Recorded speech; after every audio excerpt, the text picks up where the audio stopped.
ठीक है, बट इसके अलावा मतलब जब हम क्लैशेस की बात कर रहे हैं तो अभी हम आते हैं BGIS 2025 के ग्रैंड फाइनल्स में, बट थोड़ा एक स्टेप पीछे जाते हैं।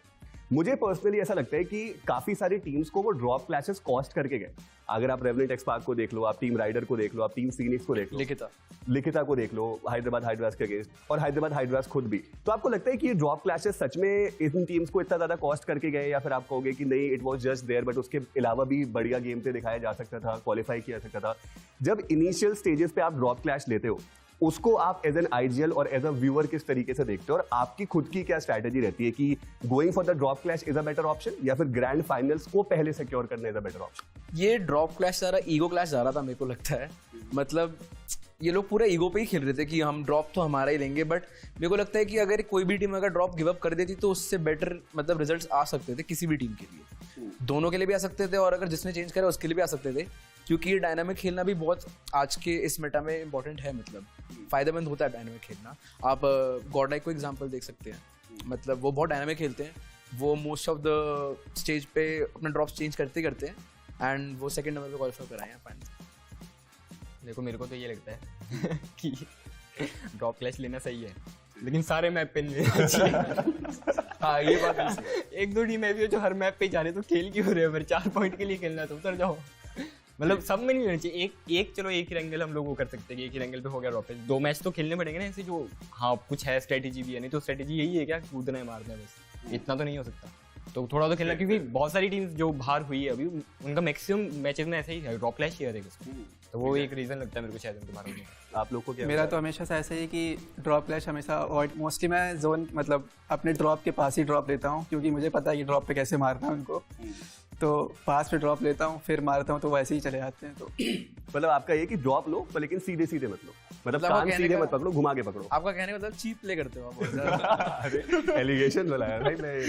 आप कुछ कहना चाहेंगे यार? नहीं, पॉइंट्स तो आ रहे ना, क्या बात तो खैर ये भी सही है। आपके क्या विचार है? मेरा टेक देखो ऐसा है कि इस पॉइंट में जितनी भी टीम्स खेलती हैं, अब ऐसा तो अपन मेरे को लगता है कि कुछ ही बोल सकते हैं कि बिल्कुल ही गलत है या बिल्कुल ही सही है। आई थिंक दोनों उसके पॉजिटिव साइड भी, उसकी नेगेटिव साइड भी। आप बहुत ही पॉलिटिकली करेक्ट मत होइए, आप दिल से सच्चाई के साथ बोल सकते हैं। जी, अब जैसे जूस ने कहा कि ईगो क्लैश है, तो अभी के BGS में जो हुआ, आई थिंक नाम लेके होता है RNTX और PNX हो गई, LE हो गई और HH हो गई, ये तो मतलब डेफिनेटली ईगो क्लैश है। अगर आपको दिख रहा है कि पॉइंट्स टेबल में नीचे हो, तो फिर पॉइंट्स निकालो ना, क्योंकि आपको क्या सिर्फ क्वालिफाई अगर आप नहीं करोगे तो फिर वो टॉप लेके मतलब क्या है। बट उसकी एक दूसरी साइड भी है। अब जैसे हमारा अगर क्लैश होता है, ठीक है, चुम्मा सेरा में, तो 8 बिट के साथ में, तो अब ऐसा है कि कुछ टीम्स होती है जिनका गोल ही होता है कि हमको क्वालिफाई करना है। अगर जीते ना भी तो हमको एटलीस्ट करियर बनाने के लिए, एक T1 में आने के लिए हमको क्वालिफाई करना है, तो इसके लिए वो बहुत चेंज करते रहते हैं। लेकिन अगर वो, अब मान लो हम हैं, ठीक है, तो हमको अगर सिर्फ क्वालिफाई ही करना हो, तो हम चुम्मा सेरा से अगर वैले ले लें या फिर उसके पीछे चले जाएं, तो फिर फाइनल्स के लिए हमारा गेम बहुत ज़्यादा वीक पड़ जाएगा। तो अगर हम खुद को वैसी टीम देखते हैं जो जीतने के कंटेंशन में है, तो हमको फाइनल्स के लिए भी कुछ चीज़ें सोच के चलनी पड़ती हैं। तो अगर हम लोग को वो चुम्मा चाहिए, तो हमको अपना स्ट्रॉन्ग स्टांस बनाना पड़ेगा कि कुछ भी हो जाए, हम पॉइंट टेबल पे नीचे हो, कुछ भी हम लोग उधर ही आएंगे, ताकि फाइनल्स के लिए कोई हमको कंटेस्ट ना करे और सब लोग डरे हमसे। तो वो चीज़ करनी भी बहुत बार इंपॉर्टेंट हो जाती है। लेकिन जैसा जली ने कहा भाई, सब मैप में तो बिल्कुल नहीं होना चाहिए, क्योंकि सब मैप में आप ले रहे हो तो भाई 50% चांस है कि तुम्हारे 50% मैचेस खराब होंगे ही, तो वो चीज़ बहुत खराब होती है। मतलब मेरे ख्याल से स्मार्ट प्ले करना चाहिए। अगर मैचेस ज़्यादा हैं तो आप 1-2 ड्रॉप क्लैश ले सकते हो। अगर तो आपने फॉर एग्जाम्पल स्टार्टिंग में मार दिया उस टीम को, तो अगर तो वो खुद ही बैक ऑफ कर लेते हैं तो बढ़िया बात है। बट अगर नहीं करते तो ठीक है, पॉइंट्स एक आप सर्टेन पॉइंट्स निकाल लो, उसके बाद अपने ड्रॉप्स को क्लियर करने के लिए खेल सकते हो। आई थिंक ये भी एक बहुत ही बढ़िया POV है कि आप इनिशियली अगर क्वालिफाई हो गए और आपको दिख रहा है कि वो टीम प्रॉब्लम में है, तो आप उनको टारगेट कर सकते हो, फिर उनको उनकी मुश्किलें बढ़ा सकते हो, या फिर उसके बाद आप ड्रॉप क्लैशेस के लिए जा सकते हो, and that's also better way. But drop clashes की बात करें तो आपका एक ड्रॉप क्लैश बहुत ज्यादा चर्चा में था, जो टीम सोल के अगेंस्ट था इरांगल के मैप पे। बाद में हमने देखा कि कुछ चीजें बदली, आप थोड़ा डिफरेंट साइड पे ड्रॉप लेना स्टार्ट किए, फ्लाइट पाथ के ऊपर भी बहुत कुछ डिपेंडेंट था। वो एग्जैक्टली वहाँ पे क्या सीन चल रहा था, वो आप बताओ। तो वैसे होता था कि जैसे हमारा रोज ऑफ है ड्रॉप एंड सोल का स्कूल है, तो जो ईस्टर्न पे इन बात होता है उसमें हम लोग रोज ऑफ डायरेक्टली ग्लाइड नहीं कर सकते, तो हमको ड्रॉप तो छोड़ना नहीं है। तो हम लोग एक कंपाउंड है जिसको पूरी कमेटी जॉनी कंपाउंड के नाम से जानती है, तो उस पर हम लोग कूदते हैं और सोल वाले भी वहाँ पे आते हैं। तो उसको आप ड्रॉप क्लैश बोल लो तो बोल लो, बट वो हमारे लिए ज़रूरी भी है, क्योंकि रोज ऑफ हम छोड़ना नहीं चाहते हैं वैसा। तो आप कह रहे हो कि अगर सिमिलर फ्लाइट पाथ बनता है तो ग्रैंड फाइनल्स में ड्रॉप क्लैश देखने को मिलेगा? 100% नहीं बोलूँगा मैं, क्योंकि वो ये डायनामिक खेलना भी ज़रूरी है। तो अगर मैं एक स्टेटमेंट दे दूँ कि हम तो उधर ही आएंगे इस बात में, तो आई थिंक फिर बहुत ज़्यादा प्रेडिक्टेबल हो जाती है वो चीज़। तो मे बी मतलब सिचुएशन पे भी डिपेंड करेगा कि आप ओवरऑल स्टैंडिंग्स में कहाँ हो, सामने वाली टीम कहाँ है उसके। और जैसे सेमीफाइनल्स का लास्ट डे भी था, तो सोल आई थिंक सेमीफाइनल के लास्ट डे से जस्ट पहले उनका एक अच्छा मैच गया था, तो वो लोग फाइट वाइट लेने आए थे और उसके बाद उनका एक मैच ख़राब हो गया था। तो उससे ही आई थिंक उनको क्वालिफाई करने में इतनी ज़्यादा एंड तक दिक्कतें आई। तो एक बार आप अगर सिक्योर कर लोगे, उसके बाद अगर आपको रोज़ चाहिए तो फिर आप आके फ़ाइट ले सकते हो।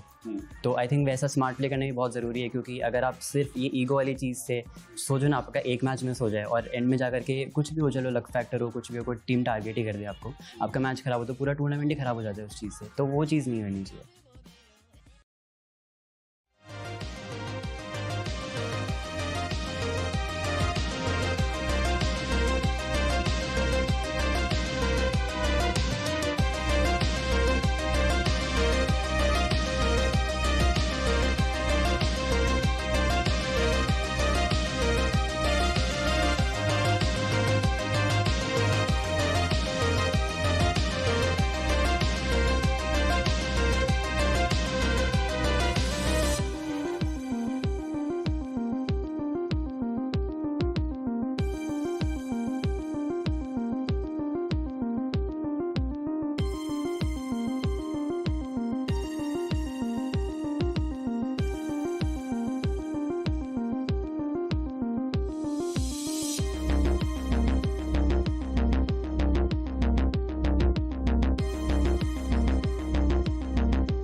स्वागत है आप सभी का। कोलकाता में हम मौजूद है और विश्व बांग्ला मेला प्रांगण के अंदर ये जो आप एनर्जी देख रहे हैं, ये realme BGIS 2025 के डे 2 की है। ऐसा कहा जाता है कि day 2 is the day of comebacks और बहुत सारी ऐसी टीम्स है जिनको आज के दिन पे वो कमबैक चाहिए होगा।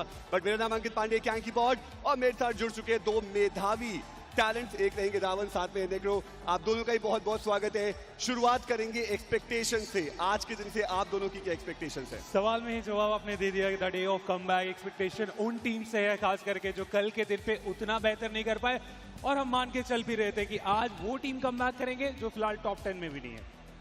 I mean, look, especially yesterday we saw Seoul was able to perform on the first game, but then later on, we saw that inconsistency hit them quite hard. Hopefully today it's not going to be the same thing. We want to see a string of consistency. Reckoning Esports was the only team, in my opinion, that was able to pull that off properly. That's very true, but Ravan वो consistency उन्होंने दिखाई, but still if you talk about the overall standings, अभी भी reckoning esports एक पायदान नीचे हमें देखने को मिलती है। हम हमेशा चर्चा करते हैं कि consistency is the key, consistency is the king, but consistency दिखाने के बाद भी थोड़ा सा पीछे अभी भी है वो।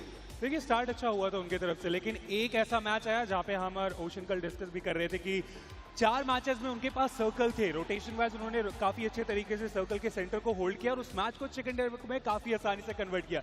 एक ऐसा मैच आया जहाँ पे सर्कल के बाहर वो चले गए थे, मुझे अभी भी याद है, नॉर्दर्न साइड से एंट्री कर रहे थे सिवर्णी से घूम के, और वो एक मैच रहा जो थोड़ा खराब साबित हुआ और इसीलिए वो #1 गवा बैठे कल।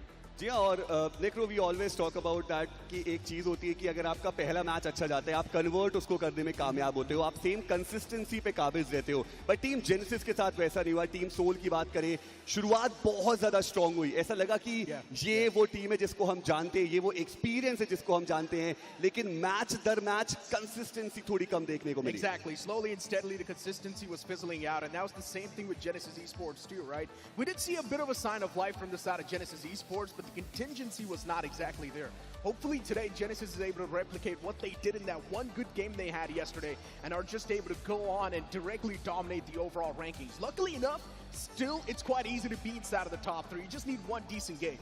That's true, but at the same time अगर रावण हम बात करें उन अंडर गॉड्स की जिनके बारे में BGMI की कहानियां बहुत ज्यादा हमें देखने को मिलती हैं, उन्होंने भी कल के दिन पे बढ़िया खेला. आप SOA की बात करें, बॉट आर्मी esports प्रभावित करके वो गए जरूर है, लेकिन जो हमारे प्लेयर्स हैं वो भी हमारे इस पूरे वेन्यू के अंदर आ चुके. तो आइए चलते हैं और देखते हैं कि वो किस प्रकार से हमारे साथ जुड़ते हुए नजर आए. और यहाँ पर हमने देखा भी कि एक एक करके जो ओरंगुटन के एप्स है वो भी आगे बढ़ते हुए नजर आए. हीरो एक्सट्रीम गॉड टाइप के प्लेयर्स अभी के लिए वो टॉप ऑफ द टेबल चल जरूर है, लेकिन एक आप कह सकते हैं कि कटाक्ष है. एक अलग सी बातें चलती है कि पहला दिन हीरो एक्सट्रीम गॉड टाइप का तो BMPS 2024 में भी बहुत ही ज्यादा बढ़िया गया था, लेकिन फिर भी they were not able to get that trophy. Look, we are speaking about the known names, which makes a lot of sense too, but I feel like we need to speak about the newer names as well. Rivalry NRI, Hades H4K, these are some of the names that dominated in the online stages. But now it feels like on the day one, they were definitely feeling a lot of jitters. In my opinion, now, moving inside of the day two, those jitters might just be ironed out. So we can expect a major comeback even from the newer names now. जी हाँ, देखिए day 1 पे आप कह सकते हैं कि चलिए वो लैन इवेंट था, आपको सेटल होने में टाइम लगा, लेकिन अब डे 2 से आपको एक बेहतर वापसी करनी पड़ेगी. But Ravan, I am pretty sure कि हम सब इस बात को मानेंगे कि अभी देर नहीं हुई है, क्योंकि इतिहास गवाह है. अगर आप BMPS 2024 को भी देख लीजिए, डे 1 के एंड पे टॉप 8 में ना रहने वाली टीम ने ही ट्रॉफी उठाई थी. देखिए अब वो आज के दिन पे होगा, यानी वो पहले 3 मैच में हमें लगता है कि पता चल जाने वाला है. अगर वो स्टार्ट अच्छा मिला, एवरेज अच्छे तरीके से मेंटेन किए, तो वो कमबैक कर सकते हैं. जैसा आपने बताया कि अभी भी 16वें स्थान पे भी जो है, अगर पहले मैच से भी अगर 10-12 पॉइंट वो निकालना स्टार्ट कर देते हैं अपने आने वाले हर मैच में, और एक आध सेकंड ईयर भी अगर आ जाए तो आ सकते हैं वो टॉप पे. But नेक्रो, talking about the story line, do you really think कि अभी भी जो टीम्स बहुत ही ज्यादा पीछे हैं, आज के दिन पे क्या उनको करने की आवश्यकता है? क्या over aggression is the key? Look, in my opinion, just keep the pressure aside and play like you've got nothing to lose. At this point in time, if you're someone at the bottom, there's no way you're going to be pulling off a comeback within just 1 or 2 games. You need to have consistent spree of games, and that's where these newer names, they just need to play like they've got nothing to lose. Go aggressive, try and play for the finish points, get a nuclear performance on the hand. That's the only way you can initiate a comeback. जी हाँ, लेकिन day of comeback यानी day 2 की बात करें उससे पहले चर्चाएं बनती है day number 1, the day of foundation की, जहां पर बेहतरीन एंट्रीज और कॉन्फिडेंस के साथ कोलकाता की पब्लिक ने स्वागत किया realme BGIS 2025 के उन 16 ग्रैंड फाइनलिस्ट का. वो चमचमाती हुई ट्रॉफी शुरुआत हुई कल की रैंगल के महामुकाबले के साथ, जहां पर टीम सोल का डोमिनेशन, वो फिनिशेस की लड़ियां, और साथ ही साथ वो जो चिकन डिनर है वो हमें एक दूसरी टीम के पास जाता हुआ नजर आया, टीम जेनेसिस के पास. लेकिन उसके बाद से कहानी में परिवर्तन बहुत आया रावण. काफी ज्यादा रेकनिंग उसके बाद मानो पीछे मुड़ के देखे नहीं. पहला मैच जरूर लेफ्ट राइट हुआ था, लेकिन उसके बाद हर बार वो चिकन डिनर के आसपास जा रहे थे या फिर वो निकाल के जा रहे थे. जितनी ज्यादा खुशी रेकनिंग के उस बूथ में थी, उतना ही ज्यादा गम हमें FS के उस बूथ में देखने को मिला. बट सनो, यहाँ से स्टार्ट हुई हीरो एक्सट्रीम गॉड लाइक की वो कहानी, जहाँ पे चिकन डिनर के बाद ये एग्रेशन और एक बहुत बड़ा मैच, और इन्होंने भी फिर सीधा ओवरऑल स्टैंडिंग के पहले स्थान की तरफ अपने कदम बढ़ाए. जी हाँ, और फिर वहाँ पे हमने राइजिंग स्टार्स को भी देखा. फिर अगला जो मुकाबला था वहाँ पर भी अगर आप हीरो एक्सट्रीम गॉड लाइक की बात करें, बेहतर प्रदर्शन आया उनका. वो विजय रथ वहाँ से आगे बढ़ता हुआ नजर आया. एडमिनों ने बेहतर खेला और हर एक चैंट, हर एक चीयर वहाँ पे मौजूद थी. लेकिन तब बारी थी ओरंगुटन के एप्स की वो कमबैक करने की, और वो भी एक बढ़िया कमबैक करके गए जरूर, बट नेक्रो कंसिस्टेंसी उसके आगे फिर भी नहीं आई. Exactly, but still it's OG, man. And OG, we know, bunch of veterans inside of one lineup packed up, and even OG's one of the powerhouses. We know they can easily pull off a comeback. It's not even a question. The Hero Extreme Godlike, first 2 games, they were not too great, but after that we saw a consistency from Hero Extreme Godlike, getting a lot of finishes backed up, and we all know they're an absolute powerhouse. The raw aggression that Hero Extreme Godlike shows, it's incredible. But what was the main difference between the first 2 games and the remaining games was in the first 2 games, it's like Hero Extreme Godlike wanted to initiate the fights themselves, but then they realized they're getting third-partied instantly, so later on, they were the one to third-party. Yeah, that's true, and I think that went into their favor as well. Yeah. But talking about team reckoning, आप देखिए कि इतना ज़्यादा consistently वो खेल के गए, multiple matches में top 3 के अंदर वो finish कर रहे थे.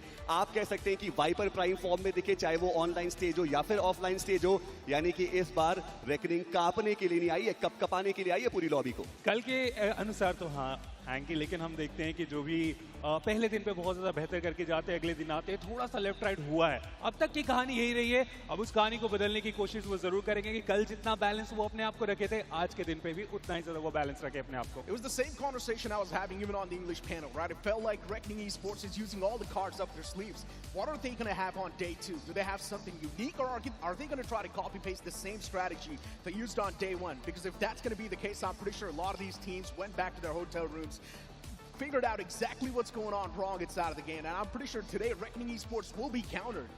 That's true. बहुत सारी स्ट्रैटेजीज, बहुत सारी काउंटर स्ट्रैटेजीज के साथ आज जो टीम्स है वो पूरी तरीके से तैयार रहेंगी। जो प्रेशर की हम बात करते हैं लैंड के, आई एम प्रीटी श्योर कि आज के दिन से वो अडेप्टेशन बहुत ही ज्यादा बढ़िया होगा। लेकिन अगर हम अंडरगॉड्स की बात करें तो बॉट आर्मी ई स्पोर्ट्स एक और ऐसा नाम जिन्होंने प्रभावित किया, भले वो टॉप 8 के अंदर मौजूद नहीं है, 9th पोजीशन पे है, लेकिन स्कैरी जॉर्ड जो है वो स्केयर कर रहे हैं बाकी सभी को। सबसे बड़ी बात नहीं कि जब भी वो फाइट की तरफ जा रहे हैं, वो थर्ड पार्टी उनके ऊपर काफी अच्छे तरीके से हम देख पा रहे हैं। मुझे अभी भी याद है कल का वो मेरा मार मैच जहाँ पे वो एक टीम को सोच के आगे बढ़े, लेकिन जैसे इस फाइट में गए, फाइट समाप्त हुआ, थर्ड पार्टी स्प्रेज बाहर हुए और ये चीजें लूप में हुई है। आज मुझे लगता है वो समझेंगे कि आखिर के स्टेज में जाने से पहले अपने चारों खिलाड़ियों का साथ रहना वो जरूरी है। जी हाँ, वो फाइट्स में अगर आप 1-2 प्लेयर्स को लूज आउट करते हैं देन फिर वो इंडिविजुअल फाइट्स आपको लेनी पड़ती है, दिक्कतें वहाँ पे थोड़ी ज़्यादा बढ़ती हुई नजर आती हैं। But talking about team versatile, ये भी एक टीम है जिनके अंदर वो सुपर पावर है, ये भी एक टीम है जहाँ पे आईजीएल जो है सोमराज वो 3 साल बाद बीजीआईएस में कमबैक कर रहे हैं। What went wrong for them? Look, it feels like on day 1, BXT was trying to figure stuff out. They don't exactly know how the lobby's going to feel like, how the intensity, how the heat's going to be there. So BXT was not able to match up to the competition level that was there yesterday. But I'm pretty sure today S-Power's going to be the one to just bang on the doors. जी हाँ, लेकिन अब वक्त हो चुका है कि हमारे जो मेधावी खिलाड़ी हैं उनको यहाँ पर बुलाया जाए और वो यहाँ पर आकर के जो बेहतर प्रदर्शन है वो दिखा करके जाएं। और यहाँ पे सबसे पहले जो टीम आने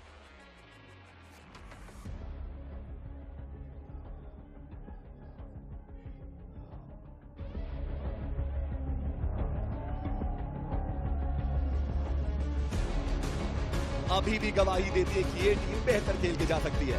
जी हाँ, सबसे बड़ी बात रहेगी सही टोटल फिनिशेस वो निकाले। फिनिशेस में काफी अच्छा वहाँ पे वॉक किया गया, क्योंकि मैं टॉप 5 में भी नजर डालता हूँ तो वहाँ पे भी इतने ही फिनिशेस हमें देखने को मिल रहे हैं। लेकिन जब बारी आई प्लेसमेंट पॉइंट की उस सेकंड डिनर की तो वहां पे थोड़े से मार खाते हुए हमें देखने को मिले हैं। लेकिन अगेन एफएस इंसीरियस बहुत अच्छे फॉर्म में कल हमें देखने को मिले। 9 टोटल फिनिशेस उनके तरफ से निकाले गए और डैमेज की जब बात आई तो 1800 का वहां पे हमें डैमेज देखने को मिला। आई मीन आज के दिन पे और बेहतर उम्मीद हम इनसे कर सकते हैं। जी हाँ, एक बढ़िया फाउंडेशन रखा है टीम एफएस ने और आज बारी है उस फाउंडेशन के ऊपर एक बड़ी सी इमारत बना करके जाने की। क्या वो करके जा पाएंगे या फिर नहीं जा पाएंगे, ये सारी ही जो सवाल है उसके जवाब जानने के लिए हम सब बेकरार हैं।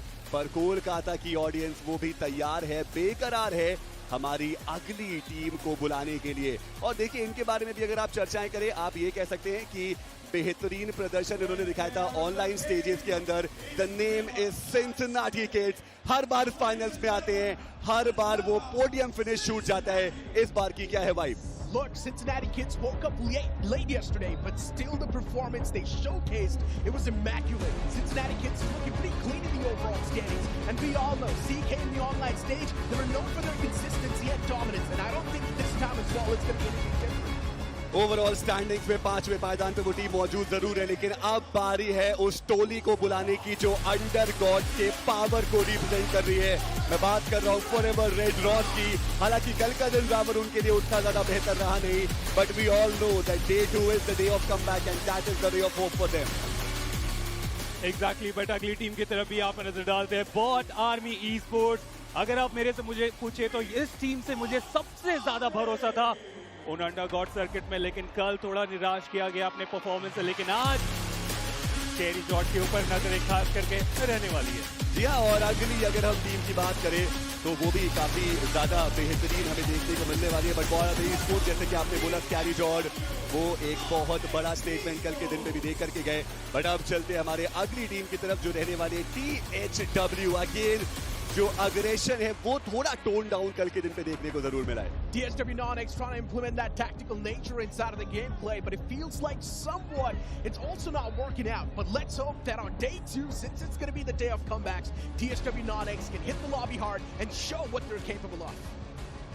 दैट्स ट्रू, और देखना इंपॉर्टेंट रहेगा कि वो कितना बेहतर खेल करके जाने वाले हैं। लेकिन अगर आप बात करते हैं ओजीज की, तो वहां पर शैडो ओजी को कैसे भूला जा सकता है। शुरुआत कल के दिन पे की थी इस टीम ने एक बेहतरीन चिकन डिनर के साथ, और कोलकाता की ये धरती भाती है शैडो ओजी को, लेकिन उसके बाद काफी ज्यादा पीछे गए, और ये जो इनकंसिस्टेंसी है कॉस्ट कर सकती है उनको। सबसे बड़ी बात रही वो प्लेसमेंट पॉइंट। पहले मैच में आप 10 प्लेसमेंट पॉइंट लेके गए, और उसके बाद आने वाले 5 मैचेस में केवल वो 2 ही प्लेसमेंट पॉइंट निकालने में कामयाब हुए। तो इस बात को समझना पड़ेगा कि अपने एक्सपीरियंस को दिखाने का सबसे अच्छा मौका आज है। जी हाँ, बिल्कुल देखना इंपॉर्टेंट रहेगा कि आज के दिन पे वो कितना बढ़िया खेल के जाएंगे। सैम की वो पावर भी हमें आज देखने को मिल सकती है, एक यंग ब्लड जो बहुत ज्यादा उम्दा खेले। लेकिन यंग ब्लड की बात करें तो टीम SOA इन्होंने कल के दिन पे जीता है सबका दिल। भले ओवरऑल स्टैंडिंग पे थोड़ा पीछे जरूर है, लेकिन इन्होंने किश्तों में दिखाया है कि पावर इनके अंदर भी भरपूर है। Exactly, SOA Esports, they've always been a miraculous starters, and once again, the day one was quite decent for SOA. So we know day 2 as well should be the same way. Exactly देखना important रहेगा कि क्या आज और भी ज्यादा balanced approach उनका होगा। लेकिन अब चलते हैं उस टीम की तरफ जिसके ऊपर सबकी निगाहें हैं, जिनसे सबको खूब सारी एक्सपेक्टेशन थे, एक ऑफिशियल MVP के साथ वो टीम, और देखना इंपॉर्टेंट है कि वो कितना बेहतर खेल करके जाने वाले हैं। मैं बात कर रहा हूँ टीम वर्सेटाइल स्पोर्ट्स की। जी हाँ, पावर साम्राज्य, ये 2 खिलाड़ियों का चलना आज बहुत ज्यादा जरूरी, क्योंकि एक तरफ से आपको वो एक्सपीरियंस और वो दूसरी तरफ से वो पावर। जी हाँ, आप नेक्स्ट वो टीम है जिन्होंने डे 1 पे किया है table top. They are known as the gods of BGMI, लेकिन जो कर्ज है नेक्रो वो तोड़ने की बारी है, क्योंकि पहले भी डे 1 के एंड पे पहले पायदान पे कई बार रह चुके हैं। Hero Extreme Godlike is looking in form, and we know in day 2 as well, there's a big chance they're going to continue that same form. But is there going to be anyone else who will disrupt Hero Extreme Godlike's flow? We'll find out today. जी हाँ, लेकिन अभी के लिए अगर आप बात करें इस टीम की, देखना इंपॉर्टेंट रहेगा कि वो कितना ज्यादा और बेहतर खेल करके जाने वाले हैं। कंसिस्टेंसी आज के दिन पे इनको भी दिखानी पड़ेगी, सारे ही प्लेयर्स को बेहतर जो अपनी फॉर्म है वो और दिखा करके जानी है, और उसी के अराउंड वो खेलने की पूरी कोशिश करने वाले हैं। बस चलते हैं हमारे अगली टीम की तरफ, जिन्होंने कल के दिन पे सबको चकाचौंध कर दिया अपनी परफॉर्मेंस से। मैं बात कर रहा हूँ टीम रेकनिंग ई-स्पोर्ट्स की। इस टीम ने ये बताया है कि आप सीखते कहते हैं। पहले ऑफिशियल इवेंट में 5th पोजीशन, दूसरे ऑफिशियल इवेंट में 3rd position, and now they are here for the trophy. सबसे ज्यादा प्लेसमेंट पॉइंट निकालने में कामयाब हुए कल के दिन पे, और दूसरी सबसे बेहतर टीम जो फिनिशर निकाल के गए, तो आज भी एक्सपेक्टेशन बहुत हाई। जी हाँ, और अब बात करेंगे हम हमारी अगली टीम की, जिनको हम कहते हैं the soul and heart of BGMI, जो अपनी जर्सी के ऊपर 4था सितारा लगाने के लिए आए हैं अपने सारे चमकते हुए सितारों के साथ। अनबिलीवेबल सपोर्ट, पर लेकिन क्या मान्या का मैजिक यहाँ पे भी चल पाएगा? आखिरी मैचेस तक वो कम बैक करने के लिए जाने जाते हैं अभी भी। On day 1 they were getting toyed with, but now on day 2 they're here to take the revenge. जी हाँ, बिल्कुल, और अब चलते हैं आगे, और जो अगली टीम है उन्होंने अपना कर्ज तोड़ा था BNPS 2024 में, और अब बारी है उस ट्रॉफी तक पहुंचने की। मैं बात कर रहा हूँ टीम ओरंगुटन की। द एप्स हैव अराइव्ड, और आप देखिए वो जो उनका जेस्चर है वो भी बताता हुआ कि इस फॉरेस्ट को तो वो रूल करने आए हैं। स्वैग से कल एंट्री हुई थी और स्वैग से चिकन डिनर निकाला गया था। ये विस्गॉड का कहना है, मेरा कहना नहीं। आज भी मुझे देखने की वो जरूरत है कि क्या स्वैग से और चिकन डिनर आ रहे हैं आज इनके। जी हाँ, देखना इंपॉर्टेंट रहेगा कि क्या वो स्वैग से स्वागत करेंगे कोलकाता की पब्लिक का। लेकिन बात करें अगली टीम की, तो वो रहने वाली है team medal esports. Unbelievable performance in the online stage, और अमित का कल के दिन का प्रदर्शन वो तो पार लेवल को भी पार करके गया है। एक बड़े बदलाव के बाद भी मेडल ई-स्पोर्ट्स के हौसले अभी भी बुलंद। A coach who's the IGL and also assaulting the team in a perfect way. In my opinion, Amit is the best possible addition you can have. बिल्कुल, और उसी के साथ अगली टीम रहने वाली टीम ट्रू रिपर्स कियोलमाओ। उन्होंने लर्न तो कल के दिन पे बहुत कर दिया, लेकिन आज के दिन पे जो एम है वो रहने वाला है विन के ऊपर। जेली का रिडेम्पशन, निंजे का वो बेहतर कमबैक, क्या आज के दिन पे आएगा या नहीं, वो एक देखने वाली बात रहेगी। बट अब चलते हैं आगे और चर्चाएं करेंगे हमारे अगली टीम की, जो कि रहने वाली team rivalry x NRI। Online stage के शेर थोड़े मेमने से बने हैं कल के दिन पे। कल के दिन पे जरूर साधारण, दूसरी सबसे साधारण टीम ये साबित हुई है कल के दिन पे। प्लेसमेंट पॉइंट तो कल ढूंढ ही नहीं पाए, जो ढूंढे गया सिर्फ फिनिश, वो 10 मात्र फिनिशर और 10 टोटल पॉइंट ही निकाल पाए। जी हाँ, बट चलते हम अगली टीम की तरफ। राइवलरी एक्सएनआरआई का तो कमबैक आज के दिन पे जरूर आने की कोशिश होने वाली है और साथ ही साथ कमबैक करना पड़ेगा टीम हेडीज को भी। ये भी एक टीम है जिन्होंने बहुत ही लड़खड़ाती हुई शुरुआत करी और कल के दिन के अंत पे 16वें पायदान पे देखने को मिली है। Hades H4K is known for their comebacks, even in the online stages when we thought Hades H4K is not going to be able to move on in the standings, they still were doing pretty good, so they won't pull off a comeback. जी हाँ, तो ये तो थे 16 महारथी, लेकिन कौन जीतेगा ये सारी चर्चाएं हम करेंगे। अभी के लिए चलते हम हमारे खूबसूरत होस्ट रोहित के पास। Now that we have our top 16 teams here, I would like to ask you a question. Bhalo lagche ki na? Then let's make it even more epic because day one में हमने देखा कि 6 अलग teams ने अपने chicken dinners ले लिए हैं. So that means day 2 में आपको मिलेगा twists, turns, surprises, upsets, and our teams getting closer to that dream. The dream to be remembered, the dream to win, and the dream to forge history. So Kolkata, with your permission, I would require your permission. So Kolkata, do I have your permission to start the BGMI action? I'm getting permission from this side. What about this side? Kolkata, do I have your permission? What about this side? What about the whole arena? Come on! So then let's begin the action of realme BGIS 2025 Day 2.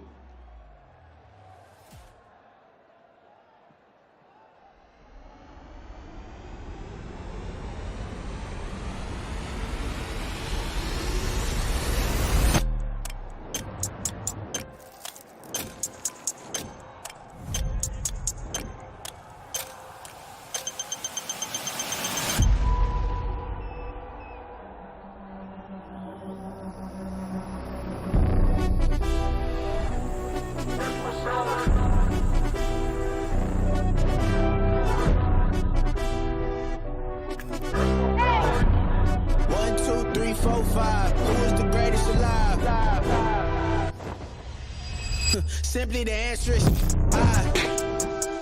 Raising the bar, finna raise it some more. What? No elevator, we up from the way, up from the floor. I've been on fire, can't pass me a torch.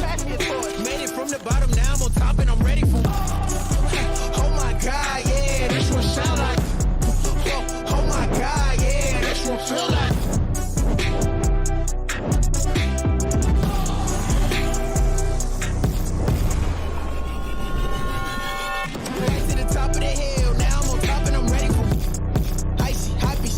All green lights, I got it. Holding my part of the deal. Trust, don't need a scale. Superman in the steel. Try me and see how I feel. Need everybody to chill. Nintendo, I'm switching it up like.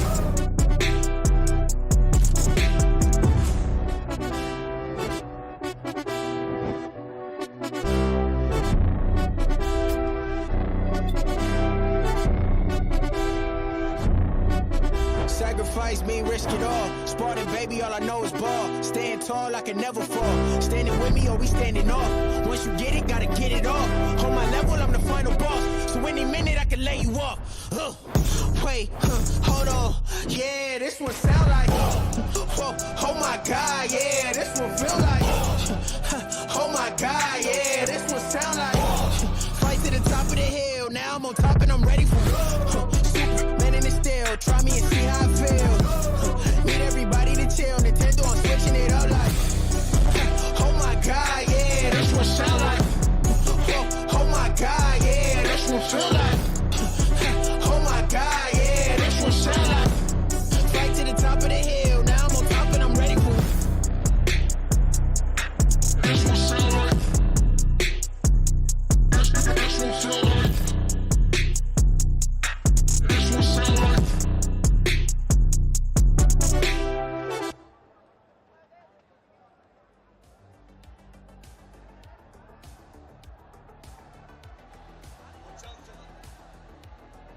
वो चमचमाती हुई trophy किसके पास जाएगी, सवाल अभी भी सिर्फ इतना सा है।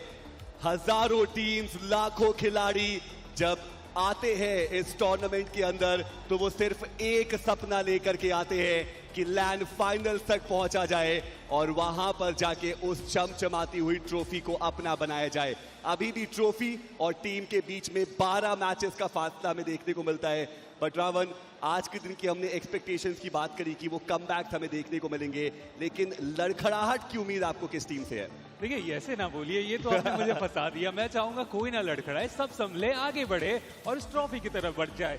हालांकि उन टीम्स के लिए डिफिकल्ट जरूर है जो कि अभी भी उस 20 के आंकड़े को नहीं क्रॉस कर पाए। जी हाँ, मैं बात कर रहा हूँ बॉटम 2 टीम्स की राइवलरी की हमने बात की, हेडीज की हमने बात की। इन्हें समझने की जरूरत है, कल जो इन्होंने किया है वो आज उसके 1% की तरफ भी ना जाए, अदरवाइज दिल्ली बहुत दूर हो जाएगी। मुझे लगता है मैंने ये सवाल गलत इंसान से पूछ लिया है। नेग्रो, बट स्टैट्स की वाइज बात करें, क्या लगता है आज के दिन पे हमें कौन सी टीम ऐसी देखने को मिल सकती है जिनके लिए चैलेंजेस ज्यादा रहेंगे, जिनको और बेहतर स्ट्रैटेजीज के साथ आना पड़ेगा? I think without a doubt it's going to be Reckoning Esports and Hero Extreme Godlike. These are the only two teams that are able to dominate the entire stage without any sort of efforts. So all the other teams, they're probably going to look at their gameplay and try and figure out what exactly needs to be done to try and stop them. Yesterday we saw Reckoning Esports trying to build that different maker in the overall standings. They had a decent bit of cushioning, but then Hero Extreme Godlike, the moment they started getting those big games in their hand, that cushioning faded away. So I'm pretty sure now these two teams are going to be the hot target. जी हाँ, बिल्कुल। और एक और team है जिनके बारे में हम बहुत बार चर्चाएं करते हैं, वो रहने वाली है टीम सिनसिनाटी किड्स। पहले के राउंड्स में हमने देखा था कि अग्रेशन उन्होंने बहुत ज्यादा दिखाया था, उतना ज्यादा प्लेसमेंट पॉइंट्स के लिए जा रहे थे। और एक मैच तो मेरे को वो भी याद है एंगल का, जहां पे 2 ही प्लेयर्स बचे थे और बहुत खराब स्थिति से भी वो 2 प्लेयर्स चिकन डिनर लेकर के गए थे। बट कल के दिन के पहले ही मैच में सिनसिनाटी किड्स ने वो क्रेजी अग्रेशन दिखाया, उसके बाद थोड़ी सी भयभीत नजर आई है वो, लेकिन चिकन डिनर निकालने में कामयाब है। और उसके बाद उन्होंने ऐसे पोज भी दिया बाकी सारी टीमों के, आप सो जाइए, हम तो ट्रॉफी लेके जा रहे हैं। स्पेशली फ्लॉक मुझे लगता है कि MVP प्लेयर है, पिछले राउंड जितने भी हमने देखे वहां भी उनका डोमिनेशन था इंडिविजुअल स्किल्स में, और यहाँ पे भी आने के बाद उन्होंने कोई भी कमी नहीं रखी, और ये बहुत अच्छी कवर है उस पूरी टीम के लिए। Look, in my opinion, there's no point in speculating stuff or maybe making any sort of judgments about the teams that are already inside of the top 8. They're still quite comfortable. We know the lead's not that big to be on the first spot. It's still quite easily compromisable. So anyone in the top 8 can easily bounce back. It's about the teams on the latter half of the board. The real question is, are they going to pull off comeback or no? जी हाँ, और आपने top 8 की बात करी तो मुझे लगता है अब नजर एक बार ओवरऑल स्टैंडिंग्स के ऊपर भी डालनी चाहिए, क्योंकि वो सबसे ज्यादा महत्वपूर्ण चीज आज के दिन पे रहने वाली है। अभी भी टॉप ऑफ द टेबल आपको हीरो एक्सट्रीम गॉडलाइक देखने को मिल जाएगी, लेकिन पॉइंट डिफरेंस ज्यादा है नहीं। टीम रेकनिंग वो 66 के साथ मात्र 1 कदम पीछे आपको हीरो एक्सट्रीम गॉडलाइक के देखने को मिलने वाले हैं। लेकिन सेकंड और थर्ड पोजीशन के बीच में एक गैप आता है, जहां पे team Orangutan they need big matches, they need the consistency अगर उनको और ऊपर की तरफ बढ़ना है तो। स्पेशली अगर आप देखिए टॉप 5 तक हम कंसीडर कर सकते हैं। एक बड़ा गेम अगर कोई भी यहाँ से लेके जाते हैं तो वो सीधा आज के पहले ही मैच के बाद हमें #1 पे आते हुए देखने को मिल सकते हैं। वो डिपेंड करेगा कि शुरुआत किस तरीके से हो सकती है, लेकिन 9वें से 16वें स्थान तक अगर हम नजर डालें तो यहाँ भी पॉसिबिलिटी बहुत ज्यादा है कि एक अच्छा गेम पहले आप टॉप 5 की तरफ टारगेट करें और उसके बाद पहले स्थान की तरफ कदम बढ़ाएं। I feel like we've spoke about pretty much every single team on the board here other than True Rippers. This was one of those teams that was constantly slipping under the radar. No flashy plays, no big games, but still True Rippers, they're currently the top 4. This is a statement right there. That's true। और अभी के लिए 2 ऐसी teams हैं जो अभी भी अपने पहले प्लेसमेंट पॉइंट की तलाश कर रही है। एक रहने वाली है THW, दूसरी रहने वाली है टीम राइवलरी एक्स NRI, और ये दोनों ही ऐसी टीम्स हैं जिन्होंने ऑनलाइन स्टेज में डोमिनेट किया है, चाहे वो बड़े मैचेस निकालने की बात हो, चाहे वो फिनिश हेवी मैचेस निकालने की बात हो। पर रावण, कल का दिन उनके लिए उतना बेहतर नहीं गया।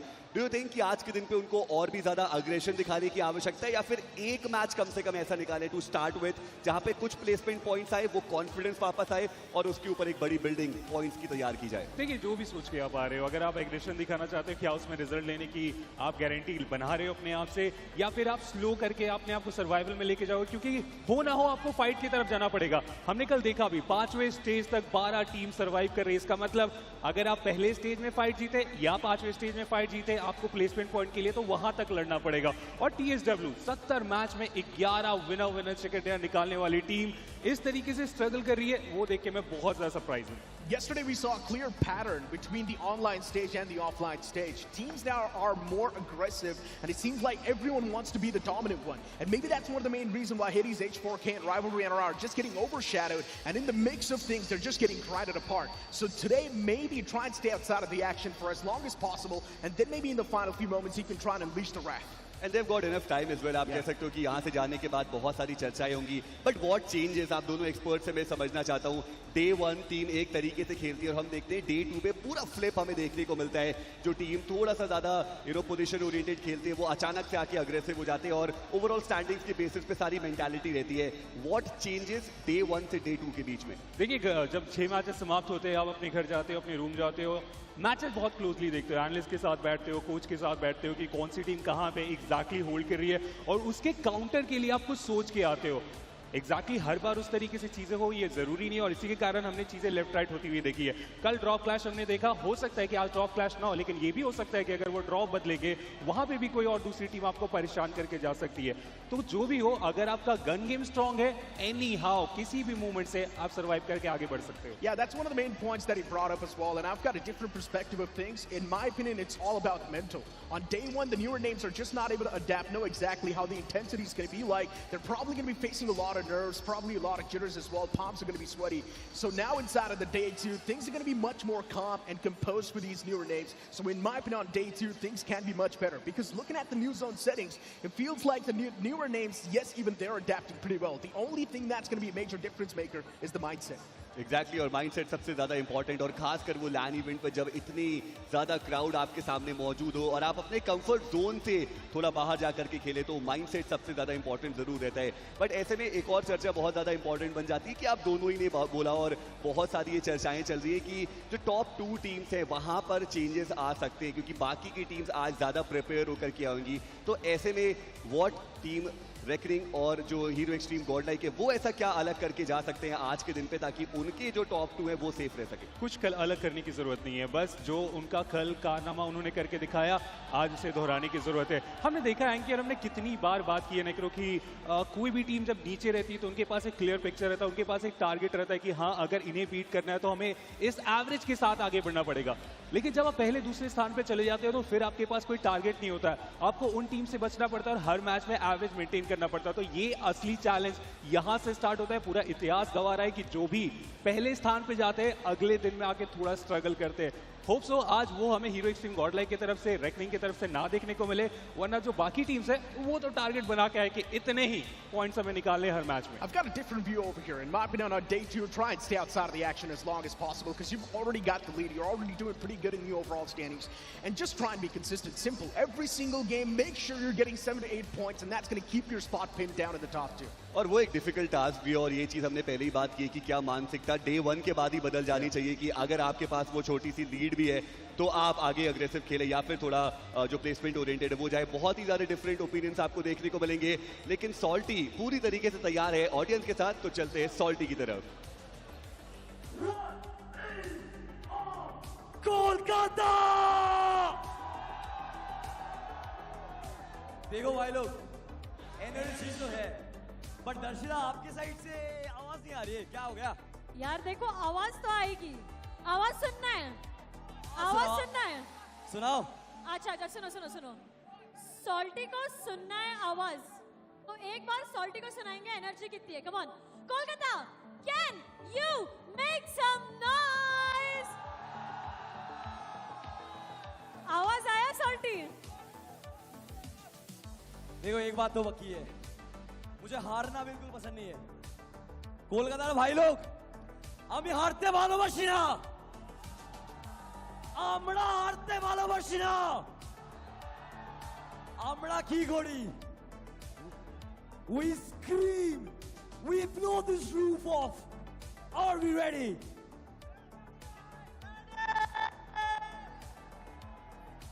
देखो भाई लोग, to everyone who is watching out there, কলকাতার মাটি খেলা প্রেমী, কলকাতার লোকজন যারা আছে তারা আরো বেশি খেলা প্রেমী. and I'm pretty sure কালকে তোরা যেই লেভেলের ভালোবাসা দেখিয়েছিস, তোরা BGMI কমিউনিটির শির দ্বারা হিলিয়ে দিয়েছিস. You know that, right? তোরা BGMI কমিউনিটির শির দ্বারা কাঁপিয়ে দিয়েছিস. and now listen to me. আজকে পুরো ভারতবর্ষ আমাদের দেখছে. Mumbai, Delhi, Hyderabad, let's show them all what we are built up of. भाई लोग, it's time to create history. Do that. আমার সাথে একসাথে can we do that? ভালোবাসা কলকাতার জন্য, ভালোবাসা তোদের জন্য, তোরা চেল্লাবি তোদের জন্য। Can we do that? আমরা করতে পারবো সেটা। People on my right. नहीं नहीं नहीं नहीं नहीं नहीं नहीं People on my left. एक काम Darshana, are you ready? I am ready for such a long time. But देखो दोनों तरफ अगर इतना आवाज है अलग अलग तो एक साथ क्या होगा सॉल्टी? चलिए एक्सपेरिमेंट करके देखते हैं। Kolkata, are you ready? मजा नहीं आया, अब तक मजा नहीं आया। क्या हम लोग तैयार हैं? अब जाके तो देखो देखिए। तोड़ा तोड़ी, तोड़ा की तोड़ी, तोड़ा की तोड़ी।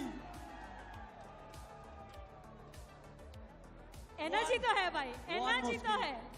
One more speed. With me, everyone together. आज के এই বিশ্ব বাংলা মেলা প্রাঙ্গণ হিলিয়ে দিতে হবে কলকাতা। तो एक बात तो अब पूरी तरीके से तय है कि जो हमारी ऑडियंस है वो पूरी तरीके से पंप देखने को मिल रही है और वो पूरी तरीके से तैयार है कि शुरुआत की जाए डे ऑफ कमबैक की और वहां से वो देखना चाहते हैं कि किसके कमबैक की शुरुआत होगी। बट कल के दिन पे जो पहला ही मुकाबला था वहां पे टीम जेनेसिस वो चिकन डिनर लेके गई थी। आपको लगता है कि आज के दिन पे एक नई शुरुआत, उनके कोच भी आ चुके हैं, अब उनके पास कुछ बेहतर हो सकता है? कल हमने बोला भी था कि उनके कोच टाइम से यहाँ पे आ नहीं पाए थे और उसके कारण हो सकता है कि चीजें लेफ्ट राइट होगी। पहला चिकन डिनर निकालने के बाद मुझे लगता है कि उनके कोच साहब डर गए होंगे, अरे मेरे बिना ही चिकन डिनर आ रहे, मेरी क्या जरूरत पड़ेगी। बट उसके बाद उन्हें भी पता चला होगा कि अगले 5 मुकाबले में उनकी कोच की बहुत आवश्यकता थी जो कि नहीं थे, आज है। तो एक्सपेक्टेशन हाई रहेगी कि उन्हें एटलीस्ट हर मैच के बाद बताया जाएगा कि क्या गलत हो रहा है। कल बैक स्टेज में मैं देख रहा था कि हर मैच के बाद टीम्स पीछे आ रही, उनके कोच आ रहे, उन्हें बता रहे कि क्या गलत हो रहा है, क्या बेहतर हो सकता है। तो एटलीस्ट आज उनके तरफ से वापसी तो मैं मान के चल रहा हूँ। Let's try and simplify things, right? If you're someone all the way at the bottom, slow and steady comeback is not going to be your way. You need one decent game to bring yourself directly maybe inside of the top 8, and then maybe later on you can take those baby steps. But if you're someone who's already in the top 8, all you need to do is just maintain the consistency. I understand it's quite easy to say, but they've got no other option anyways. That's true, but अभी के लिए हम एक और team के बारे में चर्चाएं करेंगे और उनका नाम रहेगा टीम सोल। ये एक ऐसी टीम है जिनको हम कहते हैं कि वो heart and soul of BGMI है। बहुत बेहतरीन वो कमबैक करने के लिए जाने जाते हैं, बट इनकंसिस्टेंसी एक चीज है जो उनके साथ जुड़ी रही। चाहे वो 28 फिनिश का चिकन डिनर हो जो मीरामार पे आया, वहां पे मांदा ने दिखाया कि टीम की पावर क्या है, या फिर सेमीफाइनल्स वीक 2 के आखिरी मैच का क्वालिफिकेशन। बट ऐसा लगता है कि वो जो सेम रीत है वो यहाँ पर भी चल रही है। बट अगेन जैसा हमने बोला, मान्या है तो मुमकिन है। देखिए मुमकिन तभी है जब आप आज से अच्छे मैचेस ढूंढोगे, अपने पहले ही मैच से वो बैलेंस आप हर मैच में लेके जाए। ठीक है, सेमीफाइनल राउंड 1 राउंड 2 जितने भी उन्होंने अपने एंड से खेले उसमें काफी आसानी से वो क्वालिफाई कर पाए, क्योंकि वहां पे टॉप 16 आना था, टॉप 32 आना था। बट यहाँ टॉप 16 नहीं आना है, यहाँ पे आपको #1 आना है। वो ट्रॉफी के लिए आप खेल रहे हो, यहाँ पे आप सिर्फ सर्वाइवल के लिए और टॉप 5 के लिए थे। टू बी ऑनेस्ट वो नहीं खेल रहे हो, क्योंकि उनका कहना भी है #1 or nothing। तो लेट्स सी आज वो पॉसिबल होता है या नहीं। I would like to totally disagree with you on this. You said so easily qualified. No, they did not. It all came down to that last game, and that's when they qualified, right? But that also proves my point. Seoul is known to pull off the comebacks. Even if they waste 3 games today, Seoul can still stand a major chance to pull off a comeback because we've seen their prowess. We know what sort of caliber this team possesses. सो मेरा कहना ये है नेकरो कि वहां पे top 32 आपके पास एक अच्छा मैच आया, आप काफी आसानी से क्वालिफाई कर सकते थे। बट यहाँ पे मेरा कहने का मतलब ये है कि यहाँ पे अब टॉप 10 नहीं आना है, टॉप 5 नहीं आना है, क्वालिफाई नहीं करना है, ट्रॉफी उठाना है। ट्रॉफी उठाने के लिए हर मैच में एवरेज आपको निकालना पड़ेगा, हर मैच में ज्यादा से ज्यादा फिनिशर निकालना पड़ेगा, जिस तरीके से उन्होंने रैंगल करके दिखाया।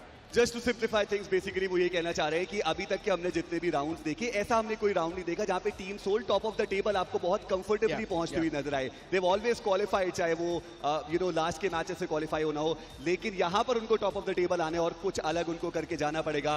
लेकिन अगर हम बात करें इस पूरे टूर्नामेंट की, वो खेला जा रहा है एक डिवाइस पे, realme डिवाइस पे, और हमने देखा है कि लैग फ्री जो पूरा एक्सपीरियंस है वो यहाँ पे हमारी जनता करके जा रही है रियलमी GT7 सीरीज पे जो प्लेयर्स हैं इनफैक्ट वो करके जा रहे हैं और गेम प्ले काफी स्मूथ। कमाल का गेम प्ले मैंने भी कल एंजॉय किया, 1v1 किया। हालांकि हर बार की तरह अपोनेंट जो थे वो थोड़े बेहतर थे, बट स्टिल मैंने अच्छा कमबैक उस राउंड में पूरा किया। स्पीरो भाई थे, कोई बात नहीं, अगली बार उन्हें मैं जरूर हराऊंगा। I just love that 120 FPS on the device, right? Such smooth gameplay this device offers. So yeah, I'm personally in love with this device, and I'm pretty sure even the players are having a smooth experience with it. But moving back towards the conversation that we're having, right? Now we've still got teams at the top, we still got teams at the bottom. In my opinion, the newer names can definitely put a big spanner in the works, and they can just bring a complete new approach to the style. That's true, लेकिन अब दोस्तों जो हमारा पहला मुकाबला है आज के दिन का वो शुरू होने वाला है और इस मुकाबले की अहमियत बहुत ज़्यादा अहम है क्योंकि आपको शुरुआत स्ट्रॉन्ग करनी पड़ेगी, खासकर वो टीम्स जो बॉटम 8 में मौजूद है वो यहाँ से अब जो खराब मुकाबले हैं वो बिल्कुल भी आगे लेकर के नहीं जा सकते क्योंकि फिर वो जो उल्टी गिनती है वो शुरू होने वाली है। तो कोलकाता की पब्लिक, क्या आप तैयार हैं आज के दिन के पहले मुकाबले के लिए? तो चलिए चलते सीधे रंगल के वर्चुअल वर्ल्ड की तरफ। Thank you guys so much for an amazing analysis there on the panel here. We've got Necro on the English dash, but at the same time, you guys are currently watching the official English commentary here. By the way, my name is ICBaby12. Join with me as the English broadcaster as well. My co-caster here is going to be Super Johnny as we take you through the first game for day number 2 here. A day of comebacks and a day of adaptations here. Johnny, what do you think of this game? I mean, this is one that will establish the entire day and the story of comebacks, as you said, that we want to see in day number 2 of the grand finals. And of course, we are excited to see, can anyone step up and try to challenge the leaders of the leaderboard right now, Godlike and Reckoning Esports, who sit there on the first and second position respectively with a big advantage in their hands. And looking at this flight path, I don't think things are going to be made any easier. This one leans heavily towards the northern half of the map. I think it comes down to just waiting for the circle to come first, right? Like teams like FS Esports, I was able to get a little bit inside scoop as well. They do tentatively like to rotate rather early, rather than going for those mid loots, hard loots all the way through. Loot up your first 2 guns and then immediately rush for the zone itself. And FS Esports has gotten away with that strategy for the longest of time. Yeah. But so far in day number 1, that completely flopped for them. I mean, I agree. It did not really work out too well. And major reason or a big reason for that was that once they would try and contest into fights, they weren't really able to find the opening. But hey, look at that. Genesis, quite close to the players of THW NON. Both the teams gliding towards the western half of the map. But additional threat provided by Rivalry NRI present there as well, who it seems like are going for that northern Georgia pole control in the early stages. Now, let's speak about potential mix-ups in general, right? Like in terms of day number 2, how the progression has went based on day 1 and day number 2 is that day 2 is all about teams adapting to their mistakes, fixing what could be improved, right? Day 1 was all about doing their homework, doing all their prep work, and then focusing on towards what they need to do in general in day number 2. And so far, this adaptation is going to be affecting mostly on Hero Extreme Godlike as well as Reckoning Esports, and to put the cherry on top here is going to be OG, because these are the 3 top contenders in the current point standings, and they are the biggest nuisance for every single team that faced in day number 1 itself. Yeah, especially, I mean, Godlike, man, 48 finishes in the matches they played yesterday in the 6 games and just 19 placement points. Incredible performance, the best recovery I've seen. But on our screens right now is Cincinnati Kids, sitting on the 5th position in the overall leaderboard with 41 points to their name and a chicken dinner win yesterday as well. There is a lot of hopes from CK today. I love this team. I love the attitude they show up with, and I want them to succeed, but it's not going to be easy. They have to be consistent. I agree. And of course, you know, Cincinnati Kids, they took them quite some time to actually bounce back as well. But obviously, we have to talk about the fan favorites coming in. Hero Extreme Godlike. Will they be able to officially hold the trophy of BGIS? Because it took them so many years to get here. And finally, the man, the myth, the monster, Jonathan, is back in action here. So this is going to be something that a lot of people have so much hopes for in lifting the trophy by the end of day number 3 itself. I agree with you, man, and especially the mental fortitude this team has showed up with. That is just something else. You were there with us, I see, in Kochi, Kerala for the Pro Series last year, and we all saw how heartbroken the entire roster was when they just barely failed to lift the trophy. And I think Punk after that just went never again. Agreed. And now let's talk a little bit more on Reckoning Esports as well. Their semifinals was a little bit of a weird start for them as well, because they don't really do too well in the semifinals. Like, they're barely getting enough points to actually qualify the top 8 and yada yada, right? But now, with after day one's performance, it feels like, wait, this is not the Reckoning we know of. How are they dominating so hard? And we were able to get a very, very good exclusive interview with Viper as well. Yep. And it seems like their mentality shift has completely shifted. And me having an opportunity to have a conversation with them was that they feel like they only stuck to their basics. And it's kind of worked out for them. It did quite well, but I have this weird feeling in my gut that might just have been day one itself. Because on day one, everyone shows up with unorthodox game plans, and if you are going to stick to your fundamentals, you're going to be the most comfortable team inside of the lobby, and that did work out quite well for Reckoning. Although, a few moments ago, we did see True Ripper's Jelly, right? And that is one of those names that just completely has played under the radar the entire day, and yet they sit in the top 4 with no chicken dinners to their name. Well, it all comes down to experience and how you gather those morale, right? So Esports was one of those teams that did really well in game number 1. Yes, they weren't able to get the chicken dinner. The chicken dinner was in the hands of Genesis.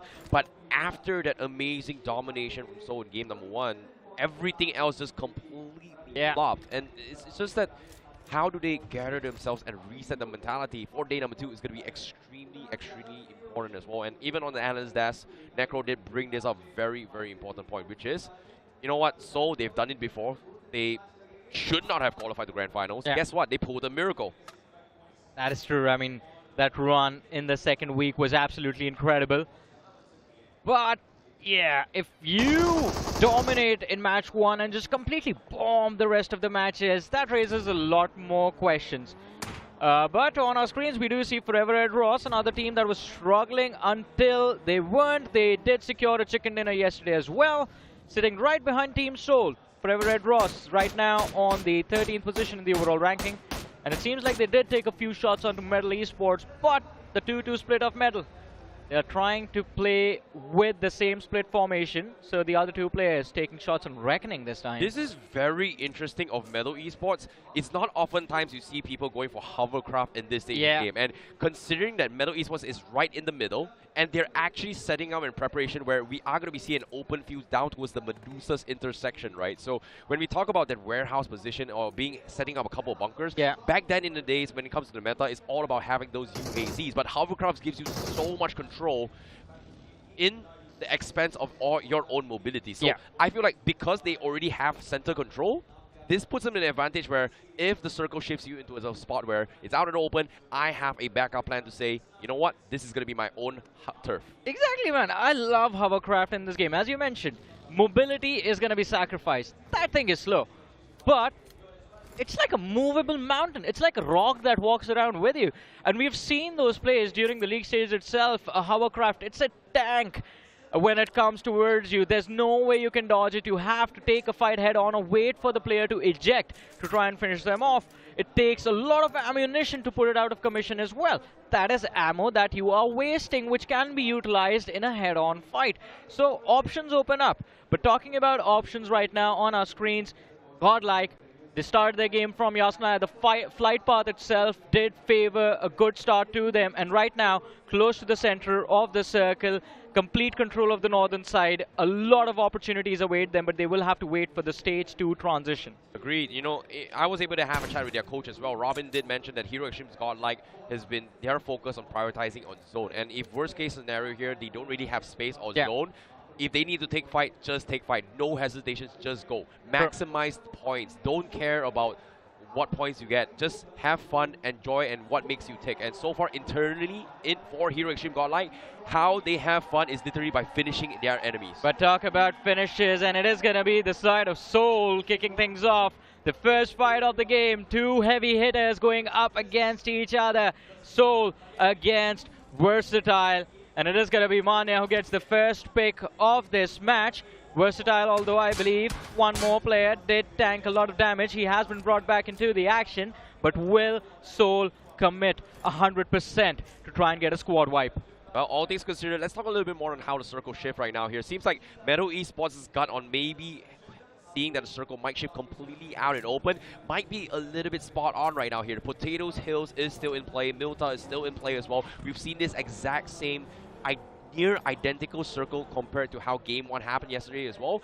Most of them got caught up being crossed into as an urban warfare. Because of the congestion inside town, there's not a lot of room. So making a little bit of safety net outside might give them a little bit of an advantage here. So I'm curious to see whether or not how they're going to be taking this approach. But on screen right now, we do see friction between Orangutan and also potentially Metal. Yeah, it is going to be an intense fight for sure. There's forever a Dross close to the radar. We see them. And OG, they need to be extremely careful. These vehicles are going to make a lot of noise. They are going to be easy to spot out as well. And if a fight gets initiated here, as you mentioned, I see potential third-party opportunities available for everyone around them. I also saw FS Esports in the distance, but all they can do is take a few pot shots from that distance. They can't really commit everything into being a part of the action. It's pretty apparent to see how teams are playing every single day, right? Day 1, you can see everybody's taking very calculated approaches here. You know, everybody's got themselves well rested. And then throughout the matches to go, you start to see cracks in defenses, cracks in emotions, fatigue, etc. And this is one of the most toughest match. Like every single day when it comes to that, day number 1 is always going to be the most difficult because everybody is bringing their A game. Exactly. And obviously, if you win the game, you are going to be A-OK for game number 2. Oh, but Atanki, is he going to be A-OK? I guess so. Lucifer had the opportunity to secure the opening knock for his team, put Orangutan in an uncomfortable position, but unfortunately, few shots whiffed, does not find the opener. Atanki gets away, although he does not evade the fight completely. You see him on the radar. He's just lurking on the other side of the ridge, waiting for the first stage to come online and then maybe recommit into this fight, because now they know that this man is overextended. His teammates are going to be far behind, but FS against SOA, and this time SOA on the receiving end of the stick. But XOXO shows up, finds a trade. It's a little too late. FS, they get the wipe, a finish taken away, but still 3 points secured. But from the distance, Admino, he does not want to stop. And FS, they're going to be pinned inside that wizard tower. Godlike, they have the option to move in, to go for the squad wipes. But even OG want those points for themselves. FS, the last 2 players, stuck between a rock and a god. Look at the piranhas, look at the sharks. As soon as they smell blood, they go in for the hunt. OG and also Hero Extreme Godlike putting a huge crack into his FS Esports, but still, nevertheless, FS Esports, they had a fantastic defense thus far, but it wasn't good enough because somehow, in the small little mistakes that they tried their best to salvage the situation, they were picked apart by both OG as well as Hero Extreme Godlike. But all things considered, it's not over yet for FS. They've got themselves 3 finishes, they still have 2 men alive. And watching for them, they have some control inside the zone. Exactly. As long as they can keep themselves safe and walk away with a few placement points, FS is okay. And that is because their position on the leaderboard isn't too bad either, but Versatile, this team desperately wants to recover, and they go after the players of TSW NON. Versatile need to be careful. They are a player down. It's just 3 players remaining from the side of Versatile.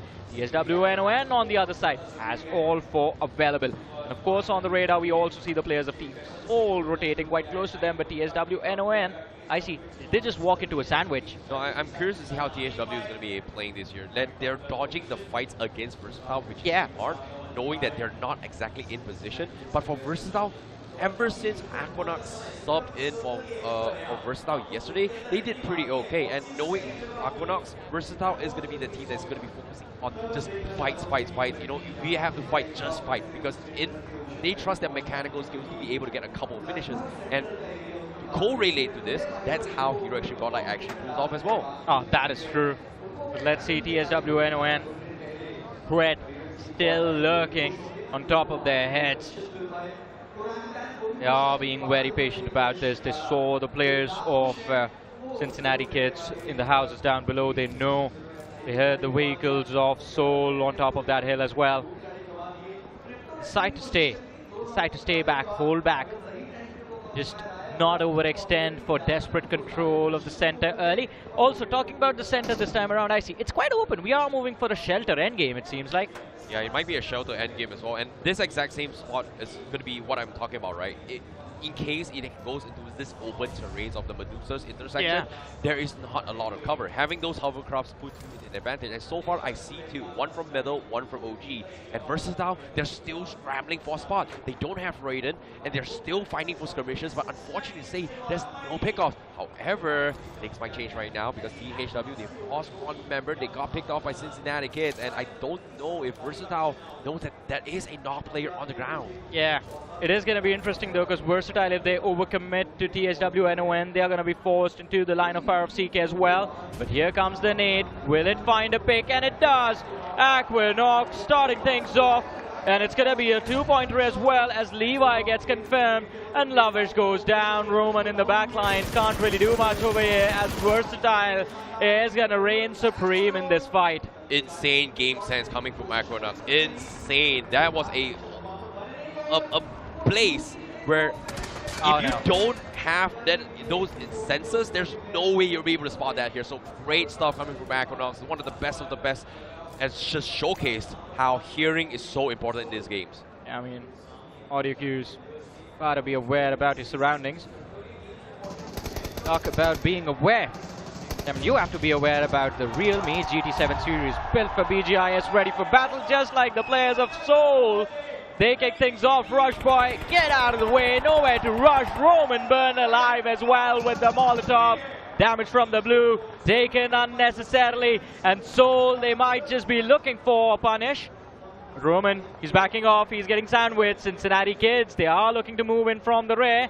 It's not going to be an easy fight for him. The first aid comes through, HP back up to 75%, but still a long way to go, and he's stuck in the blue zone as well. I see this is just brutal to watch, man. There's only so much he can do. Maximize the points if you can. Cincinnati Kids not going to be giving away too much time to be stranded outside the zone. They need to push through, and it seems like the call here for Cincinnati Kids is to have Juicy scouted hit.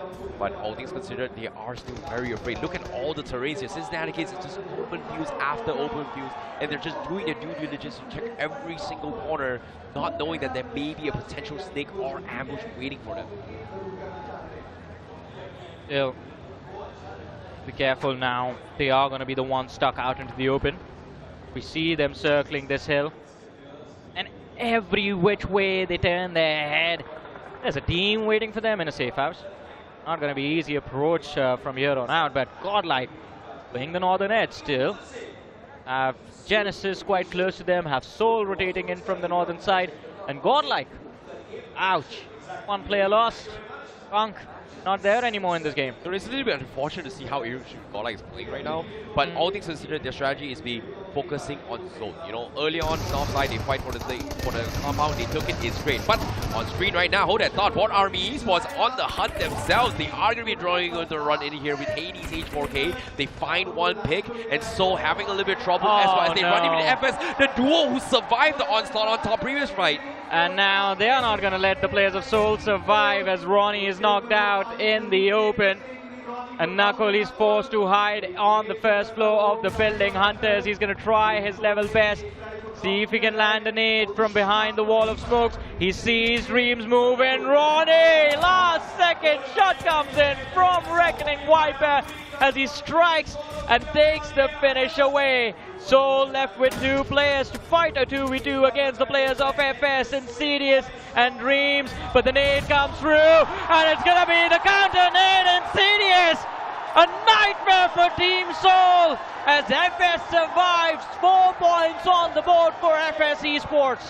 What a play coming from FS Esports, but it's not over yet because that fight was also paid tribute to courtesy of Rivalry and RI from afar with those nades. So they were completely demolished. Seems like FS Esports making the right play to just stay in there was the safest choice. However, now we About 30 seconds left. They need to get out. And NRI, they know they have to get out. And they are going to set up an ambush just specifically for FS Esports. Nice setup coming from Rivalry NRI. And it seems nice as of now, but when you look at the map in its entirety, it seems like as soon as they get to the edge, FS will have an opportunity to strike them in their backs and see if they can get a few extra points before they get eliminated. Well, seems like based on what we're seeing here on screen, Rivalry NRI, they want to clear out FS so that they don't get backstabbed, to be honest. Yeah. But all things considered, on screen as well, on the southeast corner, we have Scary John going to be going up against Forever Red Ross as he tries to take him down every way through. Legit, Scary John, they find two. Phoenix and Lucifer in this boat. They're going for the flank. And Scary John, he finds another one, but no! He could not find the last as he goes down. Yeah, the devil Lucifer turns to the savior Forever Red Ross, but it's not over. He gets knocked down. Sujal moving in. Hades H4K still in this matchup. And Forever Red Ross R2, he did get a revive, but it's stage 5, so he falls to the blue. Point denied to the opponent.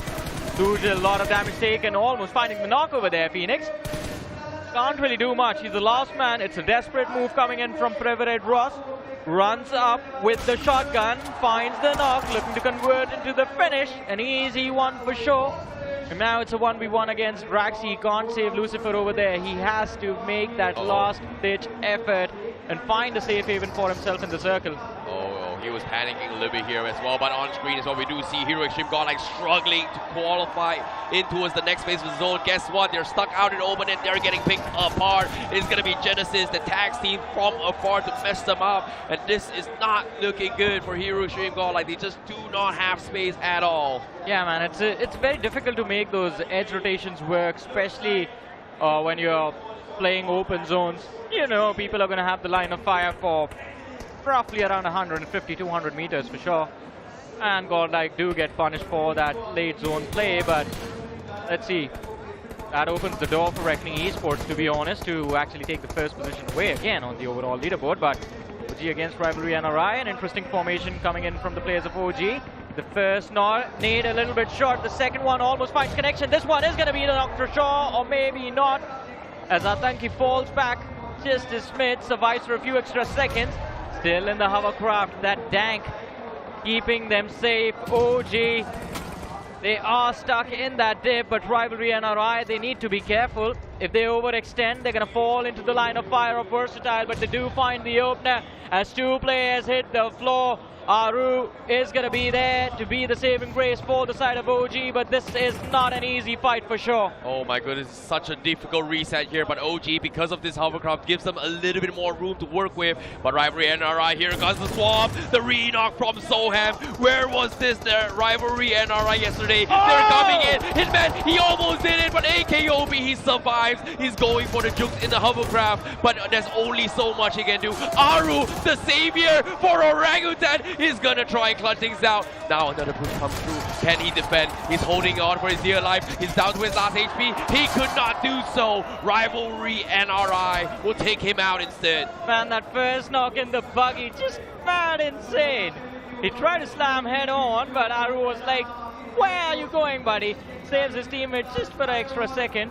And then AKOP gets re-knocked again. Rivalry NRI. It seems like going after OG has costed them a lot more than they bargained for, and Rivalry NRI are not really in a position to lose extra bodies in this game. But Forever Red Ross spoke about them, a chicken dinner to their name yesterday. They have 7 finishes in this match already. If they can get a few extra placement points, they are going to be able to break inside the top 8, but Cincinnati Kids against True Rippers, a fight between the 4th and the 5th position, and the nades, they look good. It should be a knock, and it is on the IGL, Juicy himself. But Mighty, he wants to go for the counter. No connections found yet. The second one, it lands on the outside. Juicy manages to stay alive. Sam needs to be careful, but the counter nade drops Aditya. But this one is going to be coming from the side of Metal. A third party on the way, and it seems like Cincinnati Kids, well, playtime is over, boys. Time to head back to the lobby as Sarvit pushes in. A 3-frag fiesta for Sarvit. but it seems like he's run into a 1v4 against Rupert Jelly now. Oh no, Sarvin, he's left all by himself. The one-man army for Metal Esports, 9th position. He's gonna get rushed. He holds down the fort. He takes down Keo, but he is gonna go down. But the fire, there's fire on the ground. What's going on, Jelly? Everybody's dropping. What happened? I have never seen so many people get so greedy exactly at the same time. First it was Sarvin from the side of Metal, and now the players of True Rippers. But hey, Icy, amongst all of this chaos, we failed to notice FS Esports is still in this match. They're still alive. They're down to the last match. As I say that, Insidious goes out. My apologies, buddy. Well, we're down to the final 6 team here, and Genesis Esports looking to make a comeback. And guess what? Mr. Coach Matt Toy in the picture and finally puts through his efforts, and it seems like it is somewhat working out for the team themselves. And who cares about Genesis? Reckoning Esports is going to be #1 again. Well, all things considered, the fight is not over until it's truly over. But 6 teams remaining, Rivalry, NRI making an amazing comeback. Getting the knock on Genesis, that's going to be Sam99 down for the count. Versatile laying low a little bit here on the other side of the shelter entry point. It seems like a majority of the teams who had center control just now has been picked apart. Oh, let's see. Reckoning, they have Shadow OG in their sight. Wait, did Shadow just move and distract the players of Reckoning and then just walk on the flank? Because they're throwing the nades on the wrong side. It seems like big brain plays coming in from the side of Genesis. Let's just hope they work out. Versatile on the other side. An impressive comeback in this matchup. Lost 1 player early into the game. The first finish was from their team. And then going on to recover, breaking into the top 6. They're still there. Phoenix has his eyesight set on the players of Versatile, and they are outside the circle as well. But can Phoenix strike and turn Versatile into ash? Yeah, seems like he is in a little bit of trouble here. He's stalking them, but you eventually will almost get taken out here if you think about it. But Genesis, guess what? They're going in, and they know there's someone stuck in the shelter. The bug is there.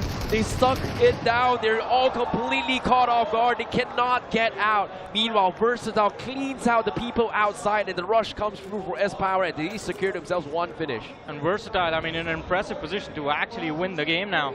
Look at the amount of zone control they have. It's basically the entire circle. There's just 1 team that they have to deal with in the form of Genesis. But Apollo, he needs to find the knock in that moving vehicle, and he fails. And Versatile now have the control of this final endgame circle. Well, we are close to the endgame. It's stage 7, stage 8, and then stage 9 collapse. And I think that is where this game is going to end. Reckoning cannot go out, but they get the knock on Mac. Mac, what are you doing? You're getting rushed. Apollo is going to go down. Rivalry NRI comes out of nowhere, and they take another one. What happened? And now, Rivalry NRI, they're taking some serious heat here. Shadow is trying to salvage the situation. Sabra goes in for the clutch, and that's 11 finishes for Rivalry NRI. What a statement. What a comeback. Oh man, this is going to be the most impressive recovery if they can actually win the chicken dinner, because Rivalry NRI at the start of this match was in the bottom 4, and now moving in with this chicken dinner, they should be able to take a leap somewhere close to the 10th, 11th position, but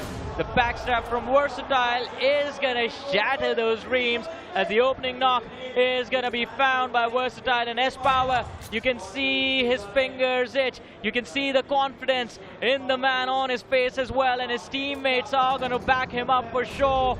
Versatile looking to close this match with a chicken dinner and move into the top 3 of this match. Reckoning, they lose players to the zone and they're out of the way, finishing in the top 3 once again.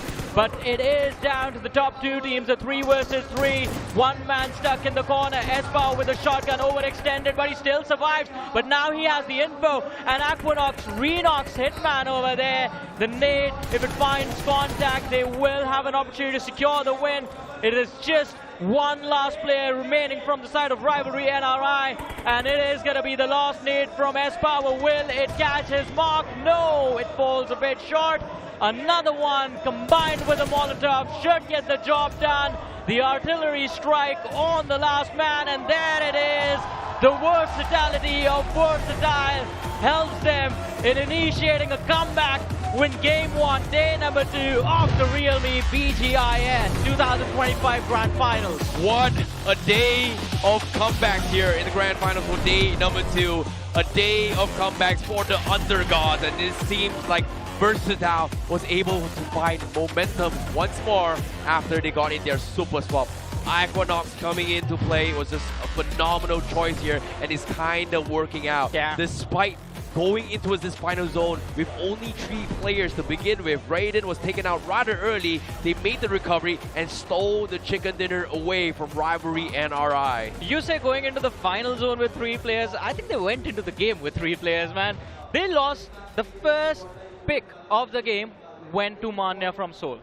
And he picked up one of the players from the side of Versatile. That was the only casualty they took in the entire game. From there on out, I do not know how they made it happen. It was incredible to watch, and I'm just happy they made it happen as well, because now Versatile is going to be part of the top 3. Exactly, and all things considered as well, that zone was so fight-oriented here, and Versatile focusing on fights has put them in a spot where it gave them so many opportunities here. But I have to talk about teams that also had really good games here. Number 1, Rivalry NRI. What a comeback. Where was this NRI from the semifinals? Because yesterday, day 1, everybody felt like, nah, NRI is not going to make it. You know, they do not have the experience. But this performance, they were just completely dominating here. The confidence to push Genesis, the confidence to take fights against Godlike, the confidence to punish FS Esports, who was set up by OG initially, and then Harry Potter. Well, I mean, FS being stuck there, it was kind of awkward, but OG, let's talk about them for a minute, right? Because OG, I felt, had multiple opportunities to try and get those points for themselves, and it seems like they were hesitating every single time a fight was headed their way. And that hesitation, I believe, is what costed them a few bonus points from this match. But someone who took advantages of those bonuses has to be Reckoning Esports. They knew. They were just at a 2-point deficit against Godlike. They needed, what, like 4 or 5 points after Godlike got those early finishes. And Reckoning was like, what do we do best? We survived. They still made it to the top 3 of this match. Well, all things considered here, it was a very, very interesting match indeed here. But I feel like this is a day of unexpectancy here, to be honest here. Exactly. Well. It certainly was, Matlab. I was there and inside of the crowd, right? Yeah. And I felt the vibe. I felt how intense it was. And every time I went up to a person, right, I went up to them and asked them which team you're favoring or which team is actually in your heart. They were passionate, they were loving, they were supportive, no matter where they stand on the overall standings. And I believe this is what the essence of having a LAN in Kolkata feels like. What do you guys think? So basically you're saying that you got a little bit of taste on how Shah Rukh Khan usually feels. Yeah. I mean, for you it's different, right? It's your home ground. And also I'm pocket-sized Shah Rukh Khan. But all things considered here, that was an insane game here coming from comebacks as well. Because to be honest, I feel like that could have gone be anyone's games, because we have big games coming from Genesis, we have big games coming from FS, we have big games coming from Rivalry NRI, and also obviously Versatile got chicken dinner. But what happened to the 2 major teams we all know? Godlike and Seoul. I mean, Godlike, I think again, I stick to what I said during the game, that northern edge-to-edge rotation was never working out for them. As you mentioned, shelter circles very open. You get spotted out 200 meters before you even try and approach a head-on fight. And that's what happened to Godlike as well. They were stuck in that museum area. They got spotted out by the players of Genesis. And then as soon as they stepped out, even for a second, 2 players got knocked down, 1 last man left alive. He's not going to survive. He's stuck in an open field. Well, having said that, with that being said, right now, considering the overall standings, I want to know from you guys, of course, you've been casting a lot of games together. I'm just chilling, right? I'm in the crowd, I'm having some fun. Having a lot of fun. Right? I want to know, of course, once again, I went up to Team Seoul and their fans, and they're mostly expecting a comeback today. Want to know, especially after that first game, what are your thoughts on that? You want to go first, IC? No, I don't want to talk about it. Alright, I want to talk about it because I feel that's the most unpredictable thing to ask, right? Because think about the entirety of realme BGIS 2025. Every time we felt like, alright, Seoul, things are not working out, maybe they get eliminated now. 1 game! It only takes 1 game. They're going to drop a 30 bomber, bounce back into the top 4. So that is why, I mean, you can never count this team out. That's the problem. But again, the inconsistencies are clearly visible. Not going to deny it. First game yesterday, absolutely incredible. They should have rode that tide to its fullest potential, just kept themselves safe, play for survival, do what Reckoning is doing. Don't run into fights, don't be aggressive, keep your heads down low, play safe, play passive, play for the top 5 consistently in every match, and by the time you get to the top 5, if you survive till the top 5 of a game, you will get those 3-4 elimination. And at the start of the day, yesterday, Seoul had such big of a lead that they could have stayed at number 1 Absolutely. had they been that consistent. But that's not how the team plays. They like to fight. They like to play in your face, and that has what's costed them a lot more points. And that is a double-edged sword, right, I see? You know, that's how you know that's a true believer that anything can happen. That's how you know he is a true believer. Okay, I'm just gonna leave it at that. But of course, you know, it's all even grounds for every single team here. I think Seoul still has a decent amount of chance. But I feel like if there are teams that are making a very, very huge comeback again, which has been a trend coming from round 1, 2, 3, 4, semi-finals all the way through, the points was so close that it was like, what, 1 point, 2 point difference into the top 8. Now it could be that as well. But in order for that to happen, teams at the bottom has to shut down the team on the top. Well, we'll have to find out if the teams at the bottom can actually push up. But before that, we're going to move to Rohit and let's find out what is in store for us. उस team के साथ हो जिनकी दूसरे दिन की शुरुआत काफी अच्छी तरह से हुई है, बहुत अच्छे मूड में है इस समय. We have team versatile chicken dinner holders right now after game 1, and let's start with the person जिनको बहुत सारे लोग बुलाते हैं और मानते हैं, the prince of BGMI. We have S Power with us. S Power, पहले तो हमारी जो कोलकाता की जो अमेजिंग ऑडियंस है उनको कुछ कहना चाहते हो? কি হালচাল কলকাতা की पब्लिक কেমন আছো কলকাতা कैसे हो सब यही बोलना है और क्या बोलूंगा अभी तो. अब सब तो बढ़िया है, लेकिन इस समय टीम का मूड कैसा है? सोमराज इस समय मुस्कुराते जो अमेजिंग लग रहे हैं. Somraj, how does it feel? Day 2 की शुरुआत बढ़िया तरीके से हो गई, मूड एकदम बन चुका है, मोमेंटम भी बन चुका है. Tell us about that. ठीक है, अब एक चिकन ही निकाला है, अभी बहुत सारे मैचेस बाकी है, तो अभी खुश होकर कुछ फायदा नहीं है. खुश होने का फायदा नहीं है, लेकिन अगर बात करें कंपटीशन की, पहले दिन हमने देखा कि 6 अलग अलग टीम्स ने चिकन डिनर्स निकाले. अब दूसरे दिन की शुरुआत भी आपके साथ हुई है इस समय. सो अभी आप इस कंपटीशन को कितना इंटेंस देख रहे हैं एंड कितना देख रहे हैं कि कौन है सबसे बड़ा कंपटीशन आपके लिए? कोई पर्टिकुलर हमारा ऐसे कंपटीशन नहीं है, हम लोग सब लोग को इक्वल की तरह ट्रीट करते हैं, क्योंकि BGIS के ग्रैंड फाइनल्स में सब लोग आए, टॉप 16 टीम्स ऑफ इंडिया, तो सब लोग ऑलमोस्ट इक्वली, और सबके अंदर वो स्पिरिट दिख रहा है कि सबको फाइट करना है अपना और बेस्ट देना है, तो सब इक्वल सी है. ऑलराइट, एंड अब चलते हैं एक्वानॉक्स की तरफ. Aquanox, how does it feel? Day 2 की शुरुआत बहुत ही अच्छी तरीके से हुई है, एंड इस समय how do you feel going forward? How do you feel the momentum with the team? इस समय जो वाइब है, बहुत अच्छा वाइब चल रहा है. पहले जीत के बाद हंसी मुस्कुराहट सब कुछ चल रहा होता है, लेकिन आगे गेम 2 के लिए क्या तैयारी है, क्या माइंडसेट है? कुछ नहीं, हंसी मजाक तो चलती रहती है. अभी हार्ड रिसेट करेंगे एंड जो मोमेंटम अभी मिला है उसको कंटिन्यू करने का ट्राई करेंगे. आप बता सकते हैं कि इस समय एस पावर क्यों इतना हंस रहे हैं? उसने जो प्रिपेयर किया था बोल नहीं पाया. केमन आचो? चाचा, ये कह रहे हैं कि जो प्रिपेयर किया था वो तुम बोल नहीं पाए, इसलिए आप. हाँ, लेकिन पहले तुमने कुछ और बोल दिया था ना.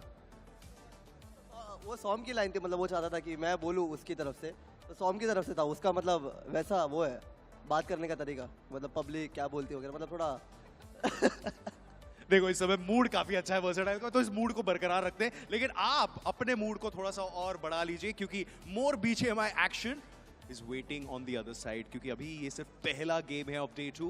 5 more intense games are left, तो ये जो इंटेंसिटी है इसको और बढ़ाते रहेंगे. ये जो मूड है इस समय वर्सेटाइल का वो बनता रहेगा, लेकिन आप कहीं मत जाइए, लेते हैं एक छोटा सा break. And on the other side of the break, realme BGIS 2025 action continues, so be right back.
The day of comeback की शुरुआत हुई है एक मैसिव कमबैक के साथ, जहां पर टीम वर्सेटाइल ने अपनी वर्सेटिलिटी दिखाई और उन्होंने बताया है कि वो जो एक्सपीरियंस वो कैरी करते हैं वो कहां पर प्रदर्शित करने वाले थे। अभी तक उन्होंने अपने कार्ड थोड़े छुपा के रखे थे, पर अब माइंडसेट क्लियर है, वो कमबैक आ चुका है। पर क्या रहेगी आगे की कहानी? कहानी बहुत अच्छी रही है कल से ही। इनफैक्ट अगर आप देखें तो एक्वानॉक्स को लाया गया था और उसी मैच में एवरेज काफ़ी अच्छा निकाला गया था, और कल के दिन पे जहाँ पे मैचेस को एंड किया गया था उसके बाद उन्होंने ग्राफ को थोड़ा और ऊपर लेके जाना ठीक समझा, सेकंड ईयर निकाला। अब इससे तो मैं मान के चल रहा हूँ कि सोमराज एक ऐसे खिलाड़ी, अगर उन्हें एक आध सेकंड ईयर मिल जाते हैं शुरुआती के मैचेस में, तो वो दोहराने की कोशिश बिल्कुल करते हैं। I like the mentality of the IGL himself, which is of course Somraj. He clearly mentioned this thing. It's just one chicken dinner, nothing to be happy about. We still got a Herculean task in front of us. We need to be at the top, and we're still pretty far away from our goal.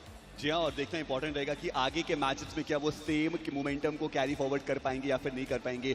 But अगर हम बात करें यहाँ पे team rivalry NRI की, तो वो भी बहुत ही ज़्यादा उम्दा खेल के गए, और अब आप कह सकते हैं कि उन्होंने अडेप्ट कर लिया है प्रेशर को, उन्होंने अडेप्ट कर लिया है इस लैन के माहौल को। पर कौन वो एक खिलाड़ी है जो सबसे ज़्यादा चमकता हुआ नजर आया, और वो रहने वाले हैं राइवलरी एनआरआई के सर्वर। हमने बहुत चर्चाएं ऑनलाइन स्टेज पे इस खिलाड़ी की है, और लैन इवेंट में आ करके भी डे नंबर 2 पे ही सही, देर आए पर पूरी तरीके से दुरुस्त 4 फिनिशर्स के साथ। जी हाँ, सबसे अच्छी बात रहेगी टीम को वो बूस्ट मिलेगा इस मैच के बाद। एक्वा का भी नाम हम यहाँ पे देख सकते हैं, चंदन, शैडो, एस पावर, लास्ट में जो ग्रेनेड्स का इस्तेमाल किया गया। इनफैक्ट इस पूरे इरांगल में अगर आप देखें किस तरीके से ग्रेनेड्स बैक टू बैक हमें वो नॉक और फिनिश होते हुए देखने को मिले, और कोई किसी से कम नहीं है, बस टाइमिंग और प्लेसमेंट किनकी बेहतर है तो उस पे चीजें डिपेंड कर रही है। And if you remember, I clearly mentioned this as well. It's all about adapting to the lobby. Now it feels like Rivalry NRI, the jitters are gone away. They know exactly how they want to face the lobby, and that's why the first game itself is quite a banger start. Let's not forget though, still Rivalry NRI, they were quite at the bottom of the board. This performance is not going to be enough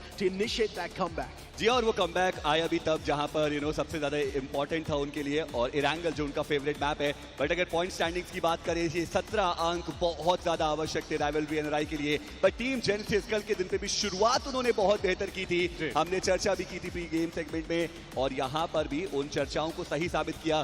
forever red Ross की बात करें, बहुत ज्यादा पीछे चल रहे थे, उनका कमबैक आया है, लेकिन टीम रेकनिंग अभी भी वो जो कंसिस्टेंसी है उसके ऊपर पूरी तरीके से काबिज। सर्कल जिस तरीके से होल्ड किया जा रहा है, आई मीन देख के मैं बहुत ज़्यादा सरप्राइज हूँ कि 7 मैचेस हुए हैं और 5 बार हम इन्हें देख चुके हैं कि सर्कल जिस तरीके से इन पे बैक टू बैक बन रहा है उसका पूरा फ़ायदा उठाया जा रहा है, और यहाँ से तो आप मानिए कि आने वाले समय में भी इसी चीज़ को दोहराना चाहेंगे। लेकिन 9वें से 16वें स्थान पे आप देखिए अब थोड़ी सी गिरावट आई है कुछ टीमों में जो अब तक काफी ज्यादा बेहतर खेल रहे थे। Exactly, the concerns still rising for Hero Extreme Godlike. This was quite a bad game from them, just getting 4 points. This is quite concerning. जी हाँ, लेकिन अभी के लिए समय हो चुका है ओवरऑल स्टैंडिंग्स की तरफ चलने का और देखने का कि ये जो पहला मुकाबला है ये क्या इम्पैक्ट डाल करके जाने वाला है। और team Reckoning, they are back on the throne. वो पहला पायदान उनके पास, लेकिन पॉइंट डिफरेंस मात्र 1 अंक का आपको देखने को मिलने वाला है। दूसरे पायदान पे आपको हीरो एक्सट्रीम गॉडलाइक देखने को मिल जाएंगे, पर टीम वर्सेटाइल उनके भी ओवरऑल स्टैंडिंग्स में एक बढ़त अब आ चुके हैं तीसरे पायदान पे। 7वें से तीसरे स्थान पे जम बहुत कमाल की शुरुआत है, और डिफरेंस भी मुझे लगता है कि एक आध और मैच के बाद वो बहुत ज्यादा कम करने की कोशिश करने वाले हैं। ओजी, ये मैच थोड़ा साधारण हुआ, लेकिन अभी भी मौका है कि उस फॉर्म को बरकरार करके वापसी अपनी तरफ से यहाँ पे लेके आए। राइवलरी मुझे लगता है कि यस अच्छा स्टार्ट मिला है एवरेज वाइज, लेकिन अभी भी जो जंप वो डिमांड कर रहे हैं वो इस मैच के बाद भी उतना मिला नहीं उन्हें। I understand Genesis Esports got 10 points in that previous game, but those 10 points did not really count a lot. They're still on the 9th spot in the overall standings. Still, they need to have a big catapult to directly propel themselves in that top 5. So Genesis Esports too, they need a major performance in the upcoming games. The same thing can be said for Seoul as well. If Seoul's not able to perform in the upcoming games too, now that just increases the concerns even more. But since Seoul is known as the comeback kings as well, so we never know what's going to happen. जी, और अगर आप चर्चाएं कर रहे हैं team soul की, तो मीरामार का ही वो मैप है जहां पे मेजर कमबैक की हिस्ट्री रही है BGIS 2025 के अंदर उनकी। चाहे हम बात करें सेमीफाइनल्स वीक 2 में, वहां पर भी वो पहला चिकन डिनर जो आया था वो उनका मीरामार के मैप पे ही आया था, और लास्ट में उन्होंने मीरामार से ही वो बड़ा कमबैक करके दिखाया था। But team Hades another day same old story, क्योंकि यहाँ पर भी वो इस पहले मैच के बाद 16वें पायदान पे और अभी तक दहाई का आंकड़ा नहीं छुपाए हैं। वो मुश्किल रहेगा अगर इसी तरीके से चीजें चलती रही, क्योंकि आप देखिए एक तरफ 72 क्रॉस होने वाला है, और फिलहाल यहाँ पे 7 मात्र अपने 7 मैचेस खेलने के बाद, तो ये जरूर से खुद से भी सवाल चल रहा होगा कि क्या गलत हो रहा है। लेकिन एक सवाल तो हमारी जनता भी कर रही है कि किस तरीके से मैचेस जा रहे हैं। कमाल के मैचेस अभी तक हमने देखे और यहाँ पे आप देखिए बहुत दूर दूर से फैंस ट्रैवल करके आए इस अरीना और इन मैचेस को देखने के लिए. Of course, the craze of BGMI is all across India, and we clearly see it in the fans as well.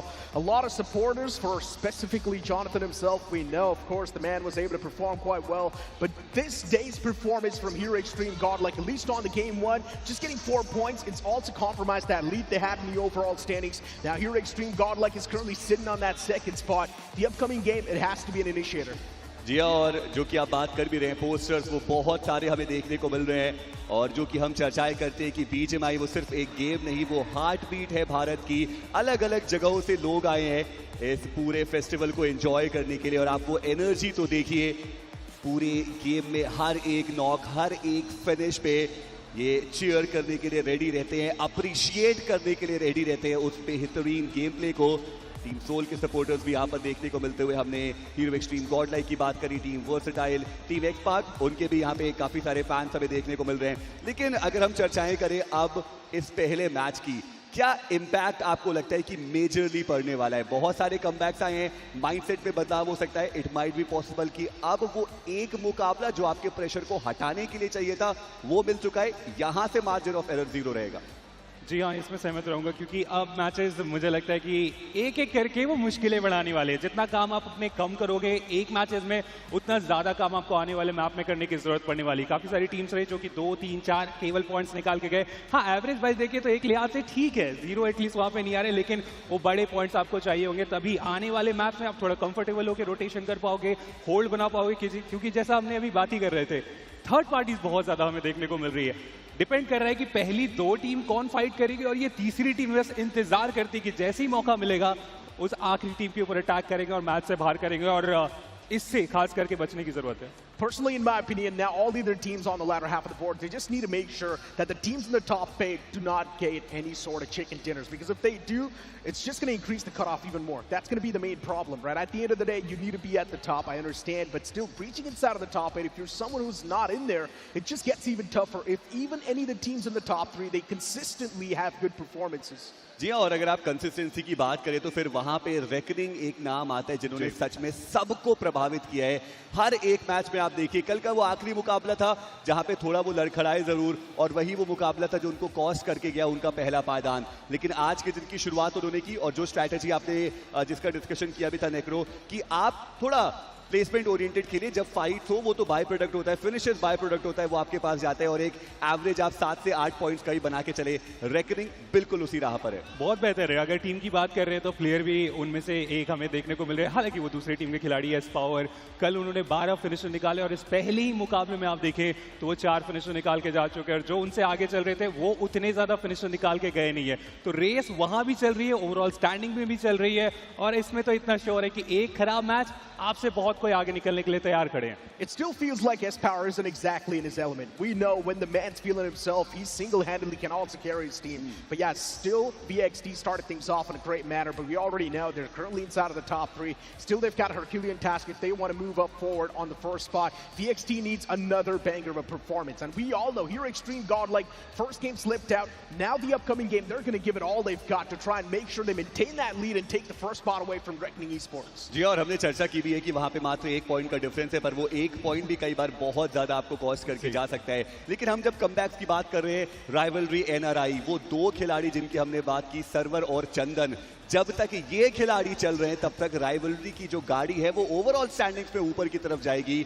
और वो कल के दिन पे हमें उतना ज्यादा बेहतर देखने को नहीं मिला, पर आज के दिन पे शुरुआत की है सर्वर और चंदन ने, दोनों ने ही बहुत ही बढ़िया मोमेंटम के साथ. और मुझे लगता है कि ये एक मच नीडेड मैच था उस ऑनलाइन वाले मोमेंटम को इस लैंड पे लाने के लिए. काफी आसानी से फाइनली इस मैच में बोलूंगा कि वो लेके आ चुके हैं. और सबसे बड़ी बात रही कि सर्कल, सेंटर का सर्कल जब भी हम देखते हैं तो आसान कभी भी नहीं होता है. ओपन ग्राउंड चारों तरफ, कवर्स के नाम पे आपके पास या तो आप सेंटर के अंदर चले जाए या फिर उन रिचेस में जाके आप रुके. बचा क्या, वो पेड़ के पीछे आप छुप सकते हो. अदरवाइज कवर्स के नाम पे कुछ खास वहां पे मिलते हैं और उस मुश्किल सिचुएशन में भी वो सर्वाइवल गेम अच्छा मैच वो निकालने में कामयाब हुए, ये बहुत अच्छी खबर है उनके लिए. We've been speaking about the good performers of that previous game, but let's talk about the teams that were not able to perform, right?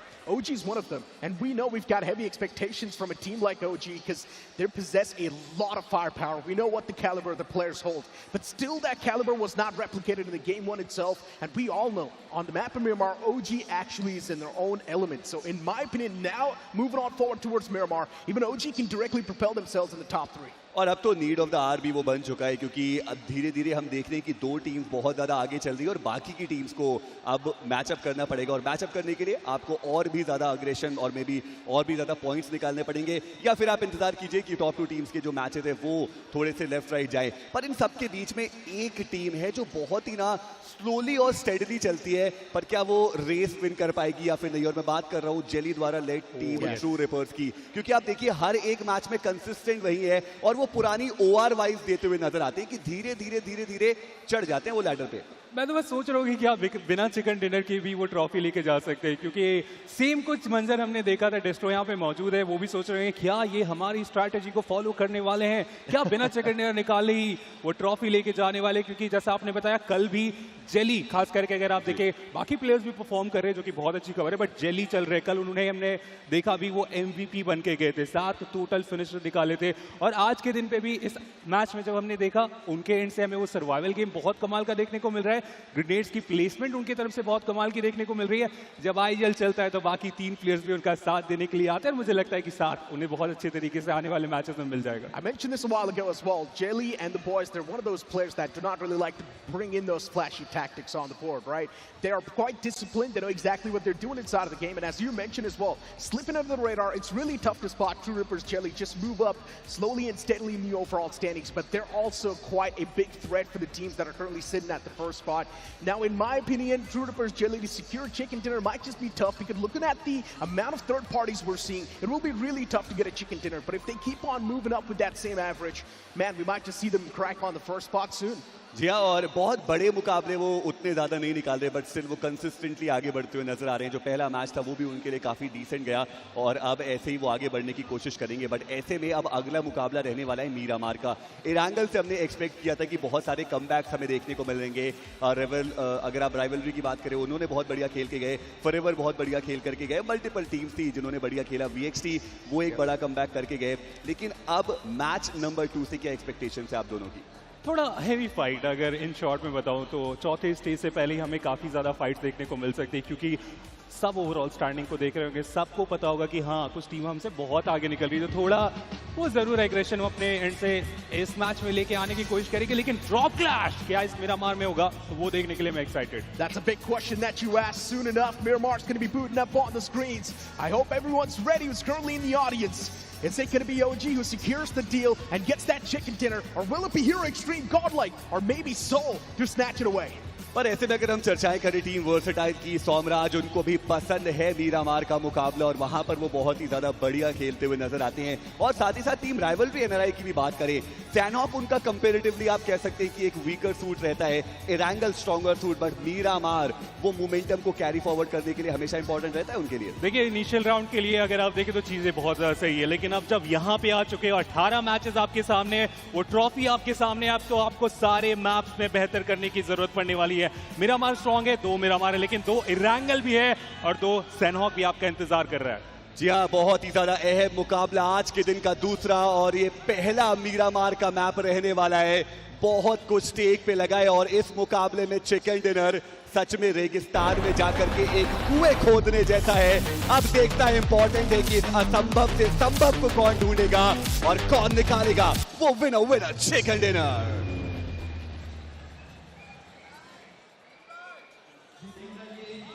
Well, here we go on the lands of the desert. We are back flying over Miramar, ladies and gentlemen, and what a comeback it was. Of course, coming in from Team Versatile, but match 8 of realme BGIS 2025 is live, and this is gonna be your pilot, Salty, joining alongside with me, co-pilot IC baby. And how's the energy, IC? So it's feeling a little bit tense here. Teams are trying to prove themselves here. It is, after all, the competition of the year itself. The best from all the round of India are all gathered here itself here. 19, I would say 16 teams pretty much all gathered here to fight for that title of lifting that trophy. Now, seeing the flight path here, it is going to be coming from the northwest corner, north side of La Cabrera, and then ending towards the outskirts of Impala. So a pretty northeastern shift for some of these teams. I don't think we are going to see a lot of major changes or drop clashes right from the get-go, especially teams that kind of respected each other's boundaries. But personally, I feel like Seoul looks extremely uncomfortable with this drop location, because the games that they really dominated was when they are playing on towards the eastern side, around Minas, around La Bendita, maybe even Puerto Paraiso. But for them to go for this switch has kind of put them in a very awkward situation. And there are moments where it does feel like Team Seoul, they are trying to force the fights. They are trying to go into uncomfortable positions to gain those points. Currently, this circle, of course, on towards the northeastern quadrant of the map, Team Forever. They're going to be extremely happy along with that Team Hades as well. Potentially an opportunity to climb on that ladder, to climb on that overall standings. But having said that, I see there's another team who will be extremely happy with their positioning. Team Godlike. They've been brilliant so far. Look at that. Not on the central part of the circle, but they hold great compounds of Hacienda del Patron, and they've got multiple teams who will try and approach them, namely Versatile as well as Bot Army. See, this is the thing about Hero Extreme Godlike, right? Their approach for today is a little bit different because of the fact that everybody is gunning for them. Everybody's got it. Like, they understand that there is a huge target on their backs, and they try to play it safe, but it just didn't really pay off. But all things considered, based on how the zone actually went here, there was a pretty messed up zone to actually play to begin with. So I would say shrug it off, move on, focus on the next objective here. Obviously, we are seeing teams making a little bit of a comeback here. Versatile was able to snatch chicken dinner despite losing one player right at the start of the game. I mean, they've got stars, right? They've got players like Aqua, they've got players like Spar as well, who know how to kind of carry on that mantle. But this is a very interesting side, Team Reckoning Esports. Nobody sort of considered that this team will be so consistent ever since the grand final started. But I want to know from you, these four players, especially after the departure of Hunter, I feel like they've still figured out how to be at the top, at least in those podium positions. I think it all comes down to how they actually plan their strategies and how they play mentally, right? Like, so ever since they introduced their coach Zaru, who previously coached for Hyderabad Hydras, came into picture, he does the role of the reminder for the team. And every single time I have a chat with Reckoning Esports, they always say, we stick to our basics, we focus on our basics, we play along our basics. And that's something that has kind of drilled them in a way, like it's kind of like a drill sergeant. And when you go to battle, focus on that, and it will get you through. The fundamentals of how gunplay is supposed to be like. I think Reckoning Esports, just like you mentioned, one of the teams who has definitely kind of sharpened the skills in terms of pulling off the basics right, and this is one of the reasons why they've been potentially the most consistent team inside of the grand final so far. But another team, another player you've got to talk about, Sarwar. Of course, a lot of buzz, a lot of talk around this player and how effective he will be in the grand finals, with people especially underestimating him, especially the ones who love the top dogs, right? People who expect Admino and Jonathan to be the MVP. Sarwar came out of nowhere. But this match, he proved himself once again that potentially in the coming years, he will be in the same leagues. Yeah, I think that's something that, you know, personally it was a little bit of a shocker as well here, because a lot of us kind of expected from the sidelines, like, hey, NRI is going to be coming into the grand final dominating here. Yeah. And I was able to get insider information, like Reckoning feels like, hey, NRI, they are going to be in last place. And guess what? They were dead last yesterday. But with that performance just now, it gives them a little bit of shot here to make a little bit of bounce back here. So again, day 2 is all about adaptations. Are you used to how that pressure is going to be like? And that's going to be something that teams, obviously, like Hero Extreme Godlike, Reckoning Esports, Versatile, all these teams, even True Rivers Jelly, they do have those kind of experience after so many years. So learn to shrug it off, learn to focus on keeping the good vibes, and then focus on doing what the best possible outcome you can do. Maximize the most amount of points you can get in those scenarios. And to be honest, historically, the one who has actually done that in day number 2 has been Somraj and his boys, especially Versatile. I feel like they are well set. And it was a very interesting line which Ravan said on the main desk, on the analyst desk, right? He mentioned that Somraj, once he gets that momentum, no matter where he is on the overall standings, the chase for the top is on. So I believe, I see, considering versatile, they love to play the map of Miramar. This is a stage well set. No, it comes down to just different kind of perspectives. I think from Somra's side, it's all about chasing the points, make sure to get some sort of rhythm and momentum to actually catch up as well. And I feel like the one that has been in the situation of chasing to prove himself here, it's got to be Metal Esports, right? We've seen moments coming from Legend, we've seen moments coming from Thunder. Obviously, Thunder didn't have a great game yesterday. We've seen more action coming from Amit and Legit specifically, but ever since the departure of Prince and having I would say Amit into the picture, Metal Esports has been trying to prove themselves, and somewhat they are doing pretty okay if you think about it in the overall standings. Alright, now what I'm going to say is going to be extremely funny. See, I was vlogging, I met Amit before the tournament, and I mean, it's our friendship, we do that little bit of banter, and I mentioned that maybe over the course of the 3 or 4 days, the maximum you're going to get is 3 or 4 finishes. That man got 3 and 4 finishes in respective games, and now he's on the overall standing. So I was like, wow, Amit, that is a mic drop. Did not expect that from you. Hey man, sometimes giving back to the community, there's only so much you can give. It's about time to take. And in this case, take glory, take pride, prove yourselves here, because hard work definitely pays off. But all things considered, is it worth it? Can they actually secure the trophy is going to be the question here. And of course, the top 5 teams, every single team on screen right now is going to be fighting to lift that trophy itself. Now, from Reckoning Esports here, we do see Dion in a very, very safe position, but this is the first time we do see teams like Orangutan and also Reckoning Esports not going for that early rush for stage number 2 here. It is stage 1, they're still outside the zone. I guess they're trying to catch a little bit of an off angle of those timings here, so a little bit weird out by this patience coming from Orangutan, but it seems like they've kind of figured out that nobody likes lurking around the zone. And to be honest, I think Orangutan has also sensed the presence of multiple oppositions right around them. I mean, if we get a look at the map itself, you know there's Reckoning right up front. There's another team chasing that is going to be SOA as well. So Orangutan, they have to tiptoe their way inside the circle. It's not going to be easy, considering we know the land pressure is there. Land pressure also on the top dogs. Extremely surprising, but Genesis performance, I want to know from you. Such experienced player, Shadow being the only one who carries the legacy of being inside a Kolkata land from 2019 to 2025. What is going wrong for Genesis? Well, before we talk about what is going wrong right now, because Shadow, they just drove by a team, and that's going to be a little bit of an awkward spot, because FS Esports completely let them through, which is kind of surprising here. I was expecting a little bit more punish, but finally FS Esports, they pull out their guns and they are starting to shoot, and there is going to be some damage onto his Genesis, but no pickoffs whatsoever. So Shadow, he's got to count his lucky stars, because I don't know what happened, but how did FS just let him through? I mean, amidst all the shadows, there was a little silver lining which Shadow just rode across. I love the way how he used his mobility to escape from the spray down coming in from FS. But it was funny. Shadow at least gains the information of where the players of FS are stationed.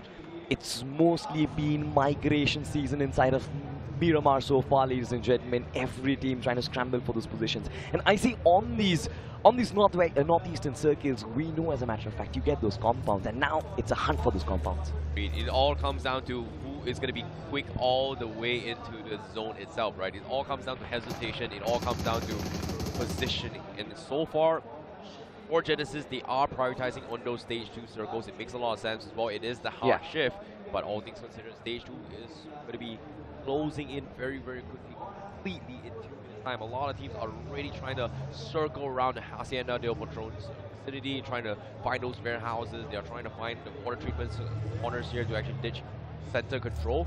But ideally, this zone itself, it feels like it might be out in the opens as well. So when it comes to open fields, you need some sort of cover, and you can see even Leadership Godlike already trying to protect those vehicles, knowing that it is going to be a run out in the open as well. You can see based on this terrain as well, just no man's land after no man's land, no enemy to be spotted out in the open at all.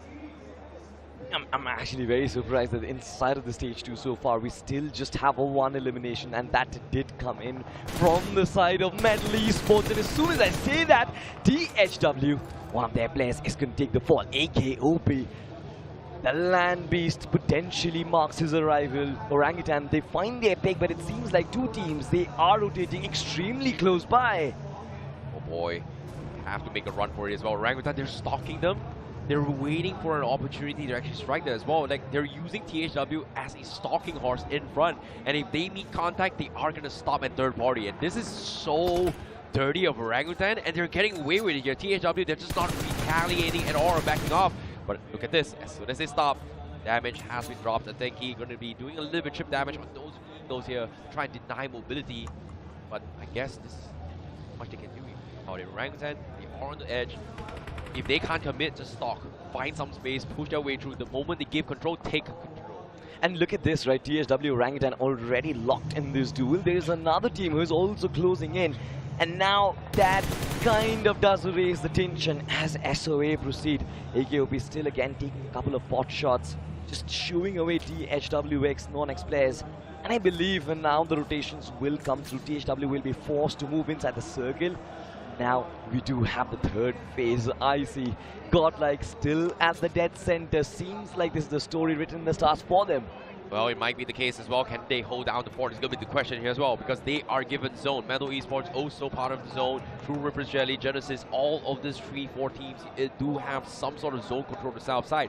But a majority of teams are clustered onto the southwest corner in San Martin and also Minas de Generala. So that means it is going to be a lot of rocky terrain. So climbing out rotations is going to be a longer duration for those teams. And most of them might consider taking the long way route here to actually rotate around to maybe find quicker rotations inside the zone. Of quicker rotations, Team Soul just marking that northern terrain.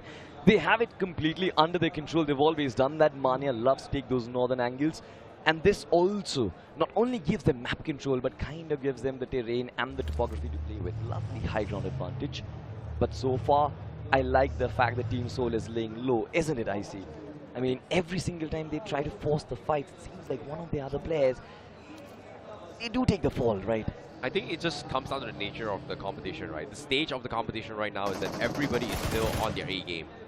And if you got the feel that somebody is trolling, that's going to be a time where you kind of flex it out here. So I think it's more comes down to just wait for the opponents to weaken themselves, and when they are weak, you strike. It's all about a game of emotions. It's all about a mental game. It's not just about the head-to-head fights or the positions they are. It's all about the mind games as well. This is 16 different teams with 16 different minds in play, telling different kind of stories and different kind of strategies and comms to give you this amazing, amazing competition. But all things considered, with so much in play and the stakes this high, can they get those points is going to be the question here as well. But it seems like Rivalry NRI, they do find themselves a very, very nice pick here. Slow and steady might win them the race. But all things considered, they had a good game in the previous game. Can they replicate again? Well, for that, Sarwar needs to find this first pick. Rush Boy being spotted out there, multiple crosshairs right on top of him. And THW, now they're going to start bearing the brunt of this new zone. A lot of damage being there. Look at the shots being connected. Chandan forces back to safety. I love the retaliation coming in from THW, but there goes Rush Boy. Now seems like Rivalry NRI finds another knock here right at the edge, and seems like it is going to pay off. That's going to be 2 points in the back. Unless THW goes in for the save. It is stage 3, stage 4 is going to be in a little bit of play here. But guess what? S-Power, they were hearing all these gunshots. He's been tapping a little bit too long, and here's a little bit of love tap, and he is going to steal away a finish. This is one of the reasons why Somaraj and S-Power and the rest of Versatile as well, they're so good on this map. They know how to lie low, but they also know when to press those triggers. Okay. Did try to get those finishes, but S-Power backing off. Look at this, Orangutan on the move. SOA has been spotted. Starboy taking so much damage. AKOP falling back. SOA is the formation there to retaliate, I see. Oh boy, this is tough. This is really tough as well. SOA, they're making a little bit of bounce back here. Looks like they are going to be committing to the fight 38 seconds before the zone shift. Stage 4, they do not have control. And Orangutan, they're waiting to punish on those mistakes here. But the longer they take, they are going to be making a little bit more. But guess what? Desperation punishes them. OG, they lose Aru, and they are going to have to force the fight back. AKOP going big over there, find those two knocks, and now look at this, Atanki from the back lines, being the last line of defense. This was got as well, but two players from SOA, they're trying to flip this fight. Starboy, lone man survivor, needs to be the star of this team right now, but armed with the S12K, Westcott strikes. The last minute they got in Orangutan, they survive with 4 players, but no time to celebrate as FS Esports, they start marching towards them. Oh no, they have to go in for the resets here for OG. They don't really have a lot of time here, but FS Esports, they're coming in, they're striking, they're pushing, the spray down comes through, and Rivalry, NRI, gonna be in a little bit of trouble. OG as well, struggling, they're running, they cannot do anything. FS Esports, they shut down OG, they deny them, but guess what? It's not over yet. They do find out Tinky eventually, and that's gonna be FS Esports taking OG out. I have no clue, Max, mid-air, how did he manage to survive that exit, that disembark from the vehicle? But that was brilliant. Orangutan, they made sure that they completely wipe out the likes of THW, but then the timing of the third party from FS Esports was pristine, and due to that, they also get themselves a southern edge of the circle, I see. Oh boy, what a recovery from FS Esports here, playing on their home turf. We have Insidious, obviously looking to prove himself in his home ground here. This is going to be in Kolkata right now in Grand Finals, but all things considered, it's not over yet. The match continues. You can see Zone starting to shift onto the open fields here. Forever Red Ross has center control, and Soul right at the edge as well. And currently, he is going to be stuck as well. Manya, he tried going for the exit. Somrush denies him, but somehow the denial was not good enough, and he narrowly escapes this as he tries to run away as Versatile. Going to be on the hunt. Manya, nowhere to run. Forced to disengage from those vehicles. Forced to hide in this rock. He's stuck. Somebody needs to save him. Aquanox saw the vehicle. He knows there is a random player stranded as well. And that is going to be Manya. As of yet, Manya dropping a name means that Aquanox has a rough idea that he is there. But support fire from afar, Soul keeping Manya alive, and Versatile is being a little bit hesitant to actually take this fight. And there's actually good reason why Versatile is hesitant.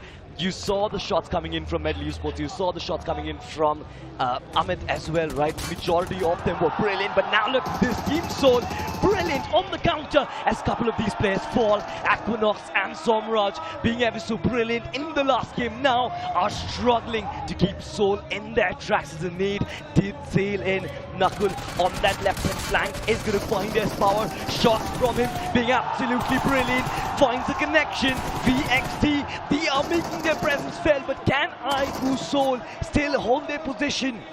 Well, speaking of which as well, S-Power coming into the play. He's going for the clutch. Hunter's going for the Jukarino, but S-Power, the Clutchmeister, he absolutely does it. Superpower in the making as Versatile saves the fight.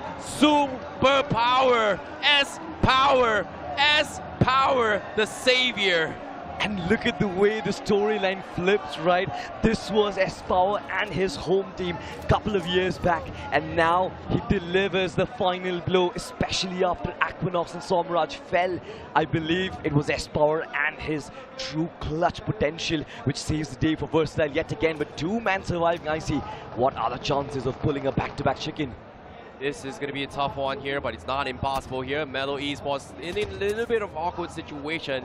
CK sees a couple of random players out in open, sees Amit from afar, looking to get a couple of love taps in. Unfortunately, it's such a difficult spot to be in. They are smack mid in the circle. That means every single one will have their focus on top of you. But considering the position they are in, there's not a lot of room here. North-South is good, but West-East is going to be open fields for other teams to actually pick on CK. Exactly, and that is one of the reasons why you have those soft covers, right? The smokes being laid out to cut down. But look at this replay once again. Mania being ever so brilliant. He did find the knock before going down, but then it was S-Power and his quick switches on from the shotgun to the assault rifle. Hunters coming in from the left-hand side was also pretty brilliant, but could not save the day for Team Soul. It was ultimately S-Power who had the last laugh, and now Team Soul, they're even going to struggle on the overall standings even more. Yep, they tried their best here, but it seems like Versatile still holds on for now, but it's not over yet. Now, let's talk a little bit more on the other teams here as well, because Hero Extreme got like the R lane a little bit low. You talked about this early on. They are playing very, very safe, but 10 teams still remain in stage number 5, and 33 remaining players in this zone. Stage 5 is where things get a little bit spicy here, because so the moment the stage 6 shift comes through, CK will look to punish anyone to rotate around them, and that's going to be teams like Forever Red Ross, teams like Reckoning Esports, who may need to cross the road itself to get to where they are, which is center control, the best point possible. So for CK's position right now, all they need to do is just wait and survive. The moment stage 7, stage 6 comes into play, they will be able to reap the rewards because everybody is looking to push into the next phase of the zone, and they do have center right now. Absolutely. But not a lot of covers I see, and that is where my anxiety comes through. I'm not sure if CK will be able to hold on to that position, but if they do manage to do so, just like you said, they're going to be sitting on an absolute gold mine, a finish frenzy.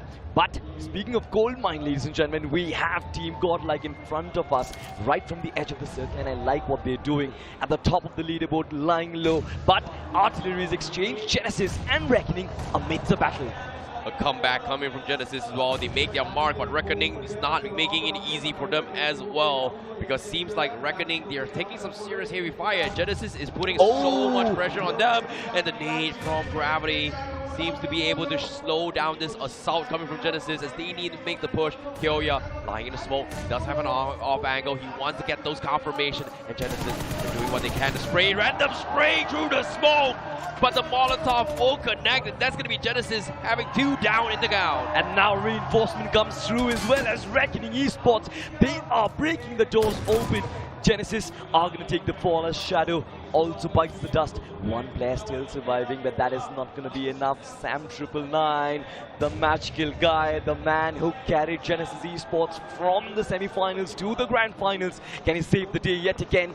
It will be a massive question, but I do not doubt his capabilities. Oh boy, this fight here, this was a rematch from game number 1. Reckoning is what they were stuck in the shelter because of Genesis, and now guess what? They get the revenge. Even though we're stuck, we still had top 3 position. This time we're not stuck, we're gobbling you up. But all things considered, Hiroshima Godlike, they are going to fight against True Rippers. Jelly, the spray down counts through. They each trade 1 for 1. Jelly going for the run by. Jonathan is down, and True Rippers, they want to save Jelly. And can they save him? It's going to be the question. It will be tough. It will be nigh impossible. Ninze with the nade almost find the connection on towards Jonathan. Another one to double it up. Team True Rippers, they rip the likes of Godlike. True Rippers, Jelly, an absolute monstrous performance. Finishes everyone from Hero Extreme Godlike. They take everything. They take the pride. They take the glory. And they are looking to take even more. 4 finishes in the bag. 8 teams remaining. They are going to be in part of this top 8 here with some position points. As of yet, I'm curious to see how they are going to be taking this next approach. They are able to get those pieces, but they are still coming in from the south side. But the question remains, can they get into the next phase of the zone? Cincinnati kids, they have been laying low. I've said this for quite some time now, since stage 5. They are just laying low. They're waiting for 7 and 8. And once that happens, everybody is going to be caught out in open. So Reckoning Esports now making the play, trying to deny those entry points for True Rippers Jet. And this is actually working out for Reckoning Esports now, but do they have the ammunition in question? I kind of feel like there are not really a lot of entry points for Team True Rippers, considering the fact that they are cornered in from 2 different sides, and so is Cincinnati kids as well. Reckoning Esports, they divert their attention. There are multiple teams right in front of them, and I believe this is where they start dominating. This is where they start going on that aggressive footing. They've been nailed low so far, but now look at them go. Kyoya spotting Mighty down. He has the information of where Cincinnati kids are placed. Shot coming through, mobility being taken away, the buggy almost smoked up. Now I believe with the explosion, he might as well find the knock, I see. Oh, again, Cincinnati kid, they're laying low for this specific reason. They need to wait for help. And those helps are going to be the people rotating inside the zone. They are going to lose a little bit of space, but again, the circle favoring Cincinnati kids once more. They've got so much control in the center. They're stuck in the middle of the crosshairs of every single one. They cannot peek out yet. And every single team knows that the moment CK goes down, that is going to be open seasons to push for the zone. And right now, CK cannot afford to get knocked at all. But look at this replay once again. Ninze, the hand of God, of course, brilliantly struck True Rippers. They're going to be celebrating, of course. But where are they? Did they manage to find their entry into the zone is going to be the big question. As another one falls, it is going to be FS, but they had a good outing. I see 9 eliminations so far and the 8th position. Do you think they're going to be happy? Well, all things considered, we have to wait for the match to officially finish for us as well. Happy or not, the game continues for Reverend Red Ross. looking to try and push through. Reckoning trying to deny entry, and guess what? Somraj was able to get the knock on Forever Red Ross, but Viper gets the confirmation. He steals it away. And just like that, Forever Red Ross, they lose one player. CK getting the first knock finally in here. As True Ripper's Jelly, they get taken out a little bit here. As Kill Lamau is pretty much done and dusted. But CK, they finally strike back. Stage 7, this is their time. This is their moment. But will they be able to hold the fort? It's going to be the question here. Reckoning Esports still looking to find an entry point to push through. Doesn't seem to see a crack yet. Forever Red Ross down to one player. Lucifer pretty much pinned on the corner as well. Viper knows exactly what's up. Chip damage comes through. They're making sure that Forever Red Ross does not have an easy time at all. I love the confidence coming in from Reckoning Esports. Look at the 2-2 split. They do not really care. Viper going on the offense, pinning down Forever Red Ross so far. As nades, they do come sailing in. Phoenix bites the dust. Another one goes down as Lucifer falls. It's just one player surviving. Arzo needs to hold the ground, but Reckoning, they are coming guns blazing. I see the hunger, the desperation, the proving grounds for Reckoning Esports. They're doing exactly that. They make it towards the top 4 and versus out back-to-back potentially 9 finishes in the bag, and S-Power is feeling himself as they try to go head-to-head against Forever Red Ross. They're not inside the zone, but Raiden is trying to sneak past with an offside. But aside from that, Reckoning Esports is making sure that all these 3 teams are at a stalemate, and Reckoning trying to push in. Versus out, trying to push in, and CK, the gatekeepers, they need to find an opening, and here comes the knock. Juicy is knocked. Juicy is done. That might be the opening for Reckoning to push through. That is the opening for Reckoning. Also the closure for Cincinnati Kids. And now look at them go. Dionysus finds a connection on towards, I believe, Cincinnati Kids. Look at the HP on Aditya. Very, very low. But I like the way Versatile are keeping themselves safe. I like the way they're lying low. And they're waiting for this fight to brew up, I see. They're waiting for Cincinnati Kids to destroy the likes of Reckoning. And look at the rotation from S-Power. He's trying to get in the back lines. And if he does so, if he manages to find the position, this is going to be abomination for Cincinnati Kids. Exactly.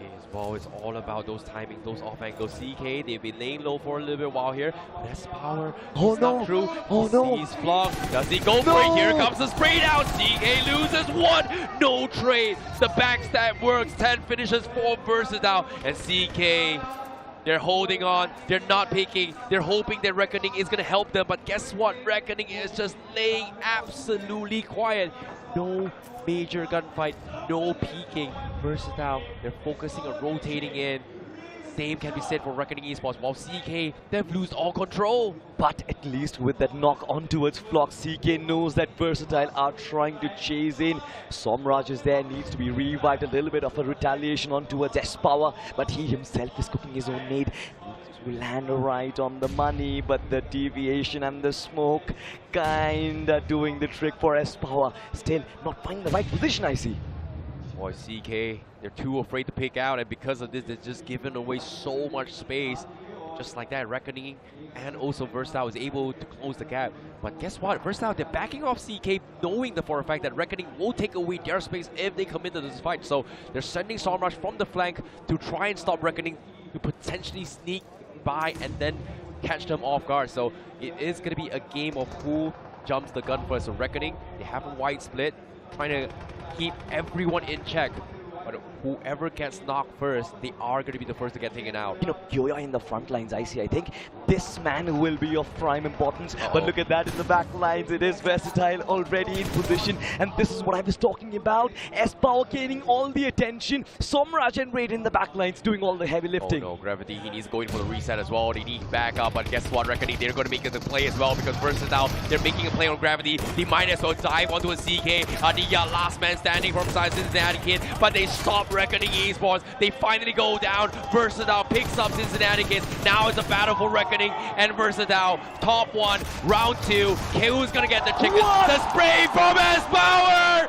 Super power! S-Power! The savior from Versatile once more. The Clutch Meister all by himself though. Dion versus S-Power. 1 versus 1. Dion, he goes down, and S-Power has done the clutch of the day, the clutch of the BGIS 2025.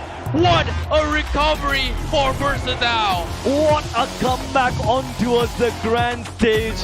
This man is a land beast. You know it when situation is dire, when it's almost lights out. There is one man who comes in as a silver lining and carries his team forward across the finish line. It is none other than S-Power, ladies and gentlemen. A monumental performance with 10 eliminations, but 2 back-to-back chicken dinners to start day number 2 of realme BGIS 2025. What a performance from Versatile. What a game coming from Versatile as well. After swapping Aquanax in, they have kind of worked things out, and now riding on this momentum from yesterday, 2 back-to-backs here. I would say this is 3 back-to-backs if you think about it, based on yesterday's game 6, and then into today's game 1, and also game number 2. Well, I absolutely have nothing to say, Joe. I'm going to ask you, Johnny, instead. Yeah. Because I believe we've seen S-Power enough at LAN events with performances like these that this should not surprise us at any point. I mean, yeah, it shouldn't. This man is a people pleaser, right? He likes to please the audience. He is a gladiator in his heart, and he wants to make sure that everyone is entertained. And what entertains people the most? Getting those finishes. Gets 10 eliminations all by himself. His team has a total of 15, and they get 25 bomber in this game itself. And S-Power, as we talk about him, and as I said, a people pleaser, I mean, he is going to be the man of the people after this tournament is done, for sure. Oh, he's definitely made the clutch of the tournament itself so far. He was able to pick himself up by securing the finishes as the sole defending player. Not just in the final moment, in the previous fight as well, because if he got taken out, the entire Versatile would have just dropped out somewhere around 10th place. He saved the team, made his comeback, took them all out, and then proceeded to carry in this final game where it was a 1 versus 1 against Dion and still came out on top. I mean, I remember at the start of the day today, it was Anki the Bot who on the main desk mentioned that after 3 years, Somraj is here to claim the trophy again. And I think with S-Power by his side, that might actually happen. You know what? Considering S-Power's history, I had a small conversation with Somraj and he's extremely scared. He does not want this gem to actually leave his team and go somewhere else. But coming back to it, the storyline was so brilliant, right? He goes up against his ex-team. Team Soul almost eliminated the likes of Versatile. We saw how Manya was brilliant. S-Power gets the recovery, but not just there. From there, Solo single-handedly leads his team to victory, maintaining those formations, those 1-2s, and it is Somraj and S-Power's brilliance. I believe collectively they are absolutely doing amazing, and after this performance I wouldn't be surprised if they climb back up to that #1 spot. Well, it might just be it as well, because think about it as well. 3 back-to-back amazing games ever since the swap from game 5 and 6 yesterday itself. It's just momentums after momentums coming from Versatile right now. And if my maths is correct, I think they're going to be somewhere 81, 82 points in the overall leaderboard. And considering Godlike didn't do too well in this game, Reckoning was lacking finishes as well, I think Versatile might actually be able to take that first position away. It's going to be down to 1 or 2 points, but what I'm happy about is that the fight for the crown, the fight for the trophy has shifted from what seemed like it was just going to be a domination by one team to 2 teams yesterday, and now Versatile also joins the mix. But on the other hand of things, we are seeing a lot of fall-offs as well. I want to know from you guys, because we did see Cincinnati Kids take a beating in the last game, in this game as well. They did make it to the top 3, but again, finishes just weren't there. Yeah, that's the thing about Cincinnati Kid, right? They had the right idea, they just could not find those timings. A little bit unfortunate as well. But all things considered, let us talk a little bit more on the MVP of the match, because it's undeniable. This is the guy we have to talk about, baby. This is S-Power, superpower in the human flesh. This is him with this amazing, amazing performance. 10 total finishes in the bag from the hands of Versatile. Absolutely once again, top orgs are going to be looking out for this champ. But for now, of course, Versatile. Johnny, I want to ask you this. Did you imagine from 37 points to 81, the journey is going to be so simple? No, man. I did not think it was going to be possible, and especially just in 2 matches. That is a feat. But then again, you look at the roster of Versatile, and I think you see why they can make it happen. Raiden as well makes it to the list of the top 5 players with 5 finishes to his name. We have Kyoya from Reckoning Esports, Insidious from FS. He's been doing quite well today individually, but his team needs to step up as well. And then last but not the least, in the list of top 5 players, we have Gravity from Reckoning Esports. Now, the consistency from Reckoning Esports, it seems like they are back, baby. They certainly are. I mean, you look at the way they seem to be confident, you look at the way they balance their aggression and positioning, it's scintillating, right? Yeah. In the first 5 stages of the game, you see Reckoning Esports lying extremely low, just focusing on their rotations, not looking to take those abrupt fights. But as soon as the 5th circle hit, as soon as they got themselves control of it, I believe they were so brilliant. No, it's interesting to see how things is going to be happening here right now but I'm curious to see how Team Versatile is going to be standing after the overall standings. But all things considered here, in terms of overall finish points here, there's 15 finish points in the hands of Versatile and total of 25 points as of yet for the points. Well, let's see though how the impact of this is going to be on the overall leaderboard. That's what I'm most curious about, because Reckoning Esports, they will be able to keep their first position. Man, so many calculations. I'm getting confused. I'm going to leave it to the computers in the backstage. But FS now, 10 points, kind of consistent. Cincinnati Kids, 9 points, helped them keep or stay inside of the top 5. Hades Age 4K, yeah, it seems like having a much better day than yesterday, but considering they are starting from the bottom of the leaderboard, this is not going to be enough. They're going to have to do what Versatile is doing, and they will have to do it consistently in at least 4 games if they want to be a conversation of the fight for the title. Hey, man, I made a prediction just now. The trend from round 1, 2, 3, 4, 5, 6,000 until now has always been neck and close. And guess what? Day number 2, a day of comebacks, and guess what? The top is slowly crumbling, except for Reckoning Esports. For Reckoning and now Versatile as well. I just hope if Versatile can make it 3 in a row, imagine a LAN hat-trick. What is that going to be like? I mean, I wouldn't be surprised. I wouldn't be surprised. Now, you guys might actually find it lame, but there was, back in the history, octopuses are supposed to be lucky. They are supposed to be a good omen. Today they started the day with Aquanox, who is rumored to be the octopus. Do you think that luck is working out for Versatile? You know, ever since they swapped Aquanox yesterday, things has been doing well for Versatile, right? So it feels like the chemistry between Aquanox and S-Power is giving them some sort of momentum. But that game, who needs Aquanox, man? S-Power single-handedly just shut down everyone. I mean, it's going to be a team game, so this one man is going to be important. But that's just us. Let's hear from the players themselves what's going on in their heads with Rohit.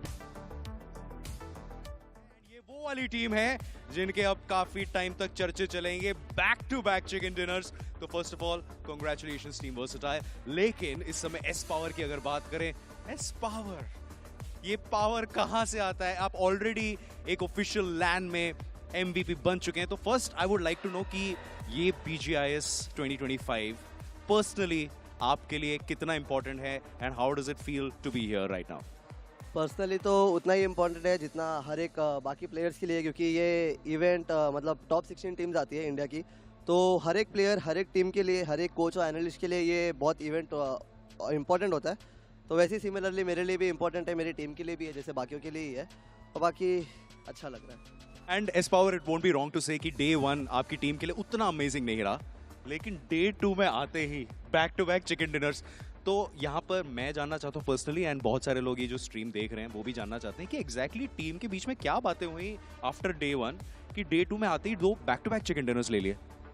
First day हम लोग अपना team game थोड़ा down चल रहा था, individually चारों ही down थे और मोमेंटम पकड़ने की ट्राई किया, बट मोमेंटम में फेल हो गए हम लोग. तो आज हम लोग ने वो सब डिस्कशन किया, मतलब कल रात को, तो वो सब सुधारने की कोशिश में आज हम लोग ने फ्लो पकड़ने का ट्राई किया और अभी जो चल रहा है वैसे चल रहा है. एंड ये जो फ्लो आपने पकड़ा है, जो आपने कल डिस्कस किया था, बिल्कुल वैसे ही चल रहा है या थोड़ा सा प्लान इधर उधर हो रहा है?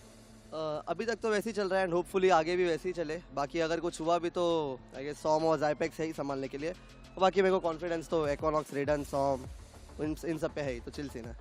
ऑलरेडी आपने 13 फिनिशेस अपने नाम कर लिए डे 2 में, एंड अगर बात करें about the second game, 10 finishes कोई मजाक नहीं है. एंड इस समय कॉन्फिडेंस लेवल तो आसमान चूम रहा होगा. ऐसा कुछ नहीं है, just go with the flow वाला सीन रहता है. फ्लो वाइज अच्छे खासे फाइट्स होते हैं और हम लोग ट्राई करते हैं अपना बेस्ट दे के निकालना।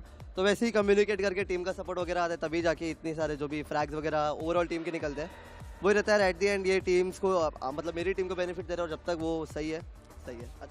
And ESPORTS, thank you so much for giving us that moment, and thank you so much for giving me goosebumps while you were making that end wala finish. So congratulations for the amazing win, and congratulations Team Versatile for that amazing win. And यहाँ पर मैं congratulations कहना चाहता हूँ हमारे elite passes holders को। अगर आपने elite pass ले रखा है, and if you are in the audience right now, so there is something very special for you after match 6 of day 2. तो कहीं मत जाना for the elite passes holders, and आप भी कहीं मत जाना because more BGMI action after this break.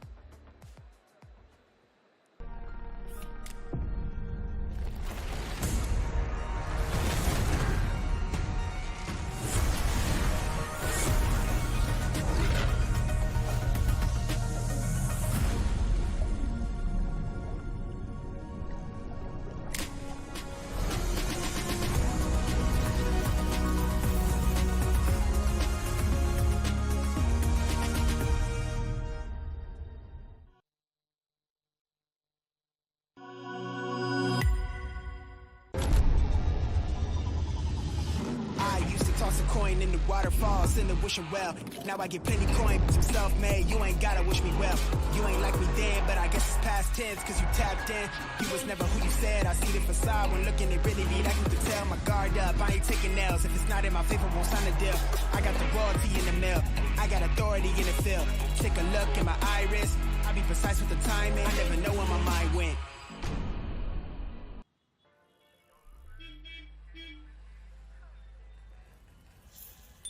എടാ നമ്മൾ നേരെ ലാൻഡ് ചെയ്യുന്നു. ഒരു M4 2X കിട്ടിയാൽ മതി, ഈസി ആയിട്ട് വരെ വൈപ്പാക്കാം. എടാ ചുമ്മാ ഇങ്ങനെ അണഞ്ഞു കുത്തി ഇരിക്കല്ലേ, ഒന്ന് പവർ ആക്ക്. പവർ വേണോ? കുറച്ച് പവർ തരട്ടെ. Masala dosa, plain dosa, special dosa, chilli chicken, pepper chicken, സുലാഗൻ ചിക്കൻ, മട്ടൻ കുഴമ്പ്, ചിക്കൻ കുഴമ്പ്, ചിക്കൻ ഫ്രൈ, പിന്നെ മണിയുടെ സ്പെഷ്യൽ ജ്യൂസി ചിക്കൻ ഫ്രൈ ഉണ്ട്. എടുക്കട്ടെ?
एक बार फिर से आप सभी का स्वागत है realme BGIS 2025 में। और जिस तरीके से ये दो गेम्स गए हैं, I'm pretty sure everyone is excited and pumped up by VXT's performance. बहुत ही versatile ये performance रही है। मेरा नाम ओशन शर्मा और मेरे साथ इस वक्त जुड़े हुए हैं यहाँ पर Ravan and IC baby Terence. Welcome to the desk. I'll start with you. VXT Day 2. It's a different example altogether. Hey, back-to-back chicken dinners, and on top of that, ever since they swapped in Aquanox as well, the vibes has completely changed. And S-Power finally found his clutch moments, which is very, very interesting because a one-man army saved the day, fought that fight against Soul, and then still take the chicken dinner, and then 1v1 against Dion, and still came out on top. That was an amazing performance coming from S-Power. You know why that performance is amazing? क्योंकि ये players खेल रहे हैं realme GT7 series पर, और ये series ये built है BGIS के लिए। So हर एक performance, हर एक चीज कमाल की होने ही वाली है। 120 FPS आपको stable देखने को मिलता है। Everything is at its peak, just like VXT's gameplay. Ravan, but सवाल यही है, VXT, yes, they're doing good.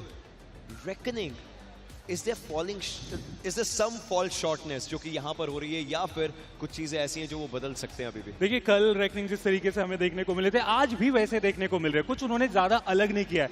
अलग क्या हो रहा है कि VXT कुछ यहाँ पे अलग करके जा रहे हैं। S-Power 10 फिनिशेस अगर एक प्लेयर निकाल के जाए, I mean come on ocean, हम सभी देखते हैं कि पूरी एक टीम के फिनिशेस होते हैं जो इस खिलाड़ी ने अकेले ही निकाल दिया। We have fan movement like कि धन्यवाद एस पावर, इतने कमाल के मूवमेंट को हम सभी को दिखाने के लिए, मजा आ गया. Just the same question from you. Like we've talked about VXC, right? They are playing really good.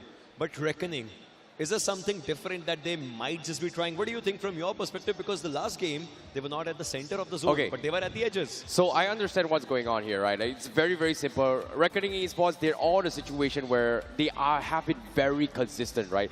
Get as much points as you can and then maximize as much as possible as well. Even if you lose in your situation, you're not doing well, it's fine, it's okay. Get whatever points, that's it. And that has been Reckoning's objective so far. जी हाँ, काफी कमाल की यहाँ पे बात चल रही है. एनर्जी यहाँ पे काफी कमाल का देख पा रहे हैं और उसी तरीके से हमारे ऑफिशियल एनर्जी पार्टनर मॉन्स्टर जिसके साथ बहुत ज्यादा वाइब आ रहा है. इनफैक्ट मैं पी भी रहा हूँ जब भी मुझे मौका मिल रहा है. ओशन, वाह वाह वाह वाह वाह. लेकिन अगर मैन, मिथ और मॉन्स्टर की बात करी जाए as it is, then I think जो सबसे ज्यादा इंपॉर्टेंट इनफैक्ट चीज होगी, when we talk about the monster itself, right? Yeah. We have incredible players, incredible teams, but I some think teams might just be struggling in its own self. I think it comes down to just Jonathan in the situation where, obviously, when we talk about Jonathan as being the top of the top for Hero Extreme Godlight, right? But you have to understand that there is a total of 18 matches that needs to be played.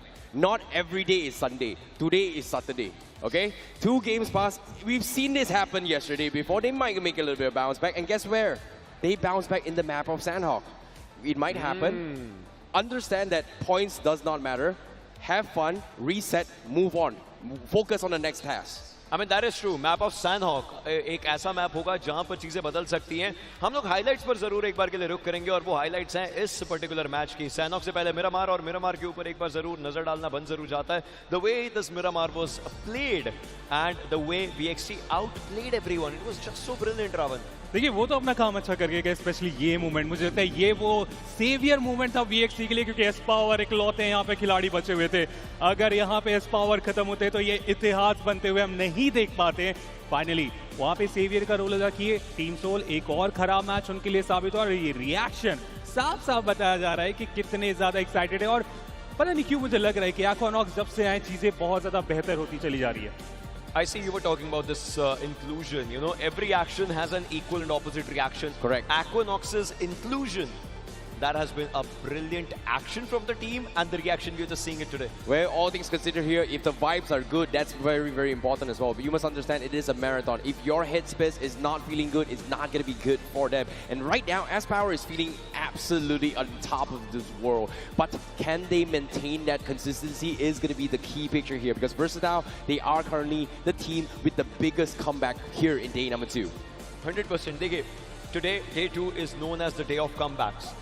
Some teams have made that comeback, but other teams, the main example is Team Soul, who come back. It's just not there yet, Ravan. मतलब कभी भी हम उन्हें देख रहे हैं पहले fight की तरफ जैसे ही वो जा रहे हैं. इनिशियली हमने हर बार क्या देखा है अब तक इस लैंड में आने से पहले, स्पेशली कि अपोनेंट के एक प्लेयर को नॉक किया जाता था. लेकिन चीजें यहाँ पे अलग चल रही है. जैसे ही वो पहले फाइट की तरफ जाते हैं बहुत जल्दी अपने खिलाड़ी को वहाँ पे गिरते हुए देख पाते, चाहे वो ग्रेनेड से आए, चाहे वो स्प्रे से आए. और यही वो रीजन है जिसके कारण वो बैलेंस नहीं बन पा रहा है. बट अगेन मैं फिर से बोलूंगा कि अभी भी देर नहीं हुई है. जैसे VXT टॉप 7 से सीधा #1 की तरफ दौड़ लगा चुके हैं. अगर टीम सोल भी यहाँ पे एक अच्छा गेम ढूंढे, एक अच्छा चिकन डिनर निकाले, I mean, वो भी कम बैक कर सकते हैं. मैंने पहले मैच के बाद बोला था कि सोमराज को अगर एक चिकन डिनर मिल जाता है तो फिर वो पीछे मुड़ के नहीं देखता. एग्जैक्टली दूसरे मैच में भी वो चिकन डिनर निकाल के चले गए. I want to know your views as well about Team Soul, right? Game 1, they were good, but then it was the only game when they were good. So what do you think needs to be done right now? Is there another change that's coming? I think when it comes to Soul, it more comes down to did they have their basics and fundamentals sorted out? Because if they can't stick to the basics, things are not going to work out. Mental pressure, trying to prove themselves. If you fumble on your basics, everything's just going to drop the ball. 100%. And सबसे ज़्यादा important इस पूरे situation में यही है कि after this game जो Sanhok का होगा 50% of the games will be done. But उससे पहले इस मिरामार के बाद let's have a look at the overall standings. Teams कहाँ पर हैं, कितना होमवर्क किसको सही तरीके से आया और किसने अपने अच्छे पॉइंट्स कमाए हैं. Reckoning is a team जो इस समय 90 पॉइंट्स लेकर के बैठी है. Will they be the first one to hit triple digits, or else will BXT with another chicken dinner just come back stronger? A lot of conversations are there, Ravan. जी हाँ, काफी सहमत रहूंगा क्योंकि अभी भी एक अच्छा गेम अगर वहां से एवरेज भी अगर यहाँ से मेंटेन करेंगे तो बहुत बेहतर हो सकता है। लेकिन बस हीरो एक्सट्रीम गॉडलाइक की तरफ फिर से नजर अगर आप डाले 73 टोटल पॉइंट्स उनके पास गए हैं। कल के भी जो मैचेस हुए थे, पहले 2 मैचेस खराब हुए थे, सेनहॉक में जाके फिर वो कमबैक वहां से करना स्टार्ट किए थे। आज भी कुछ उसी तरीके से मंजर उनके तरफ से हम शायद देख सकते हैं सेनहॉक के मैप में। No, it all comes down to just mechanical skills, right? Hero Extreme Godlike has been known for those kind of skills. They had the upper hand yesterday, but the problem for day number 2 is that they have put themselves as a target for every single team to look down, to take them down from their throne, which again now currently sitting in 3rd place. But think about this year, when everybody is looking at Hero Extreme Godlike, everybody is looking at Reckoning Esports. What are the teams that we missed? Genesis Esports. Exactly. SOA Esports. These are 2 teams that, wait, are they a threat? No, yes, no. That's the biggest question mark. Because they won the 3 biggest teams that proved to be the biggest annoyance out of every single team. Hero Extreme Godlike, Reckoning Esports, OG. OG is also somewhere in the middle, not exactly in the middle. I mean, top 8 के अंदर तो हम उस team को देख पा रहे हैं. But when we talk about OG, right, it doesn't look like anything is wrong with the team, but still they're not just getting the result that they want to get. देखिए, हमने हमेशा बोला है कि कई बार आप बेहतर करते हो लेकिन आपके अपोनेंट कई बार आपसे ज्यादा बेहतर करके चले जाते हो। तो एग्जैक्टली OG कुछ उसी तरीके से हम करके देखते हुए पा रहे हैं। बट सीके मुझे लगता है इस मैच में थोड़े अनलकी थे। सेंटर ऑफ अट्रैक्शन बीच में चले गए, चारों तरफ से उन्हें घेर लिया गया, कोई एग्जिट ही नहीं बचा और उसके बाद ग्रेनेड ने कुछ काम वहां पे किया। बट उसके बाद भी सीके जिस तरीके से सर्वाइवल करके दिखाए, मैं बहुत ज्यादा इंप्रेस हूं उनके इस परफॉर्मेंस से। परफॉर्मेंस बहुत ही ज्यादा अच्छी रही है। एंड अगर ऑडियंस की बात करें तो ऑडियंस भी पंप करती नजर आती है हर किसी को। And I am pretty sure ये कोलकाता की ऑडियंस जो है ये आने वाले गेम्स को भी और ज्यादा एंजॉय करने वाली है। Kolkata, are you ready for the next game? All right, it looks like Kolkata already बैठा हुआ है कि भाई हमें बस गेम्स पे गेम्स दिखाओ, because they just want to enjoy. How are you liking this LAN event vibe, I see? To be honest, it's a colorful day. 16 different teams, 16 different stories to tell. Everything is just amazing here in the city of joy in Kolkata. And to be honest, when we talk about the 16 teams here, let's talk a little bit more on the journey from the beginning of realme BGIS 2025. I would say 80 days in total has passed since the beginning itself, from 5th February all the way to 2025. That is 115,000 minutes passed to make it to day number 2 thus far. 46 online broadcast days, and they are here, the best 16 teams here in Kolkata. What do you say? Tell me that is not beautiful. Well, it is. I mean, this is the best crowd जो किसी भी एक LAN event पर देखने को मिल सकता है. This is the best crowd and it looks like the best teams, they deserve the best crowd. और teams उस aggression के साथ, उस determination के साथ पूरे तरीके से तैयार है. They know what they are in for. They know what they want to do. They just want to go back in the next match and win it all. Sanhok, day 2, first Sanhok, expectations. मैं बस ये सोच रहा हूँ कि आज the day of comeback हम बात कर रहे थे और ये सैनहॉक भी द मैप ऑफ कमबैक है, तो बहुत सारे एक्सपेक्टेशन रहे कि उन टीम से, स्पेशली जिनको पहले 2 मैच में मोमेंटम नहीं मिले, जिन्हें कल वो मोमेंटम नहीं मिल पाया, यहाँ पे कर जाए. अदरवाइज बहुत ज्यादा देर हो जाने वाला है. जैसा आपने बता ही दिया है कि इसके बाद हमारे आधे मैचेस समाप्त हो जाने वाले हैं और आधे मैच में भी अगर आपको वो स्टार्ट नहीं मिला तो फिर आने वाले मैचेस में तो मुझे नहीं लगता वो पॉसिबल भी होके जाने वाला है. Well, it all comes down to mentality and comeback. Do as much as you can and then step up with the game here, because as of yet everybody is gunning for one thing and one thing only, to lift the trophy tomorrow. कल के दिन वो trophy उठाने का सपना ये teams लेकर के बैठी हुई हैं, लेकिन उसके लिए आज के दिन का ये गेम, आने वाले गेम्स, हर चीज़ बहुत ही ज़्यादा ज़रूरी मेंटालिटी के साथ. I think this one team that we haven't talked about much, Hades H4K. Their day 1, game 1, it was bad, and since then वो पॉइंट्स नहीं निकाल पा रहा.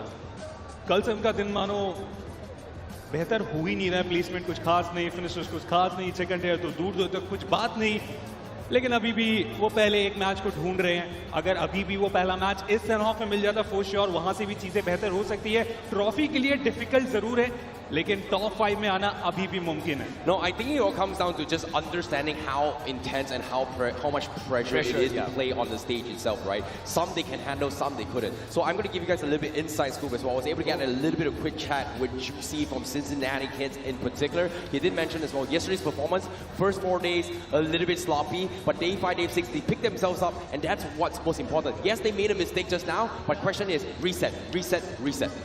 जितनी जल्दी आप रीसेट कर सकें, as soon as you can reset, that is always really important. Just like IC likes to say, ठीक है, चलते हैं गेम के लिए. We are ready for this game, the game that's going to be in front of us, and this game will make sure कि 50% of the LAN finale will be done.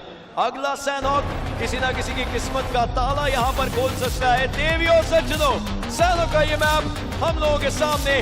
चलिए शुरू करते हैं.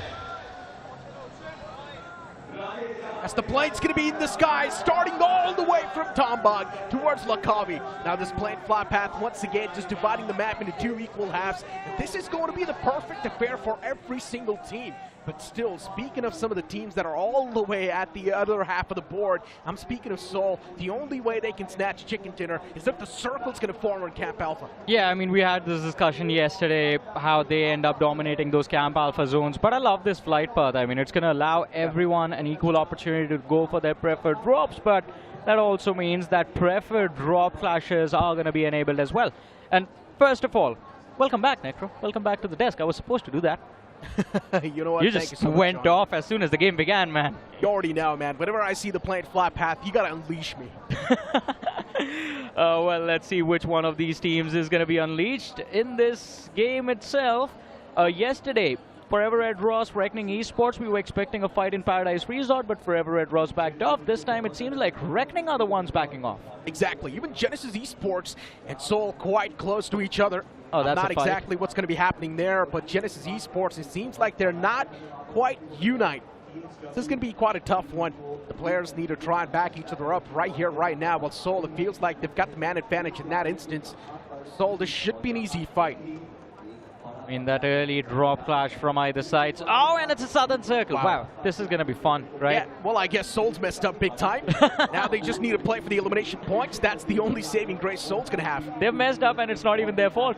How sad is that? But hey, anyways, we can always be hopeful, right? Hopefully everyone just takes each other out and Seoul survives to the end of the game. But for that to happen, they first need to push through without losing a single player, come out on top against Genesis, and it seems like Genesis are just holding back. Seoul, they've found weapons, so they have the upper hand in this fight. I'm not a big fan of what's going on the screen. A big stalemate. You already know Sanhok is one of those maps that is quite zone-oriented. That means you need to be quick with the rotations.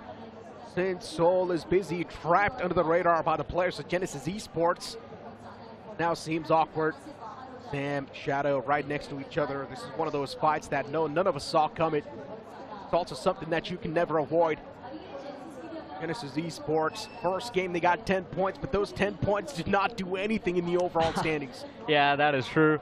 I mean, they were left so far behind yesterday that they need those performances, just like Versatile in the first 2 matches, in order to bring themselves into a fighting stance again. Yeah, and speaking of Versatile, what about watching S-Power? 10 finishes all by himself. I was sitting in the crowd right there, and my mind was blown when I saw S-Power just single-handedly dominate teams. Yeah.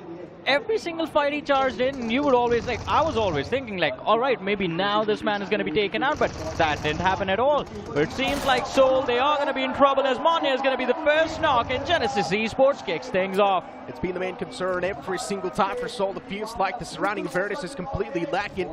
I understand Manya wanted to create a flank angle, but he still should have understood that there might just be someone spread out. Genesis Esports maintaining that anonymous factor, playing this fight perfectly, catching the player off guard already, and Seoul's already looking rough. Speak of looking rough, now the same thing happens to the players of Genesis as well. Somehow Mana's backed away, but no, he still gets eliminated. Eventually takes away to death. Seoul Knuckle, he tried to overstep, but he gets caught from the back. Even Knuckle's gonna be confirmed. What am I watching? Genesis, they have Seoul surrounded. There is no escape from this fight, Necro. Apollo on the right flank. There's one man, Max, sitting on the top of the hill and 2 players in front.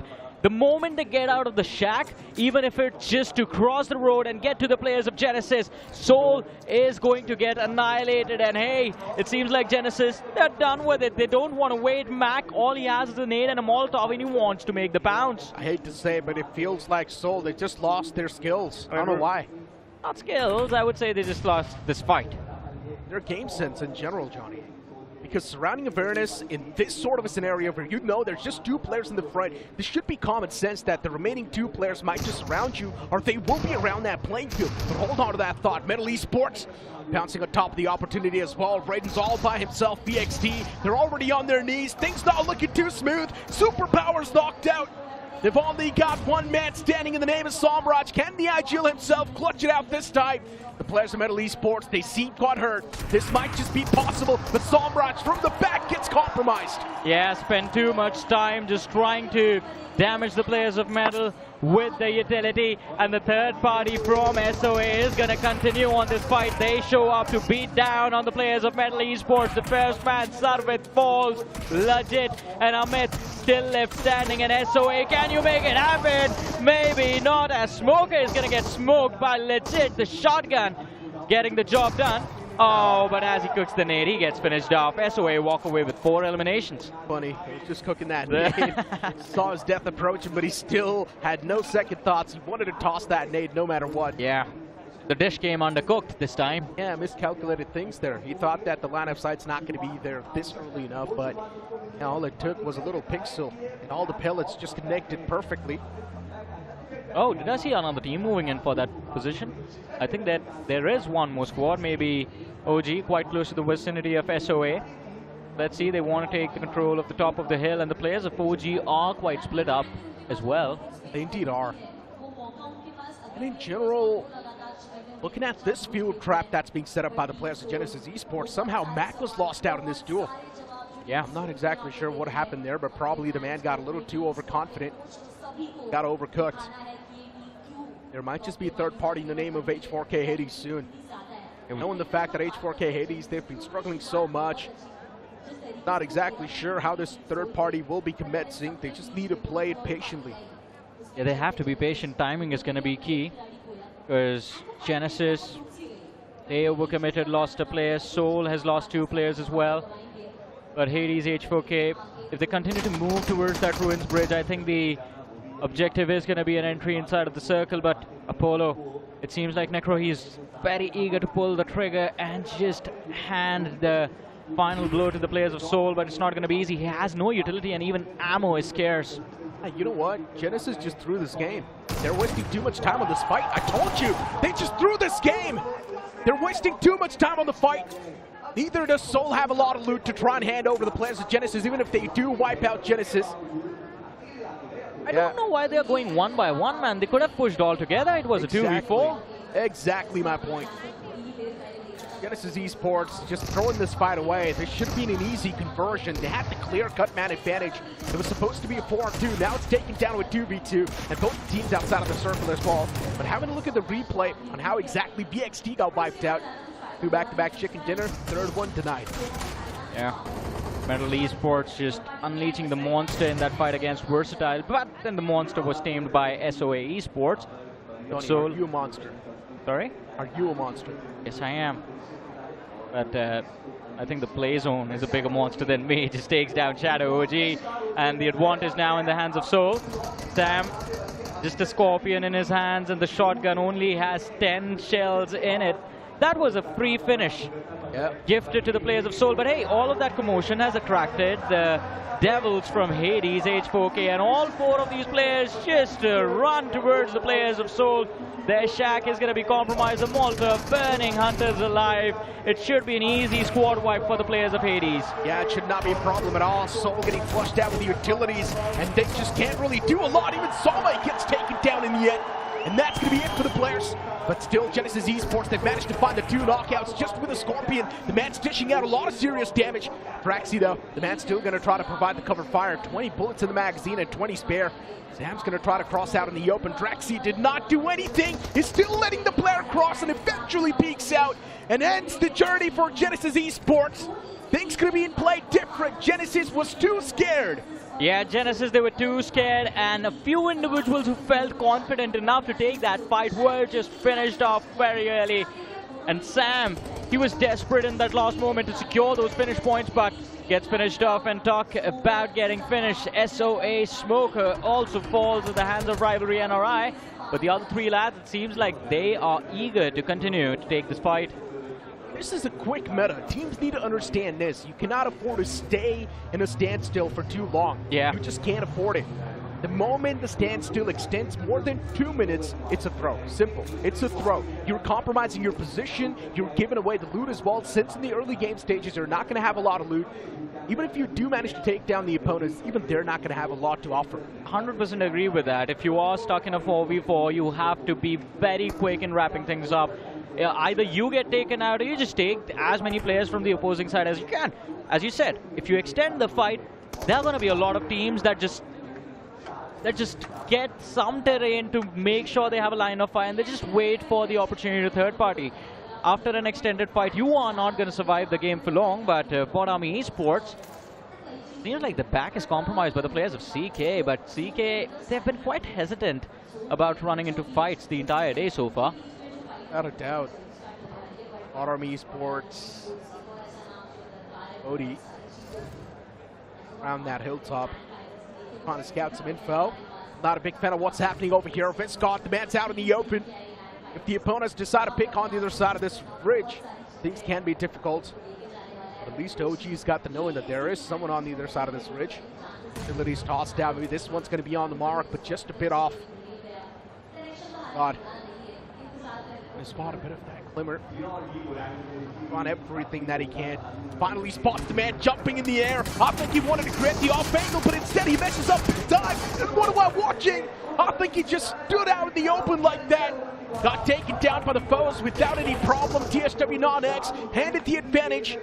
And now the man advantage is going to be massive. OG with just a 3-man squad need to shake away the entirety of TSW Non-X. Hey man, he was isolated, and it's a basic understanding that apes together strong. That's what OG need to do over there. They lose one of the apes, as Atanki is going to be confirmed by the players of TSW NON. Yeah, man gets confirmed. OG now down to a 3-man squad. What a massive throw that was as well. Yeah. Like Sanok is going to be the game of throws. Oh, yeah. We have already seen 3 of them. So versatile. Now OG. Hey, did you like that though, the game of throws? I mean, I've never seen that show, to be honest, so I don't know how I feel about that. Hey, you're watching it live. Yeah, this one is much better. It's much more fast-paced, and that's exactly what I like. The other one was quite slow. Yeah, action-packed and filled with a lot of throws. You know what? Bot Army Esports. Hill from the hilltop, now unleashing their wrath against Hades H4K. The player standing tall, Traxy in the back. This thing in mind, Traxy's always been the main playmaker, even in the online stages. Man can definitely pack a lot of punch. Night Devil right next to each other. Careful approach, cautious approach needs to be there. 3 players next to each other. Intensity is going to be through the roof.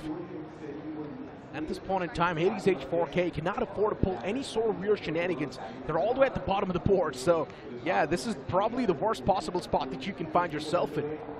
They have to be extremely careful for them. Every single game from here on out is going to be important. Because I think Ocean said it perfectly after this match. Half of the finals is going to be over.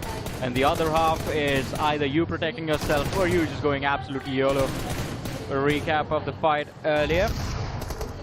Fights, in fact, because first it was Soul Genesis and then Hades H4K moving in. The Scorpio in the hands of Sam999 did get them a few knocks, but it wasn't enough for sure.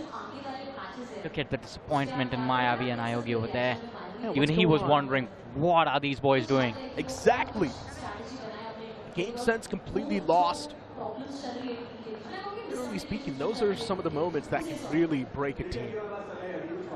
For Soul, since they're not doing too hot in the overall standing either, that right there is definitely going to be a neck breaker. In the smack center of the zone is going to be the players of Rivalry NRI, looking pretty good. Speaking of the past moments, Rivalry NRI, off the rip, they kicked things off in a great manner. 17 points in that first game, but then later on we saw that consistency, or we saw a little bit of a dip once again. I mean, rivalry NRI, as you mentioned. Game number 1, impressive, but then it seems like they're following the path of the team that's right above them in the overall leaderboard at Seoul. One game they play well, and all the other 5 matches, just an absolute disappointment. But hey, I mean, the squarey circle in front of us, they have the center. You think about it, rivalry NRI for the first time they're over here inside of the land, and if you're still above a team like Seoul, in my opinion, that's an achievement. They're below them. They're probably going to be above them the way Seoul's playing. Oh, that is true. All right, I forgot I was with Necro for a second, but yeah, that is true. And especially based on the position that they have inside the zone. That kind of is guaranteed. I don't understand. The moment I pick Seoul, they just don't play good. You then. Yeah. It's not the players, it's you. Even yesterday, I gave my prediction as maybe Seoul's going to bounce back. And today as well, I gave my prediction saying Seoul's going to make a comeback, and I don't know what's going on. I mean, I don't know what's going on as well, man. I picked Odd-like today, and yeah, not looking too good, are they? Well, they still have all 4 players, so there's still hope. But hope taken away from Bot Army Esports as Devotee is going to be the first man knocked out as they run into the players of Cincinnati Kids. Big Nets down, Bot Army Esports. They've still got Scary John standing though. There's going to be a hope. The 2 players down and dusted for Bot Army Esports. Cincinnati Kids really making it up close and personal, and slowly and steadily devouring the entirety of Bot Army Esports. Running over the 3rd player too at Cincinnati Kids. This is the team we've all seen in the online stages. Monty now is going to be the only glimmer of hope standing. Can he really clutch it out for his team? The odds are stacked against the man, but still we have seen some demons shine through in these moments. Monty, 14 bullets in the magazine with that DBS. And Cincinnati Kids, they've got no clue where exactly Monty rolls. Bots out the player, Monty gets eliminated. Cincinnati Kids, pretty quick on the trigger as well, but now they need to deal with the players of 80s H4K. Yeah, they need to reset, and of course the flank is compromised as well. There's one more team right there. Flock knocked out. The young gun from the side of Cincinnati Kids out of the way, but Mighty, that is breathing room for Cincinnati Kids as Mighty finds a knock against the side of 80s H4K. But reset is going to be needed, and Godlike denies the opportunity. The knock comes in as Cincinnati Kids get shot in the back, and Juicy is going to be the man on his knees. Hero Extreme Godlike. It's one of those teams that's quite desperate for the points as well. That's why, once again, being a part of the third parties, taking those scrappy points in the account. Hero Extreme Godlike, 1 point so far. Quite rare to see Hero Extreme Godlike bunker up like this and play so defensive, because they've realized the first 2 games, a complete downhill curve. They were trying to implement the same strategy they did on the day 1, but they've realized now they're getting countered hard. And now it's one of those times where they can actually just try and retake the first position away from Reckoning Esports, but in order to do that, they need to outlast Reckoning, and Forever It Ross might just make their dreams come true as Reckoning Esports lose out on one of their men. OG on the other side also taking a beating, and Forever It Ross, it is going to be important for them to be able to win this fight. If they can take out Reckoning Esports, they also again will have an opportunity to break inside of the top 8, but Reckoning looking for a reset, do make it happen. Beast on the other side, left bleeding, and Reckoning are going to re-engage. Sports, Viper, and Dionysus right next to each other.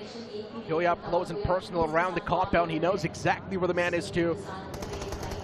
Since you do not really have a lot of openings towards that closet room, it's supposed to be quite a safe place. At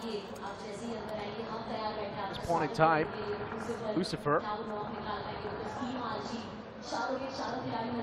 There are a lot of those footsteps around as well.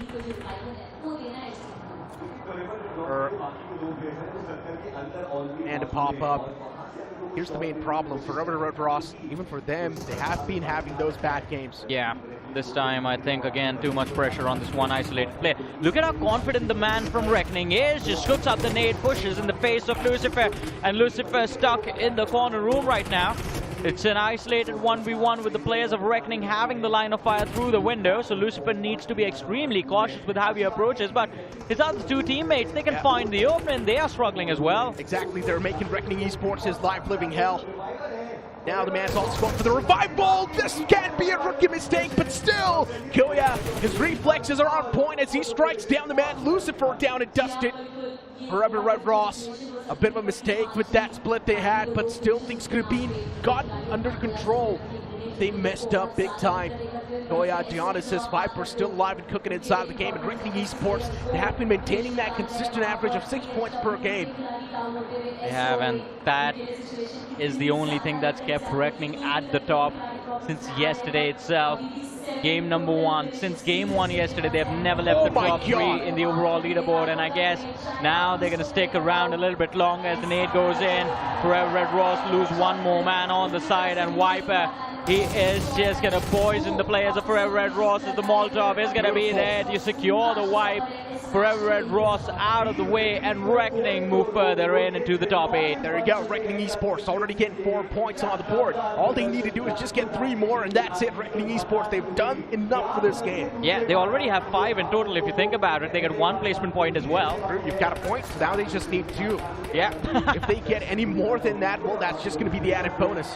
On the other side of things though, Necro, Godlike, they are in the top 7, but they don't have a lot of eliminations. All 4 players are still intact, but Godlike is again stuck in the same spot, just like game 1. They are on the northwestern edge of the circle, and moving in is not going to be any easy. This game is going to be rivalry in our eyes. They haven't been moving even an inch. The circle is forming constantly on top of them. For rivalry in our eye, this game might just be served on a silver platter unless they make some rookie mistakes. And speaking of rookie mistakes, Hades H4K, they're making quite a lot of those. 5 finishes racked up in this, but that's not going to be enough. Definitely not going to be enough, but again, eyes on Godlike, looking to take the throne away from Reckoning, even if it's just for a game itself. All 4 players, an eye looking for an opening to move inside the circle, but now their main rivals are going to show up from the Western Hill. Reckoning Esports on the other side of the ridge, and Dayan, it seems like he's quite eager to move in and check on the players of Godlike if they are okay. That's what he wants to make sure. They're extreme Godlike. Luckily enough, all the 4 players are standing, so that's a good thing. Works.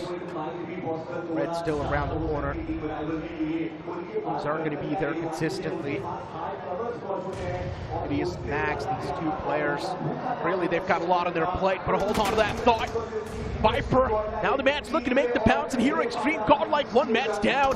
For Reckoning Esports, the ideal opening they wanted to have it since here Extreme Godlike is on the 2nd spot for Reckoning Esports. This is going to be a dream coming true. Hero Extreme Godlike, their game has been spoiled just by 1 man, and that's Viper from Reckoning Esports. They've done their job. They have done more than it was asked for of them. 8 finishes for Reckoning, and the elimination of Godlike also in their hands. But Rivalry NRI, 9 finishes on the board as they break into the top 3. It is time to secure the win. A chicken dinner could be underway for the lads of Rivalry NRI, as FS is left in this game with the last 2 survivors, and SOA is down to their last man. Incredible stuff from Reckoning Esports. And clearly you can see it in their gameplay as well. They're not going to be in a sad moment that they did not get the chicken dinner. It's completely fine. They eliminated the team on the 2nd spot itself, or on the 3rd spot. Reckoning does not care about chicken. We saw that yesterday. They just want to consistently place in the top 4. And in this game as well, they finished in the top 4. And not just that, those 9 eliminations are going to be important. And man, Viper, absolutely incredible. And that is going to be an understatement. He took down 3 players from the side of Godlike with just 3 nades, 1 for each man. Exactly. Utility's on point. Viper has always been venomous. Rivalry in our eye, as I mentioned, there's a big chance this team can actually easily snatch away the game as well. They haven't moved an inch. They have been holding these warehouses for the longest of the time. Only potential threat can be in the name of SOA, since Starboy's position is uncompromised. They still do have a bit of a know on what exactly is going on around the field. Finally, Starboy gets spotted. Matt's taken down real low. Starboy found some sort of cover, but even that gets snatched away from Starboy. FS Esports down a man. This is going to be a big problem. FS Esports just stands with 1 last man, and that's going to be Insidious too, but not for too long, as Insidious as well gets eliminated from this game. And Rivalry NRI, it's been a damn comeback for this team. Well, what an incredible moment for Rivalry NRI. A very comfortable chicken dinner in their hands, and as you said, Necro, they had the favor of the circle from the very start of this match, not having to move more than 100 meters, I believe, in the entire game away from their drop spot.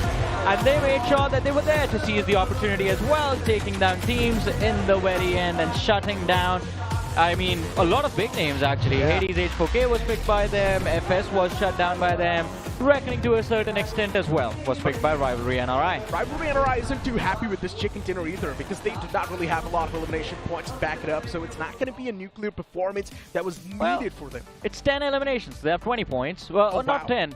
12 actually, 22 points I think. Wow, that's crazy. I did not even see how many eliminations they had. But yeah, if they do have 12 eliminations, that's exactly what they needed. Anyways, welcome me back. My name is ICBaby12. I'll be joining back onto the English desk once more.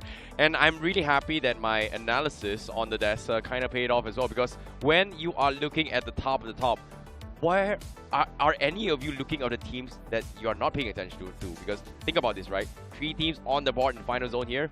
NRI. FS. And SOA. Who's that? SOA. So you get my picture, right? The reason why the pause is here is because nobody was paying attention to this 3 teams, and particular since day number 1. And guess what? They snuck in, they took the chicken dinner. Was it position? Was it skill? Or was it just because people stopped focusing on how they are playing? Honestly speaking, look, the zone was constantly forming on top of them as well. Now, this really reminds me of Metal Esports in the online stages. Metal Esports, they would straight up book it to the smack center and then just be shooting turrets. And that's probably what Rivalry NRI did. The eliminations were just funneling in because so many teams were in the exposed grounds. Exactly, and I think the big names on the other side, the top 3 in particular, just ended up overheating themselves. Godlike was playing in such a desperate manner. I've never seen them be desperate ever in since Kochi Kerala. That is the finals of the Pro Series last year. On the other side of things, Reckoning Esports. Man, oh man, Reckoning is just incredible. Viper, that was perfection with those nades that he lobbed on the faces of Godlike Esports. Agreed. You know, Reckoning Esports really stepped up the game as well. They have been very, very consistent every single game, Yes, no chicken dinners is fine. Position points, decent amount of finish points is all good with them. It's keeping them in check.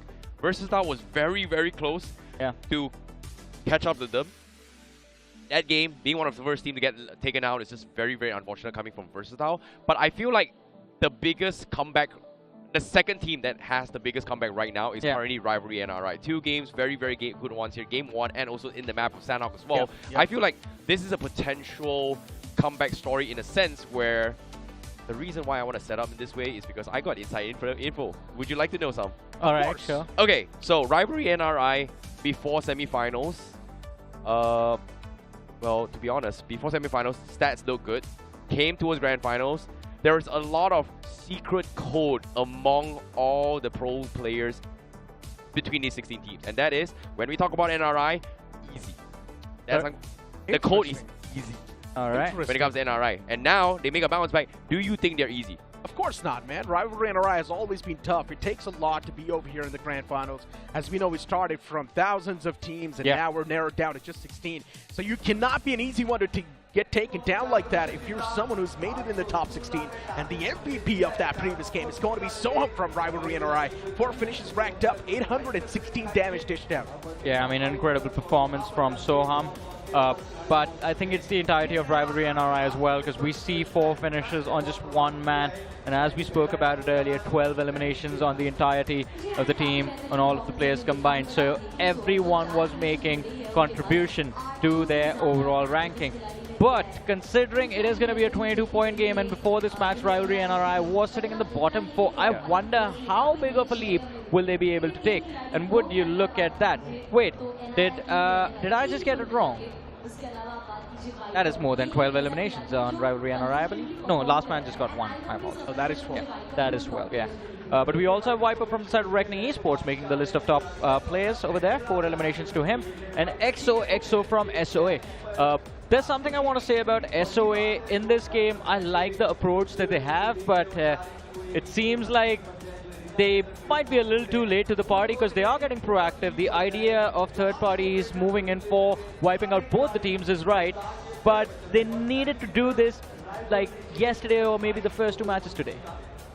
Well, at the same time as well, you know, obviously when we're talking about official standings as of yet on screen here, Rivalry NRI going to be getting the 22 points in total, 12 finishes in the back. SOA with 12 points, RGE 11 points. Still, again, our Reckoning Esports being very, very consistent in the top 3, getting placement points, position points, consistency is going to be key. And Godlike making a little bit of recovery this game, but there is only 5 points in the back. FS with 8, Hades with 6, CK with 4, and the rest of the pack barely even peanuts of a points to actually try to push for the overall standings. And considering that we are very, very close to that 100-point marker here, especially now after 3 games for today. So that means we are now officially at the halfway point of this tournament itself. Exactly. And at the halfway point of the tournament, we've got Reckoning Esports topping the charts. None of us saw this coming, right? Before the grand finals started, none of us thought that it's going to be Reckoning Esports at the top of the boards. But I need to speak to you about something important, and that's going to be Genesis Esports and Soul's fight. It felt like it was a fight of who's going to be making the biggest mistake. And Genesis Esports, they messed up big time. You know, it's funny to say that, to be honest, I want to talk a little bit more here, but before we get into the insider scoop of that particular topic here, let's talk a little bit more on what is happening on stage here as we throw it over to the stage. कि BGMI में सैंडहॉक का जो map होता है वो अक्सर land finals में देखा जाता है कि ये कमबैक वाला मैप है एंड जिस तरह से यहाँ पर कमबैक मारा है टीम राइवलरी ने, मतलब hats off to them. And इस समय मेरे साथ सोहम है, एक्चुअली पूरी टीम है लेकिन सोहम से बात करते हैं क्योंकि वो इस गेम के MVP थे। तो फर्स्ट ऑफ ऑल कंग्रेचुलेशन सोहम, कैसा लग रहा है? क्योंकि फर्स्ट डे अगर आपकी टीम की बात करें तो उतना अमेजिंग दिन नहीं रहा फॉर डे 1, लेकिन तीसरे मैप में सैंडहॉक आते ही आपने कमबैक मारा, आप इस गेम के MVP बने। सो बताइए क्या डिस्कशंस हुई हैं कि ये तगड़ा कमबैक हुआ है टीम राइवलरी का ऑन ग्रैंड फाइनल्स? डे 1 में थोड़ा सा नर्वस था और थोड़ा प्रेशर वगैरह लेके खेल रहे थे। फिर डे 2 में अपना गेम खेले, कुछ मतलब बस अपने को जैसा लगा वैसे खेले। और तो किस चीज़ का प्रेशर था कि इतने लाइव ऑडियंस के सामने परफॉर्म करना है? तो जब आप खेलते हैं एक लाइव ऑडियंस के सामने जो इतना ज़्यादा रिस्पॉन्सिव है, जब आपको पता चल जाता है कि कुछ बहुत ही ऐतिहासिक चीज़ें चल रही है गेम में, सो आपको वो सुनाई देता है, वॉज दैट द नर्वसनेस? हाँ वो भी है, और फर्स्ट लैन था और फर्स्ट डे तो डर डर के खेल रहे थे। लेकिन फर्स्ट लैन में ही जिस तरह से आपने परफॉर्म किया है, आपकी टीम जीती, तो congratulations for that team rivalry and आप MVP बने हैं। सो इस समय कुछ कहना चाहते हो? क्योंकि बहुत सारे लोग आपको देख रहे हैं, बहुत सारे लोग आपकी टीम को चैट में सपोर्ट भी कर रहे हैं। So you want to say something to the people who are watching this stream right now? कुछ नहीं बोलूँगा अभी, और 3 गेम भी वही जैसे खेलना है, सेम ट्राई करेंगे और वो 3 गेम ऐसे ही कन्वर्ट हो। अच्छा। एंड नर्वसनेस अब थोड़ी सी कम हो रही है? अच्छा, मुझे सोहम ने कुछ टाइम पहले बोला था कि मुझे नर्वसनेस ज़्यादा गेम से नहीं इस माइक से हो रही है। तो अभी मैं माइक एक और बार पूछूं कुछ, या एक और चिकन डिनर के बाद आऊँ? चिकन डिनर के बाद।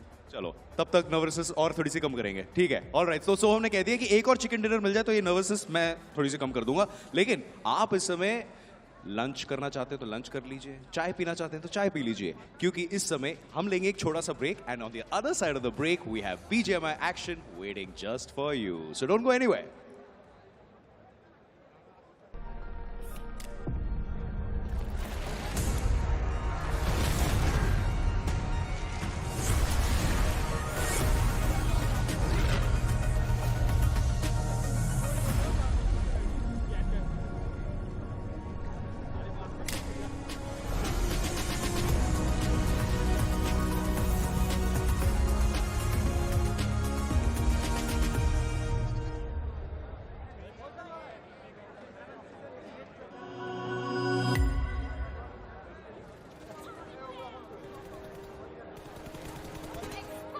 Hi, my name is Flock. My real name is Saranjit Singh Balia, and I am playing for Team Cincinnati Kids, and I am the entry flagger of the team.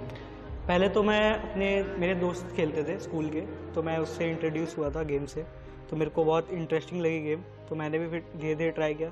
पहले तो ऐसे ही फ़न के लिए खेलता था, फिर बाद में पता चला कि स्पोर्ट्स भी कर सकते हैं और मेरे को इंटरेस्ट आने लगा धीरे धीरे। हाँ, तो फिर मुझे कॉल आया था क्रांति भाई का, टीम फॉरएवर के लिए ओवेस भाई के साथ बना रहे थे वो टीम। वो पूछे थे क्या कर रहा है, फ्री है तो आजा खेलते, टीम बना रहे हम लोग भी। तो फिर मैंने ट्राई किया, हमारा जमा, तो फिर हमने पहला खेला था ESL, उसके बाद था BGIS।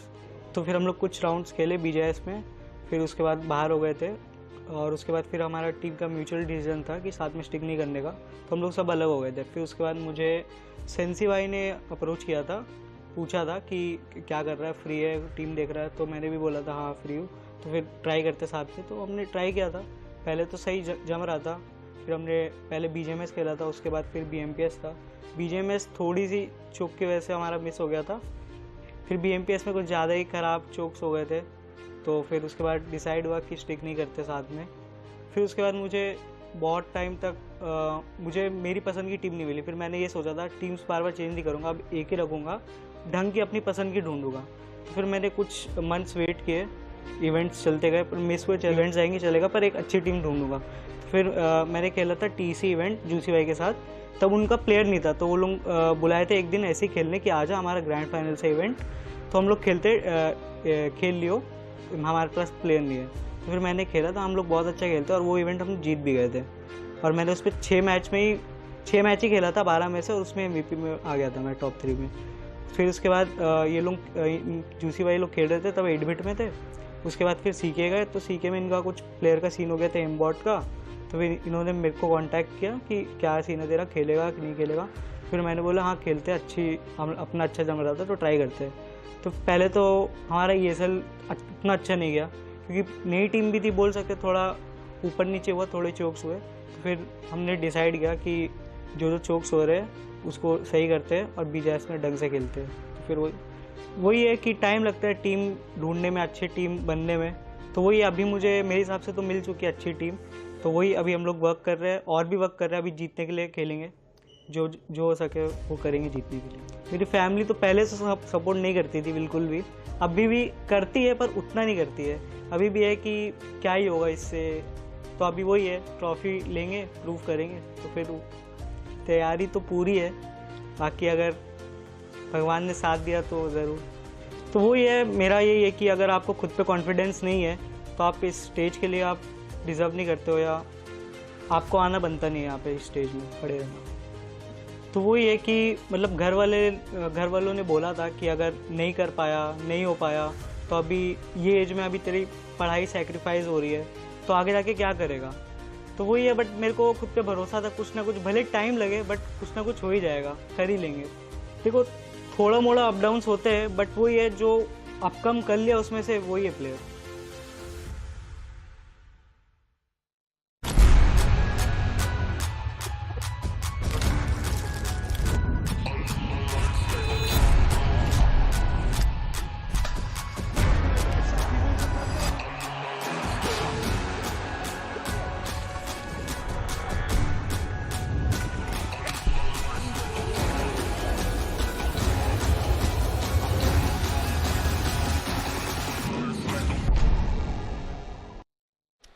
एक बार फिर से आप सभी का स्वागत है realme BGIS 2025। जिस तरीके से चल रहा है, day of comebacks, day of chaos के साथ एक अलग मिक्सचर लेकर के आ चुका है।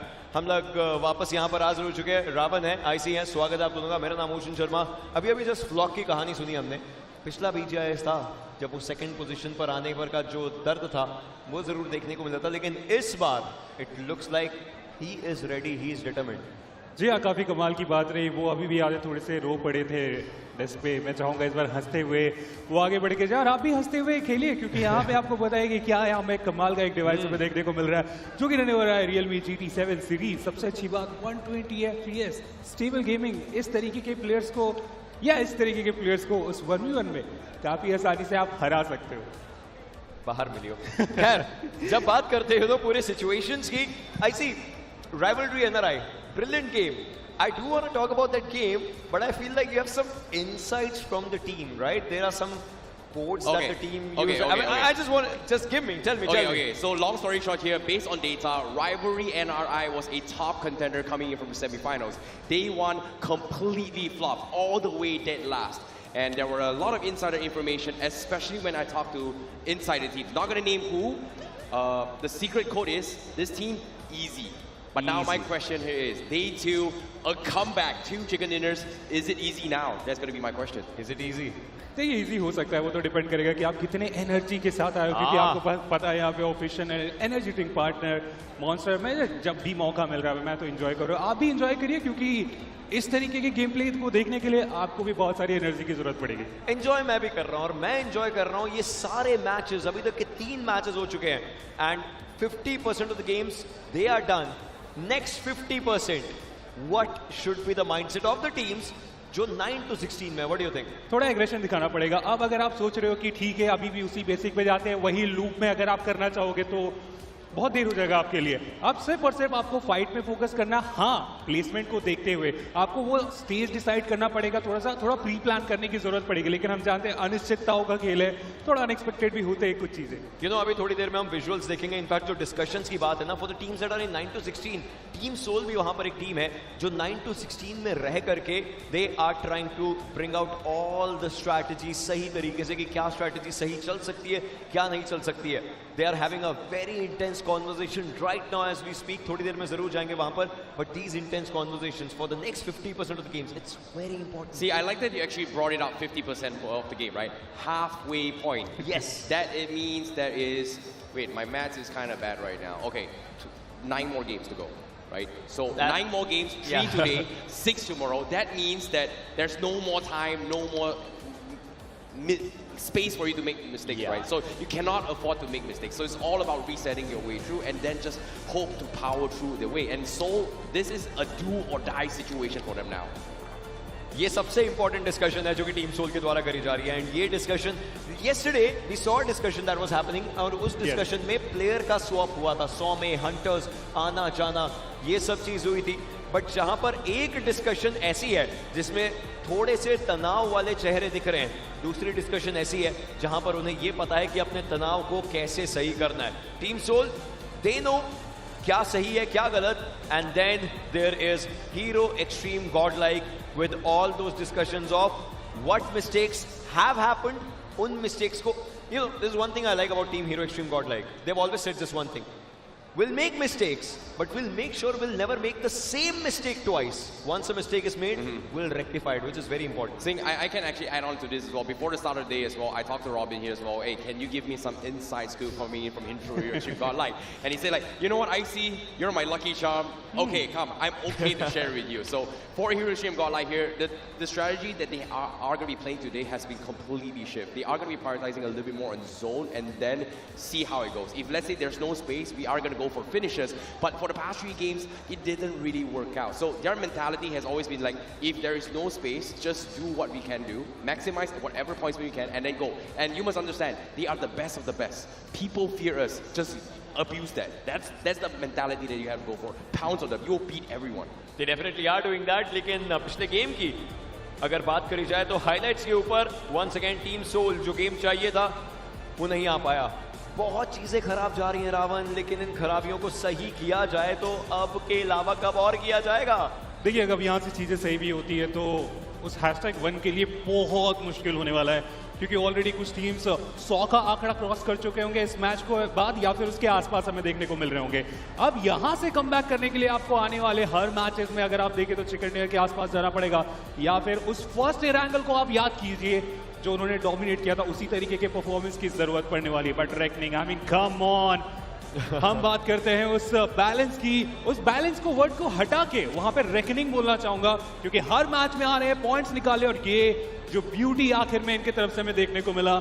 हीरो एक्सट्रीम गॉडलाइक, मुझे लग रहा था एक पॉइंट पे कि चिकन डिनर इनके पास आ सकता है, लेकिन रेकनिंग ने बोला ना भैया आपको तो आगे नहीं जाने देंगे। आई मीन एग्रेशन ही इनका बैलेंस है, रेकनिंग एक डिफरेंट माइंडसेट के साथ है, but rivalry having the circle was a good advantage. I think that was a very, very good advantage for sure, right? Like eventually, even if you have circle, doesn't mean necessarily you are going to win, right? We 100%. saw that thing with Cincinnati kid in the map in Miramar itself. They had sense of control, but they just didn't know the timings to actually bounce back. So give credit where credit is due. This is where you must understand that all 16 teams are gathered here are the best from all around India. They got what it takes. So as much as you want to disrespect or fear them, every single team has earned their spot here to compete with the best of the best.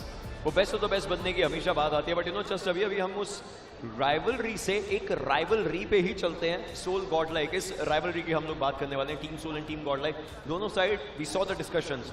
One side it was extreme tension, on the other side there was still some comfort. Ravan, ये rivalry बहुत पुरानी है, लेकिन यहाँ पर आकर के rivalry में एक डिफरेंस जरूर दिख रहा है. जो एक बहुत ज़्यादा बेहतर कर रहा है तो दूसरा उतना ही ज़्यादा साधारण हमें करते हुए फिलहाल के लिए देखने को मिले. हाँ, हीरो एक्सट्रीम गॉड लाइक आज का दिन अगर आप देखें तो मुझे नहीं लगता कि बहुत ज़्यादा बैलेंस वो भी हैं. Not that good. पहले कुछ मैचेस में हमने कल भी देखा था, कल के स्पेशली 2 मैचेस उनके खराब हुए थे, लेकिन सनहॉक में आने के बाद कमबैक हमने देखा था हीरो एक्सट्रीम गॉड लाइक का. लेकिन आज उस सनहॉक में ऑलमोस्ट कमबैक आता हुआ हम देख पा रहे थे, लेकिन वहाँ पे उन्हें रोका गया. होपफुली आने वाले सनहॉक में वो बेहतर करके जाए, बट टीम सोल को तो हर मैप में अब यहाँ पे बेहतर करने की जरूरत पड़ने वाली, क्योंकि पॉइंट्स की बहुत जरूरत है. Now with that being said as well, I'm curious to see how the standings is going to be affected as well, because like you said, we are officially at the halfway point, and I'm curious to see how the overall standings is going to affect everything so far. You want that? Yes. You will get that. Overall standings हमारे सामने होंगी. 50% of the games are done. और उसके बाद हर किसी का report card क्या कहता है. क्या 100 का वो आंकड़ा आ चुका है? 101 का शगुन रेकनिंग ने लगा जरूर लिया है. साथ ही साथ VXT वो भी इस मैच में आप देखिए 2 पहले के मैचेस मुझे लगता है वो संभाल लिया गया. अभी भी वो दूसरे स्थान पे, अभी भी उनके पास मौका है कि आने वाले मैचेस में वो चीजें बेहतर करके जाए. Again hero extreme god like, इनके ऊपर हमने काफी कॉन्वर्सेशन की, बट ट्रू रिपर्ट्स अब मुझे लग रहा है ओशन की वो चिकन डिनर बहुत ज्यादा खल रहा है इन्हें, क्योंकि वो चिकन डिनर ना आने के कारण, वो मोमेंटम ना बनने के कारण धीरे धीरे ये गिरते हुए फिलहाल. Well, this is going to be all very, very good morale all the way through as well. But when we talk about the halfway point, we have to take into consideration as well, can the teams in the bottom 8 still stand a chance? This is a 50 points gap, especially coming from the 9th position from Metal Esports all the way to Reckoning Esports. That means 50 points to catch up with the current points of Reckoning Esports. And that is only if Reckoning Esports stops performing after this. That is only if Reckoning stops getting any points after this. If, and that is a big if. Yep. Right. लेकिन ifs and buts की कहानी बहुत जगहों पर जाती है, सिर्फ point standings पर नहीं, ओवरऑल स्टैंडिंग्स पर नहीं. Realme MVP के ऊपर भी एक बार नजर डालना जरूर बनता है, because every single player they have done the best of the best, and Viper 1.39 की रेटिंग के साथ. सी आपके फिनिशेस 50% कंट्रीब्यूट होते हैं, डैमेज 30% और survival 20%, but it looks like Viper सर्वर एस्पावर, ये तो एक अलग जंग चल रही है. एस्पावर स्पेशली लास्ट मैच हम भूले ना भुला पाए, उसके कारण आप देखिए वो टॉप 3 पे फिलहाल हमें देखने को मिल रहा है. एडमिन और जॉनथन इंडिविजुअल, मुझे लगता है कि इन्हें भी और ज्यादा यहाँ पे फिनिशेस की तरफ जाना पड़ेगा, तभी उस रियलमी MVP के आसपास वो पहुंच पाएंगे. अदरवाइज वाइपर तो भैया एक दौड़ लगा रहे हैं जिनको कोई नहीं रोक पाया फिलहाल. Well, this is going to be very, very close in overall in general as well, because the stats is based on the grand finals and also their previous results coming in from semi-finals. So this is a lot of data up on screen. But at the same time, let's talk about the finals MVP instead. Right now, Viper's still sitting at the top despite all that. And like you said, S-Power also going to be joining in the mix here with 25 and 26 points in general. But of course, the man, the myth, the monster, 19 finishes though. S-Power के headshot number 6 headshots. That is the highest. Damage almost 5,000 पर जा चुका है. But look at the difference of his average survival. That is the lowest survival in the list. ये दर्शाता है that S-Power is hungry. He's going on with the aggression. If he's getting finishes, it's good. Otherwise, he's still making a mark. कमाल का यहाँ पे आपने बात बताया यहाँ पे, और साथ ही साथ स्केरी जॉर्ड में उनके ऊपर भी पूरी कॉन्वर्सेशन करना चाहूँगा, क्योंकि इस टीम के इस खिलाड़ी ने, स्केरी जॉर्ड स्पेशली, मैंने उनसे पूछा था कि लास्ट टाइम जो हम लैन में मिले थे वहाँ पे एक भरोसा दिया गया था कि उस ट्रॉफी को लेके जाएंगे. वहाँ कामयाब नहीं हो पाए थे, यहाँ भी आए, उन्होंने वादा किया कि इस बार ट्रॉफी लेके जाएंगे. लेकिन चलिए ट्रॉफी तो नहीं, बट हाँ टॉप 5 में वो फिलहाल में देखने को मिल रहे हैं, जिससे मैं बहुत ज़्यादा खुश हूँ, क्योंकि अभी तक ये खिलाड़ी उतना ज़्यादा शाइन नहीं किया था, लेकिन इस लान में आने के बाद कमाल का यहाँ पे परफॉर्मेंस हमें उनकी तरफ से देखने को मिला है. I think this is a good comparison, right? I like that you actually brought out Scary Jot in particular. Scary Jot, S-Power, these are two very, very mechanical skills here. Yes, average survival time very, very low means that most of the time the teams were put in positions where they are out of position. They had to do whatever they take to get enough points. We've seen Scary Jot getting 6 points by himself. We saw S-Power just now clutch his way through against Soul, you know, save versatile from actually being eliminated and then go to the final moment, 1v1 against Dion, and then still came out champion. So there's only so much one man can do. Yes, it was a very, very big highlight moment, but it's a marathon. It is a marathon. Exactly. It is a team game. 1861 damage in one game, 10 finishes. That was his power. And Scary Jot yesterday as well, as an individual, वो survive कर रहे थे, अपनी team को आगे लेकर के जाने के लिए पूरी कोशिशें कर रहे थे. So ये साफ साफ झलकाता जरूर है कि वो जो प्रदर्शन है, वो जो performance है, ये individuals का है. But as an individual, हर एक अपनी टीम के लिए बहुत अच्छा योगदान दे रहा है. But then still, there are teams. We've talked about Team Soul, we've talked about Hades, H4K in the previous discussion. I just want to talk about some other teams as well. Who do you think are the teams that still have a pretty good chance to get to top 5, given the fact they need to start right now? You know, it depends on what you want. You want top 5 or you want trophy? So, in terms of objectives top and 5 KPI, first. let's talk about getting into the top 5 first as well. Okay. So, obviously, when it comes to top 5, this next 3 matches is going to be very, very important. Somebody needs to stop Reckoning Esports, that's one. Somebody's got to stop the bleeding. Yeah. Okay? Number 2, start getting decent amount of points consistency.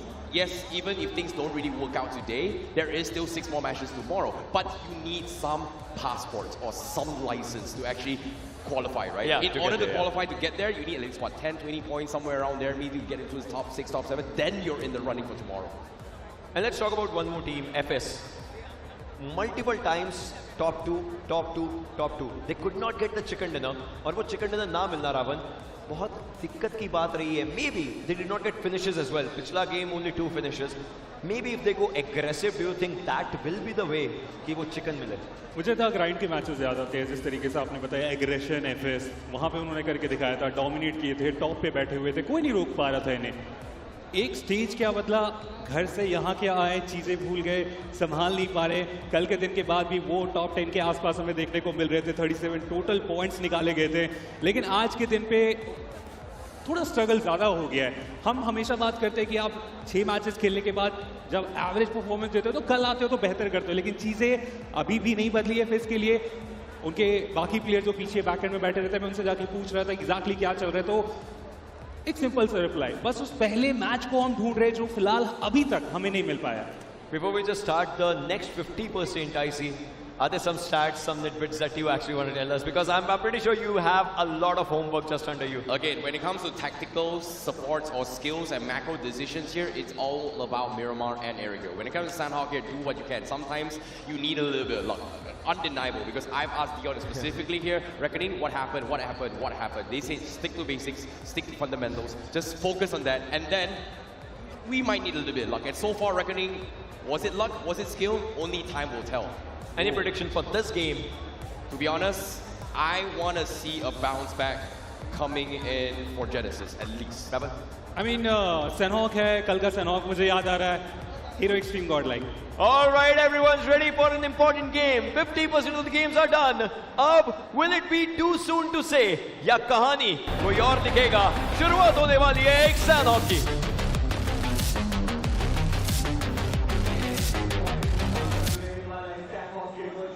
Big Bird's going to be in the sky once again on the map of Sandhawk, starting all the way from Lakavi towards Tombong. Now this planned flat path, a little bit tilted down south. If teams do want to move up north towards Houghton or Cow, that might just be a bit of a tough stretch. Yeah, it is definitely going to be a problem for the teams looking to go towards the northern half of the map. But then again, I mean, we just saw a interesting game of Sandhawk, to say the least, that previous one.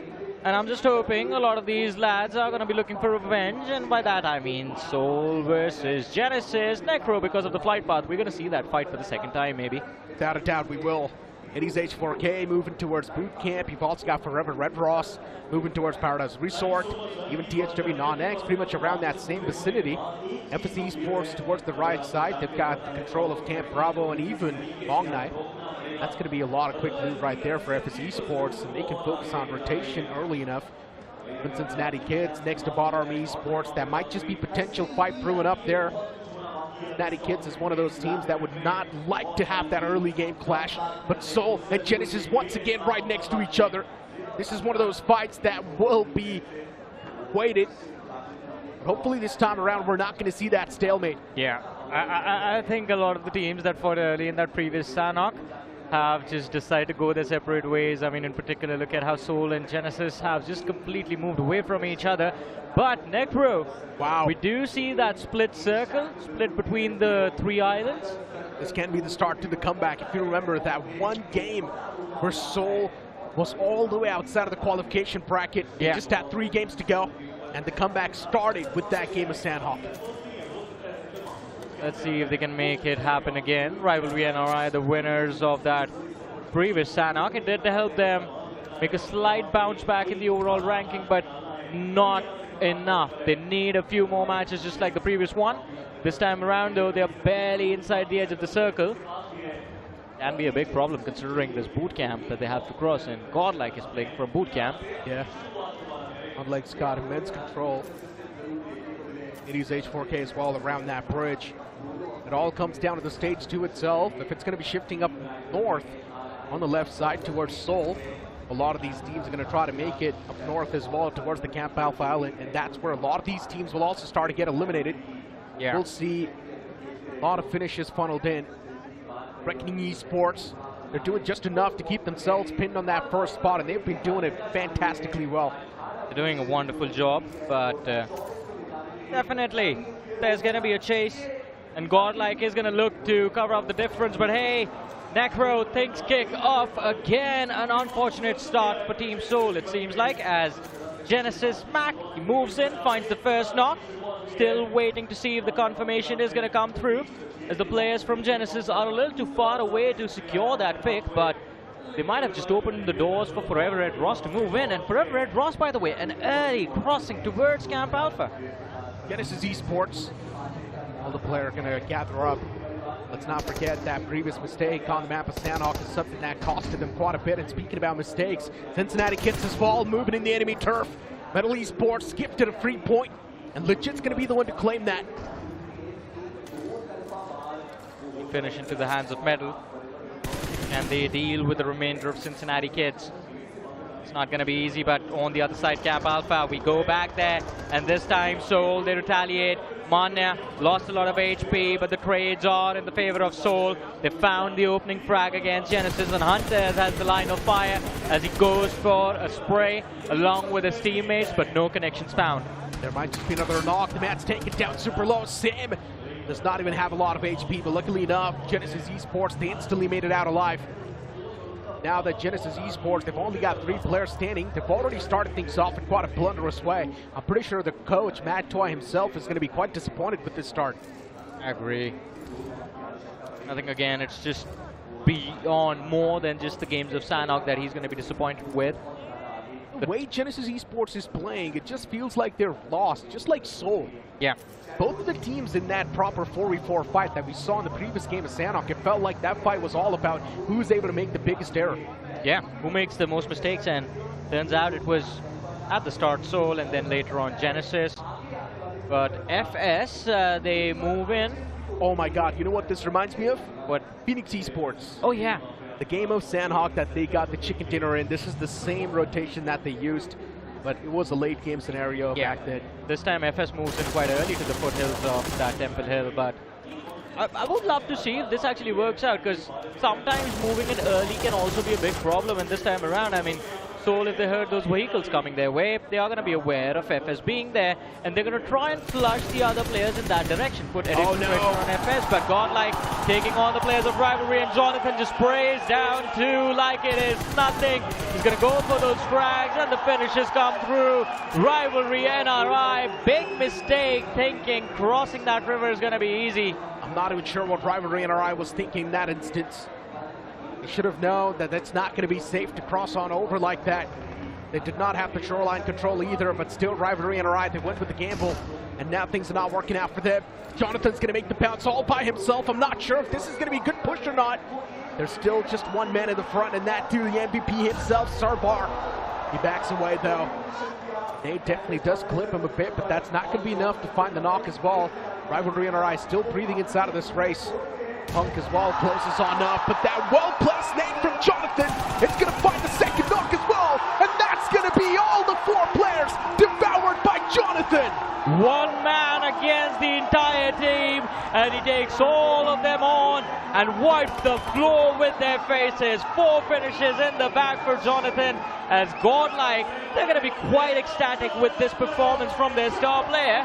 And remember, the goal for Godlike is to again inch closer to Reckoning Esports, and with these 4 finishes, that task has been made a whole lot easier. Yeah, the flow disrupted for Rivalry though, so that's a big problem. They had good games going on for them, but this one just down with 0 points. Rivalry NRI, this disruption will be tough to deal with, but let's just hope that the upcoming games, Rivalry NRI can still get things under control. Speaking of getting things under control, FS ESPORTS at this moment holding quite a decent stance as well. They made it across the islands quite quickly.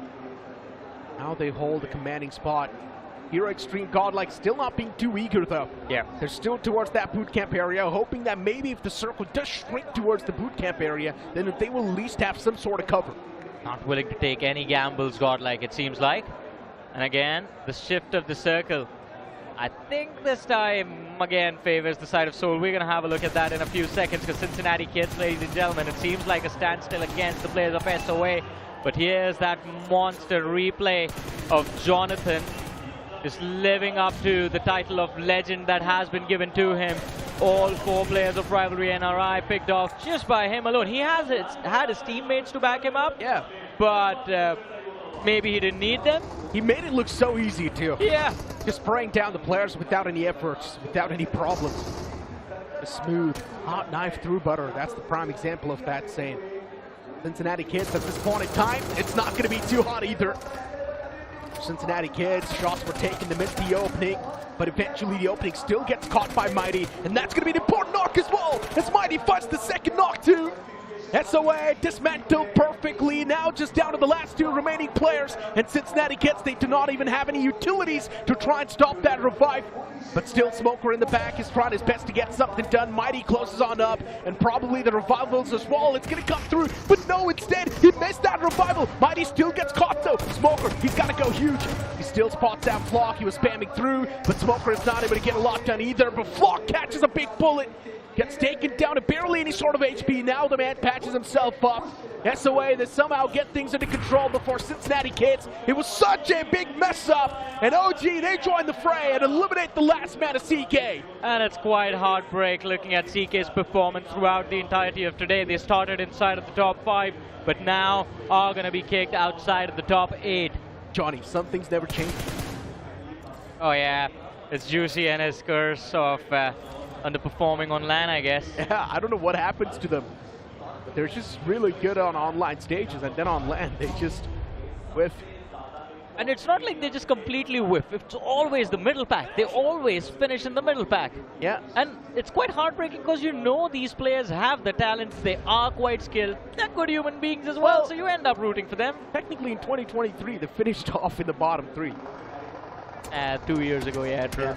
Yep, so I guess it's 2023 all over again.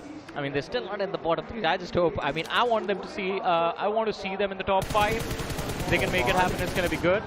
80s H4K mistakes, and Sim's going to punish them. For some reason, it feels like for Hero Extreme, Godlike, the elimination points have just been gifted.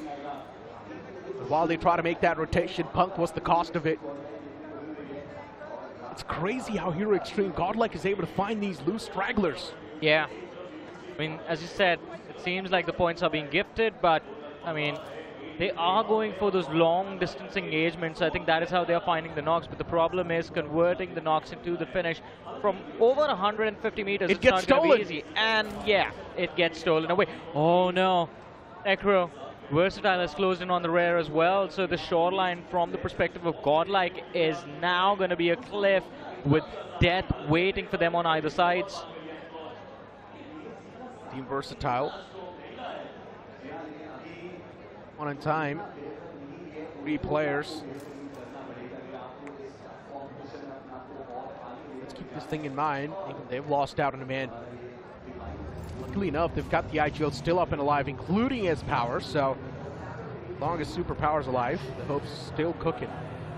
And VXT today's day has been miraculously well. Yeah. 2 back-to-back chicken dinners after that. Yes, I do understand there is a bit of a fumble, but still those chicken dinners, it's an aura that's always going to be there. Hey man, it got them into the top 3, but Reckoning Esports, the punish comes through as Admino finds the opener, but the finish gets stolen again. And it is OG. OG is all of a sudden turned into master thieves, man. Yeah, third-party demons. just taking away points from everyone. Which is scary at this point, but VXT, they're even more scarier as they try to make the bounce against the players of Metal Esports, but they still somehow hold off the players of VXT on the other side. Metal Esports with just a 2-man squad, they cannot really fend off the third party that is there around the corner. And FS Esports, we know them for their firepower too.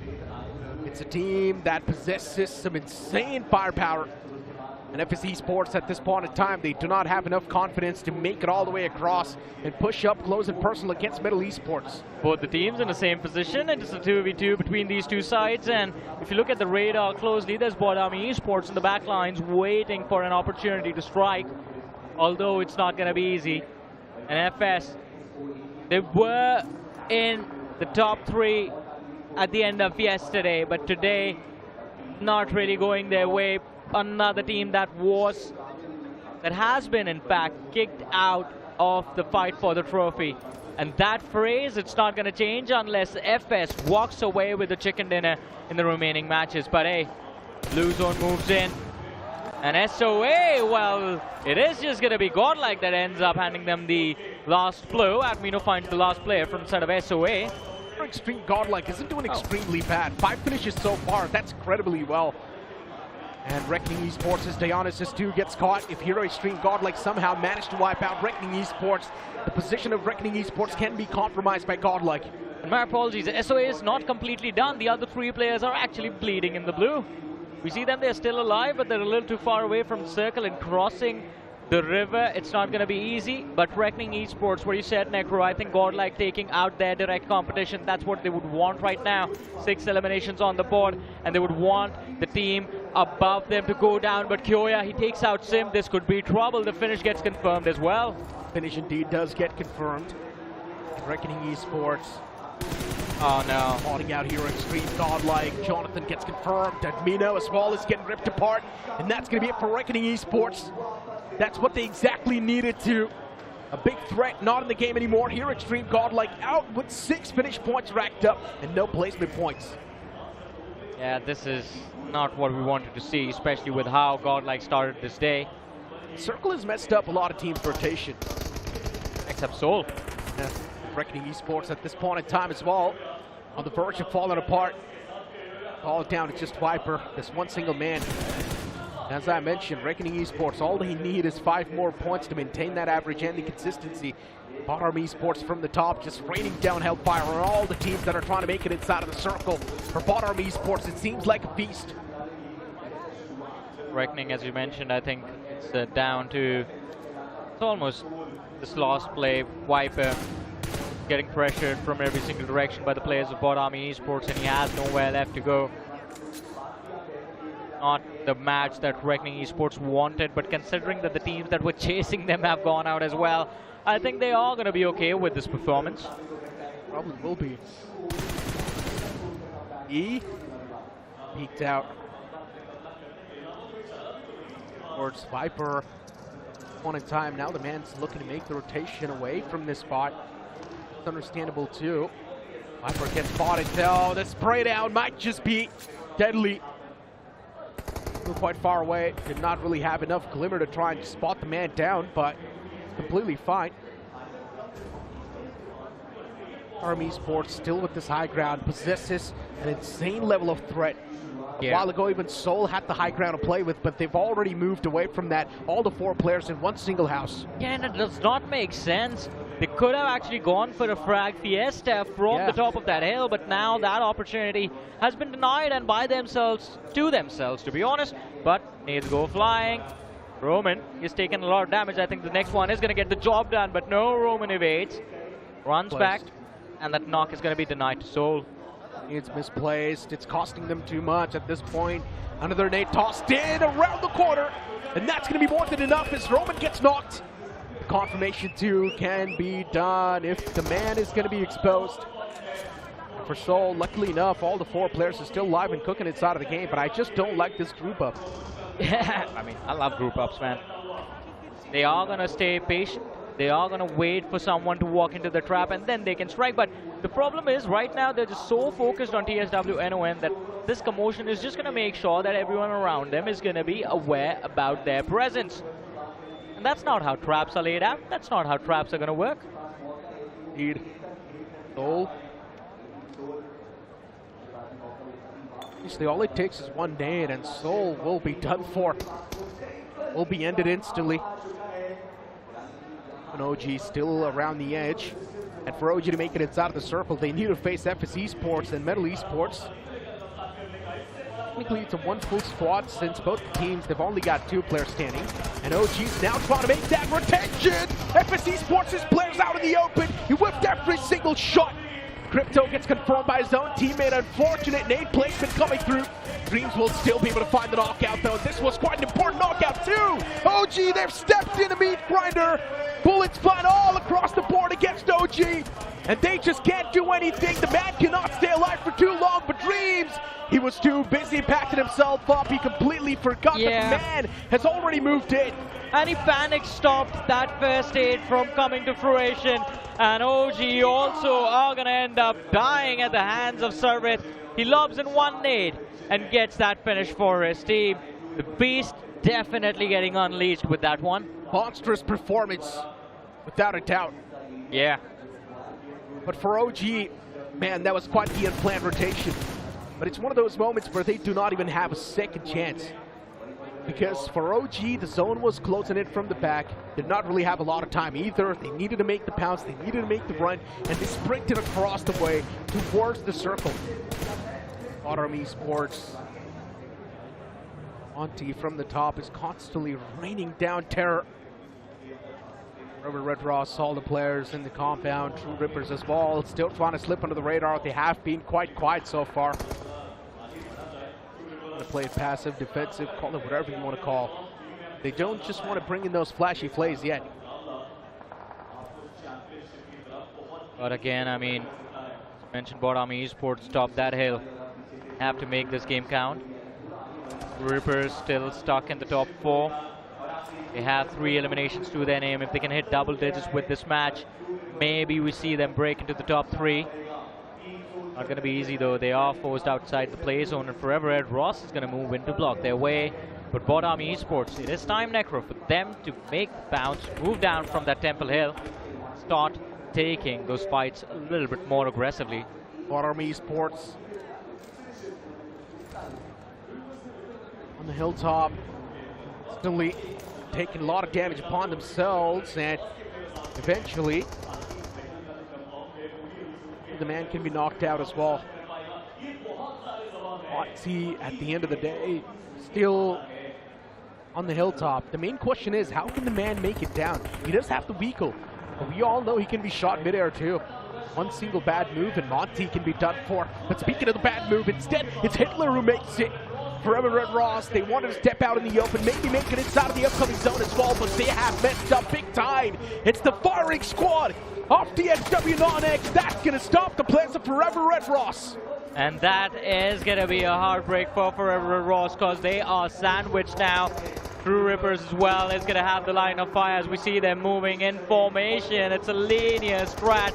They need to be careful as well, but Nox being secured. Even Soul chimes in as they pick up the fight against the players of BGMI Esports, but True Rippers, nades go flying. They're looking for that last man. Beast, he's going to try and fall back, but THWNON, they have the line of fire, and they clean up. Forever Red Ross out of the way. We're down to the top 4 teams of this game. It seems like even DSW Non-X is on the verge of initiating a comeback, and this is exactly what they needed.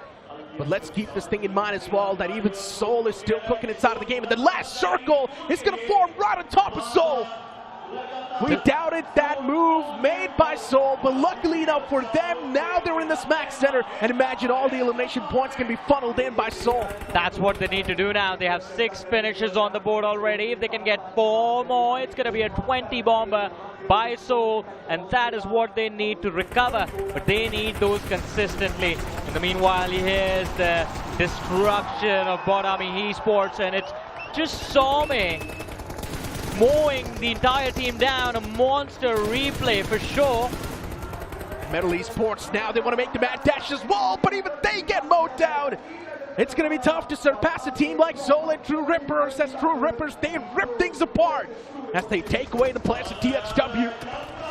And now looking at Seoul, they've still got some sort of semblance. They've still got some sort of stability in this compound itself. 8 finishes racked up in their belt. Now they just need to get rid of the Blitz or True Rippers as the circle moves a bit away from Seoul, but they still have the compound. They still have the solid cover to play with. True Rippers, Jelly, they're quite hurt. They just have 36 seconds to recover. It is a 2v4 right now. Jelly, there's no need to move. That's a massive risk, but the entire team moves in behind one rock. And Necro, this is the end. The nades go flying. True Rippers, Jelly, thank you. But bye-bye as the players just fall. The blue zone damage onto Ninze as he lobs the nade, but it's gonna be 4-9. And Seoul, they walk away with a massive winner chicken dinner. And a question left in the air for everyone. Is this the start of the comeback? This is exactly how they started things off, even inside of the grind. All it took was that game of Sanok. All it took was that game where they got the chicken dinner in Sanok, and then later on they moved on and made a record in the realme BGIS 2025. This can be the start. This is the momentum that Seoul was looking for, and they've already found it. And my stat still prevails. Whenever the circle forms on top of Camp Alpha, it will be Seoul. If it moves away, well, then it can't be anyone else. Well, it's now and never here for Seoul. And it seems like my prediction on the analyst desk has kind of been spot on as well, because as of yet, it is now or never here. They need enough points to stand a chance to fight for that podium spot. And right now with this chicken dinner, it does give them some fighting chance. But the journey is not over until it's truly over. This is the halfway mark, but it is signs of relief, signs of hope from the fans of Seoul. Look at this, the crowd is absolutely excited, to be honest. If you think about it, they're finally getting to see that Seoul has done it. Hey man, he broke the formation. Hunters over there, everyone was doing the thumbs up and did something else. The man's locked in. He knows what needs to be done in the upcoming game, and it's the map of Miramar 2, Johnny. Remember the record-breaking play that Seoul made? Yeah. It was on Miramar right after the victory that they caught on the map of Seoul. So keep this thing in mind. Seoul can definitely bring in the game that needs to be made. Now, can they do it again is going to be the question here as of yet here. Once again, introducing myself, my name is ICBaby12. Joining me on the desk here, we have Necro as well as Johnny on the face for the first time. You know, you've heard his voice multiple times, but on the desk, it's going to be a different vibe here so far. Now, so far, 9 matches pretty much done and dusted, including this. That makes that 10 in total. So, what do you think? Does Seoul stand a potential chance to come back? Because technically, including tomorrow, that's 7 matches left to go. I mean, see, if they continue to play like this, then for sure, why not, man? I mean, 2 more games like this, they're going to be fighting for the top spot again, just like yesterday. But 1 match, you get 28 points, and then you get 8 in the rest 5. Is today any different? They got 20 points from this particular match, but the matches they played before this, the first 3 games, did not really go their way. The only thing that makes me believe is what Necro says earlier, that Miramar was their strongest map during the league stages, and if Seoul can actually play with the momentum they have set up for themselves with this win on Sanok, and they get a 20 bomber again on Miramar, then I can comfortably say that yes, the bounce back has happened. If they fail on Miramar, yeah, reset. We focus on tomorrow then. And this game, we clearly saw the top 2 constantly fluctuating as well, right? For a moment, we thought it would be Reckoning Esports. Yeah. Then later on, Hero Extreme Godlike came in with a decent amount of elimination points. Once again, it felt like they really wanted to take over that first spot. But I'm pretty sure Reckoning Esports is still going to be at the top since VXT messed up big time. I agree. You know, even in that as well, consistency has been an issue for some of these teams here. Reckoning so far being very consistent every single map. Hero Extreme Godlike is finding a little bit difficulties as well. We do see VXT also struggling to find a little bit of difficulties to push through this long drawn out battle here in the Grand Finals. And that's the beauty about LAN itself. Anything can happen. Expect the unexpected. We saw comebacks coming from Rivalry NRI. We saw comebacks coming from Versatile out of nowhere. 2 very, very big comebacks coming from this particular team. And can they make the run for it here? It's gonna be now, a little bit of small comeback for Seoul. The question here is, I think it all comes down to, did we focus enough teams to talk about who may be the champion aside from Reckoning Esports? Ooh, I mean... Now, I'm going to throw this one name right there. True Rippers Jelly. Today. I mean, I understand, but yeah, they started the day as well, if I'm not wrong. Let me just confirm this. Yeah, they were in the top 4 at the start of the day. They're still in the top 4. But the problem for 2 Rippers Jelly is what we saw in this game as well. This team will never... Alright, I do not want to say never, but they really, really struggle to close out those games, man. They break into the top 4, they break into the top 5, but when it comes down to securing that chicken, I don't see that coming. Yeah, I mean, True Rippers Jelly, they're definitely struggling to close out the games right now, but let's keep this thing in mind. As long as they're keeping themselves pinned in the top 5, if they get one chicken dinner even on tomorrow's day, that's still going to propel them maybe directly towards the top 2. As long as we do not see a massive difference between the teams fighting for the trophy and where True Rippers Jelly is. Because yesterday that was the case. At the end of the day, it was Godlike and Reckoning Esports leading the charge, and then the team on the 3rd position was what, like, I think about... 18 points behind them. So that needs to be avoided. If they fall into that trap where they are like 20, 25 points away from the leaders, away from the team in a winning position, then it's not even going to matter if they're 3rd or 4th. Well, with all things considered as well here, instead of talking about scoreboard, I want to see who the MVP of that particular match. Yes, so they have gotten the chicken dinner, but who was the one that made it happen here? The MVP for that match was still none other than Jonathan himself from Hero Extreme Godlike. Yeah, I love that pose, by the way. I'm going to do that when the camera comes on us again. No, don't do it, please. But yeah, for that instance right there, Jonathan wiping out the entirety of Rivalry NRI. And let's be honest, right? Rivalry NRI, they had the flow, they had the consistency, they had the win of the sales. But just because now they got 1v forward by Jonathan like that, that flow can definitely be disrupted. And in my opinion, Jonathan being the MVP, securing those 5 elimination points, that was crucial for Hero Extreme Godlike.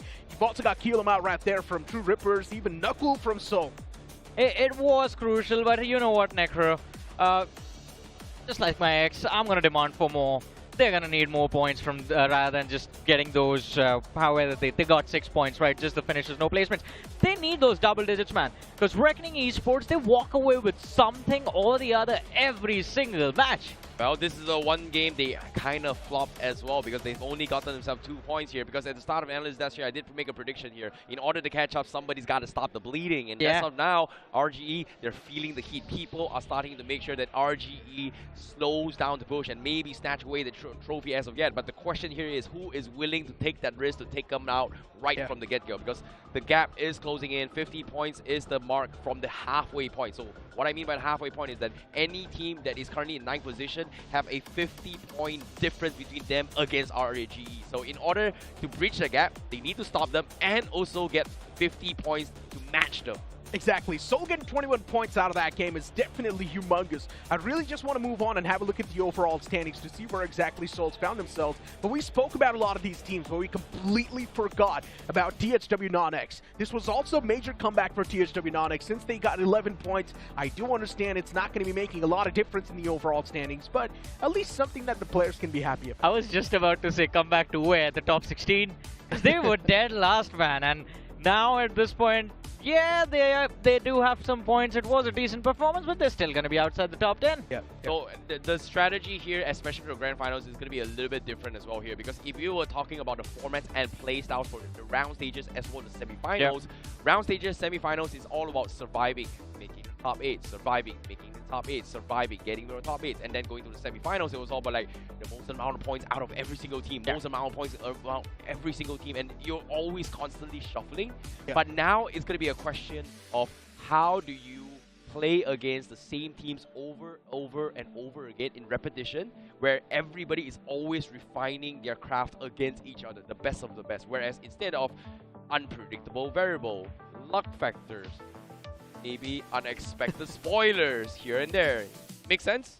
Yeah, I mean, it does make a lot of sense, right? And speaking of the spoilers, even I gave the spoiler the moment I saw the circle form on top of Camp Alpha. I mentioned this. This is probably going to be the start for Seoul's comeback. And now it seems like it's definitely going to be the start of Seoul's comeback. But you know what? We've been speaking so much about the bigger names, we completely forgot about FS Esports. Oh, yeah. This was also one of those teams that started the day off on quite a decent standing, but today it feels like they're fizzling away slowly and steadily.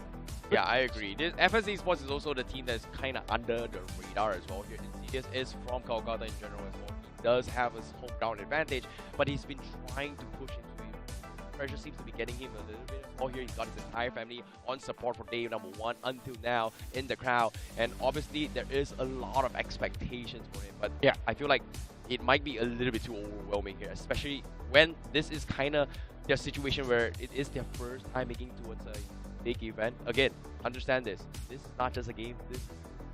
This is the real BGIS 2025. Exactly, and we all know what sort of value this tournament holds. We all know why these players are over here in the first place, battling through stages after stages. Thousands of teams registering for this tournament.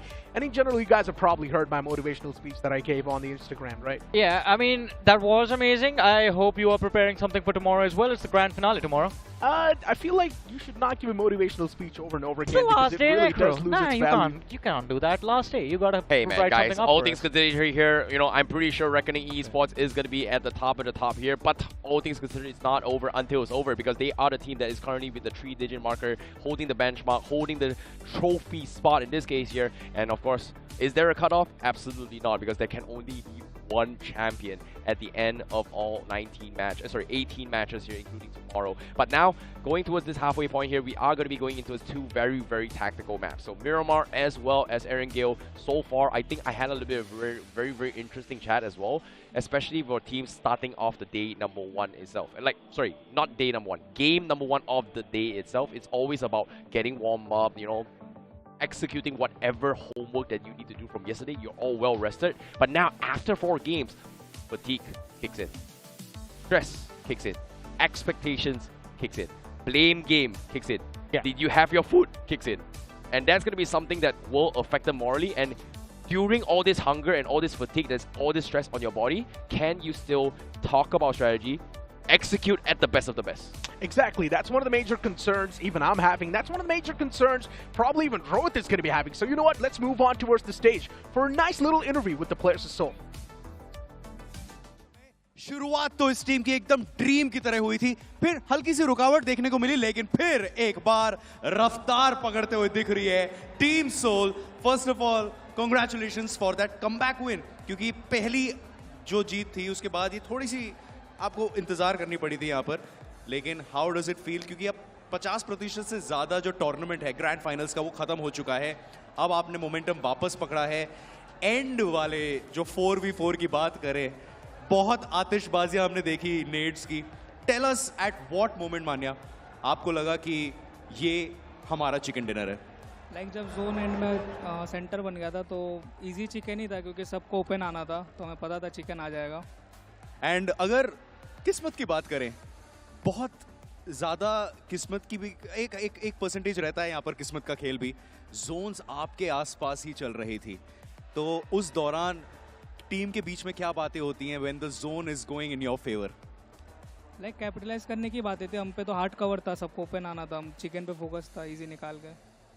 And अभी कुछ और games बचते हैं आज के लिए। Of course तीसरा दिन, the most important day of the grand finals. क्या चल रहा है इस समय टीम के बीच में? जो डिस्कशंस हो रही थी पहले चिकन डिनर से लेकर अब तक, थोड़ा सा इंतजार करना पड़ा, क्या क्या चीज़ें आपने सुधारी, क्या क्या चीज़ें हुई हैं जो आपके अब फेवर में काम कर रही हैं? ये बात आपको नकुल बताएंगे। बताइए, यहाँ आ जाइए कैमरा की तरफ और सबको बताइए। इस समय पूरे स्ट्रीम में बहुत सारे लोग आपकी टीम को सपोर्ट कर रहे हैं, तो बताइए what worked in your favour between the first chicken dinner and ये चिकन डिनर के बीच में क्या चीज़ें हुई? यही था, हम अपना हार्ड कवर लेके खेले, हमने ज़्यादा मतलब थ्रो टाइप नहीं किया ये मैच में, तो यही था, मतलब कवर भी था, जोन भी था, सबको ओपन आना था। लास्ट में भी 3 बंदे फंसे हुए थे पत्थरों के पीछे, तो मार दिया इजी। बाकी तो हमने काफ़ी सारे चोक्स किए अभी मैचेस में, पर निकाल लेंगे शायद। ऑलराइट, इस समय टीम सोल का कहना है कि निकाल लेंगे, क्योंकि एक तरह से मोमेंटम वापस मिल चुका है। लेकिन अगर आप अपने घर से निकले हैं एंड इस समय अगर आप कोलकाता में हैं, तो अगर आप वेन्यू नहीं आए हैं तो क्या कर रहे हैं यार? आपके शहर में ये लैंड फाइनल्स आप एंजॉय कर सकते हैं।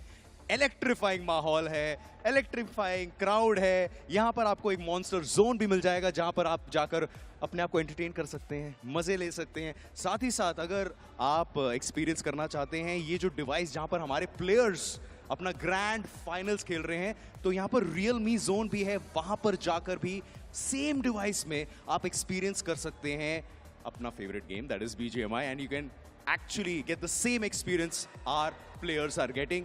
एंड अगर आपको थोड़ी सी शॉपिंग करनी है, अच्छे आउटफिट्स खरीदने हैं, कुछ एक्सेसरीज खरीदने हैं, तो हमारा एक कमाल का मर्चेंडाइज स्टोर भी है, तो वहाँ पर भी आप बहुत कमाल की चीज़ें अपने घर ले जा सकते हैं। So all of this is happening right now in the venue. And आपको पता ही होगा, अगर आपको नहीं पता तो मैं आपको बता देता हूँ कि BGMI का नया मैप आ चुका है, द रोंडो मैप, एंड वो भी आप एक्सपीरियंस कर सकते हैं यहाँ सबके बीच, आपके फेवरेट टीम्स के बीच, आपके फेवरेट प्लेयर्स के बीच. So just come on over and experience the LAN finals live here in Kolkata. And अभी के लिए 2 और मैचेस बचते हैं.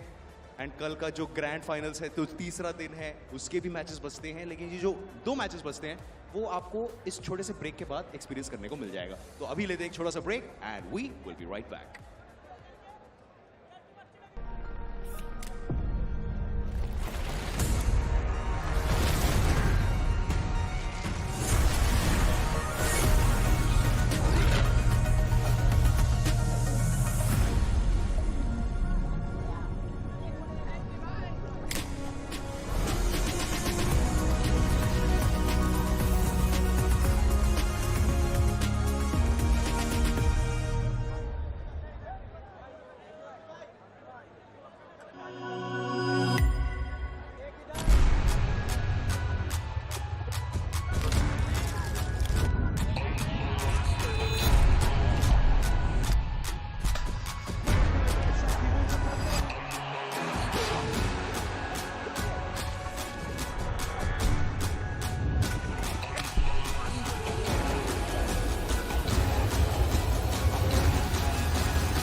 And gentlemen, and of course, this has been an exciting day so far. Yeah. I have Anki the Bot and Maisie alongside with me, the 2 veterans. All right, 4 matches done and dusted. Last 2 games left of the day. We are going to move to the map of Miramar next. And this was a discussion that was happening between me and the English panel. And that is why I want to start this conversation here. But before that, we have to talk about something very special. The realme GT7 Pro. I'm sure you guys have been talking to the players. They've been performing on this device. And what I heard from Amit before the day was this device was the reason he was able to keep up with everyone else, even though he's a coach that has turned to the player. जी हाँ बिल्कुल. और आप ये कह सकते हैं कि जो पसंद है प्लेयर्स की वो बन चुका है ये एक डिवाइस. प्रो प्लेयर्स की पसंद और बहुत ही ज़्यादा उम्दा है. आप भी ज़रूर चेकआउट कीजिए इस डिवाइस को. बट जो कि आप बोल रहे थे कि आखिरी के 2 मुकाबले बचे हैं, मुझे लगता है कि एक्सपेक्टेशंस अब और ज़्यादा बढ़ानी पड़ेगी. देखिए एक्सपेक्टेशंस को सेट करते हैं. Let's have a look at the overall rankings first. और उसी के साथ मैं अपनी जो डिस्कशन की बात कर रहा था ना उसको यहाँ पे लेकर आता हूँ एक बारी. बिकॉज पीछे ये मुद्दा चालू हो चुका है इंग्लिश डेस्क पे इन पर्टिकुलर कि भाई सोल ने एक चिकन तो निकाल दिया, वो भी सैनॉक पे, लेकिन उनका मीरामार का गेम प्ले पूरे लीग स्टेजेस में सबसे ज्यादा उम्दा रहा था. सो मेजी what are your thoughts on this as well कि ये मोमेंटम अगर कैरी फॉरवर्ड होता है, could this be the biggest comeback that we see? देखिए मैं बिल्कुल सहमति दर्ज करूंगा आपकी इस बात से, क्योंकि सोचिए आप एक सिंगल मैच से सीधा 53 पॉइंट तक आप पहुंच गए. 9वें पायदान पर अभी टीम सोल आई है, पर वो प्लेसमेंट पॉइंट आप देखिए कि अभी तक उन्होंने कितने मैचेस खेले. 10 मैचेस खेल दिए हैं. 10 मैचेस में से एक सिंगल मैच जहां पर वो 10 प्लेसमेंट पॉइंट लेकर गए. बाकी 9 मैचेस में मात्र 5 प्लेसमेंट पॉइंट है. अब वो डिपेंड करता है कि अगला मिरामार और अगला एंगल वो किस तरीके से खेलने वाले. पर टीम रेकनिंग VXT इनके बीच में अभी भी डिफरेंस बहुत ज्यादा है. और आप ये कह सकते हैं कि ट्रू रिपर्स इस मैच के बाद एक छलांग तो वो नहीं लगा पाए, जहां पर थे अभी भी वहीं पर वो मौजूद हैं.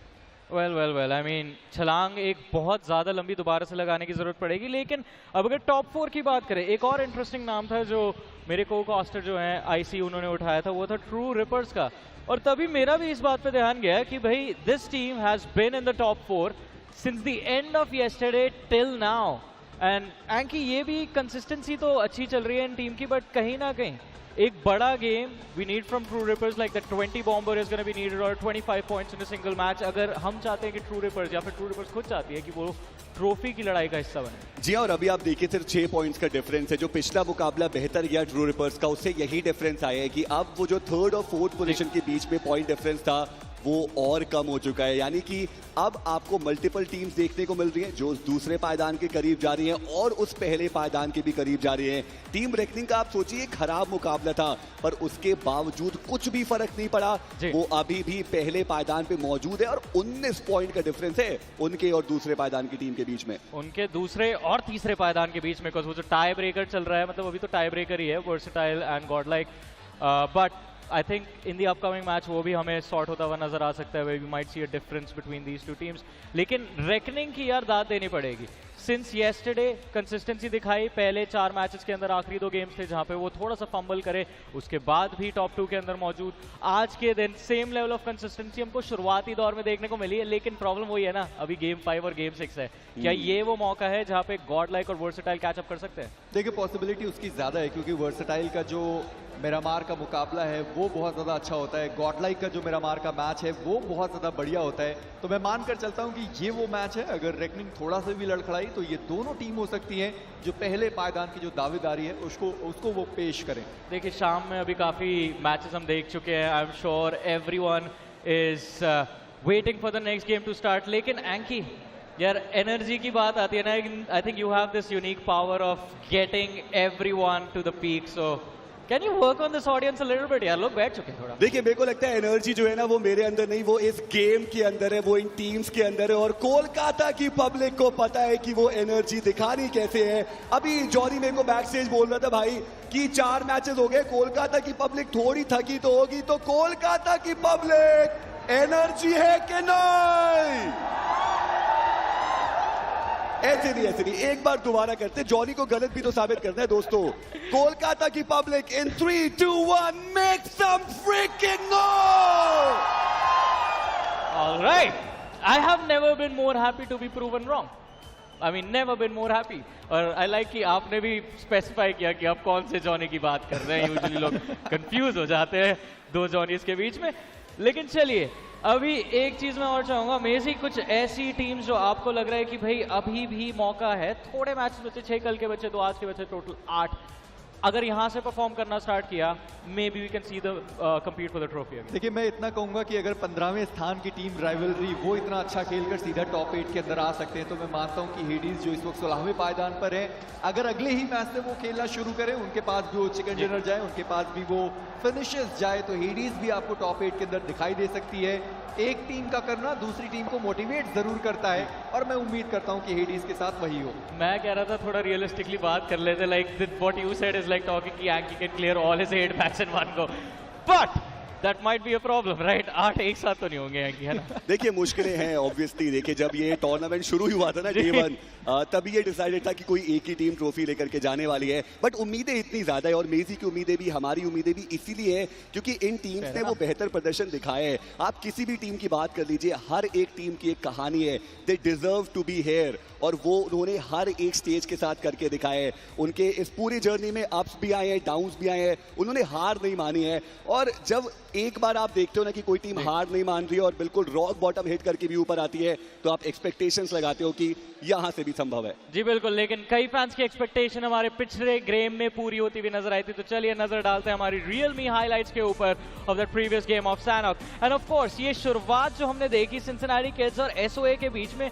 मैं उम्मीद लगा के बैठा था सिंसिनाटी किड्स का एक बाउंस बैक देखने को मिलेगा, but SOA they had different plans. देखिए वो थर्ड पार्टी हुआ वहां पे ओरांगुटान का, जहां से वो मल्टीपल फिनिशेस लेकर गए, पर हीरो एक्सट्रीम गॉडलाइक फिनिशेस उन्होंने बहुत सारे निकाले। वो प्लेसमेंट पॉइंट भले ही उनको उतना ना मिला हो, एडमिनो ने बढ़िया खेला, जॉनथन वो 1v4 करके गए टीम राइवलरी को, और उन्हें वो जरूर याद रहने वाला है।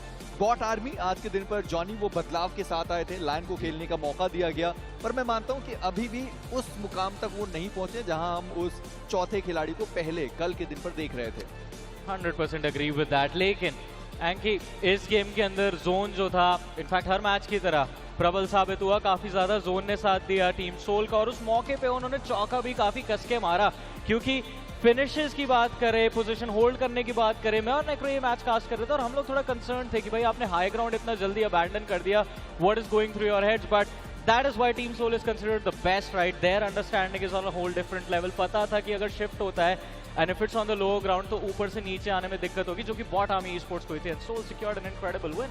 देखिए एक बड़ी टीम और महान टीम, एक बड़े प्लेयर और महान प्लेयर में डिफरेंस ये होता है कि आप प्रेशर में कैसा परफॉर्म करते हैं, जब वेव्स आके आपके अगेंस्ट हो तो आप कैसे उसको पार करके जाते हैं, और इसीलिए उनका नाम मान्या है, द मैजिकल मान्या जिनको हम बोलते हैं। और आप मायावी को देखिए, वो प्लेयर्स फाइनली सही प्रूव आउट होती हुई, पूरी होती हुई, और अब मायावी की वही पता है, वो जो स्माइल है वो दर्शाती हुई कि भाई यहाँ से कमबैक आया है, ही ट्रस्ट हिज बॉयज कि अब सिर्फ ऊपर ही जाएगा रॉकेट। देखिए the last time we saw his cam, I could see the concern in his eyes, इस बार वो जो बिल्कुल साय ऑफ रिलीफ देखने को लगा, भाई सर्कल आ गया। That was quite clear right there. लेकिन अभी आज के दिन के आखिरी 2 मैचेस, कल के 6 मैचेस, टीम ने एक बार फिर से लहर पकड़ी है अपनी। मिरामार फिर से वो नॉर्थ वेस्टर्न सर्कल चाहिए क्रिएटर फील्ड्स का अगर डोमिनेशन की बात करें तो उसके लिए। लेकिन उसके अलावा यहाँ से आगे के गेम प्लान्स क्या रह सकते हैं? क्या रेकनिंग जो पाथवे फॉलो कर रही है उसके चलते कमबैक देखने को मिल सकता है या कुछ अलग करना पड़ेगा इस टीम को? देखिए उसके लिए तो एक बहुत बड़ा रोड़ा है VXT। अगर वो ऊपर क्रिएटर फील्ड की साइड पर जाते भी हैं तो उनको उनसे लड़ के निकलना होगा, तो वो सिचुएशन उनके लिए थोड़ी सी खराब हो सकती है। पर जैसे हमने हमेशा बात करी है कि हमारे प्लेयर्स के लिए सिचुएशन बिल्कुल खराब है नहीं, क्योंकि कंटिन्यूअस अगर आपको 120 FPS BGMI का गेम खेलना है तो इससे बेहतर डिवाइस फिलहाल मार्केट में आपको उपलब्ध दिखाई नहीं देगा। Realme GT7 सीरीज चुनाव करिए, आप जरूर अपने आप को आगे लेकर जा सकते हैं। एग्जैक्टली, आई मीन यार हमारी इंग्लिश डेस्क पे एक प्रथा चलती थी कि डिवाइस आते थे स्टूडियो के अंदर, मैं और नेक्रो पीछे लेके चले जाते थे। I don't know if I do that here, the production will be happy about that और नॉट, बिकॉज अमित से मैंने काफी फीडबैक सुना and he is just amazed with it and he is like very comfortable now on this device. Although आज का medal का performance उतना अच्छा नहीं गया, but yesterday this coach turned player was just absolutely incredible. आज उम्मीद करेंगे कि इनकी टीम फिर से थोड़ा सा बाउंस बैक दिखाए एटलीस्ट आखिरी के 2 मैचेस के अंदर। लेकिन ये जो मोमेंटम ब्रेक्स हमने आज एंकी काफी ज्यादा देखे हैं, इनसे क्या रियलिस्टिकली पॉसिबल है? बिकॉज बार बार वो मेंटल प्रेशर की बात होती है यार लैन पे जब भी आते हैं।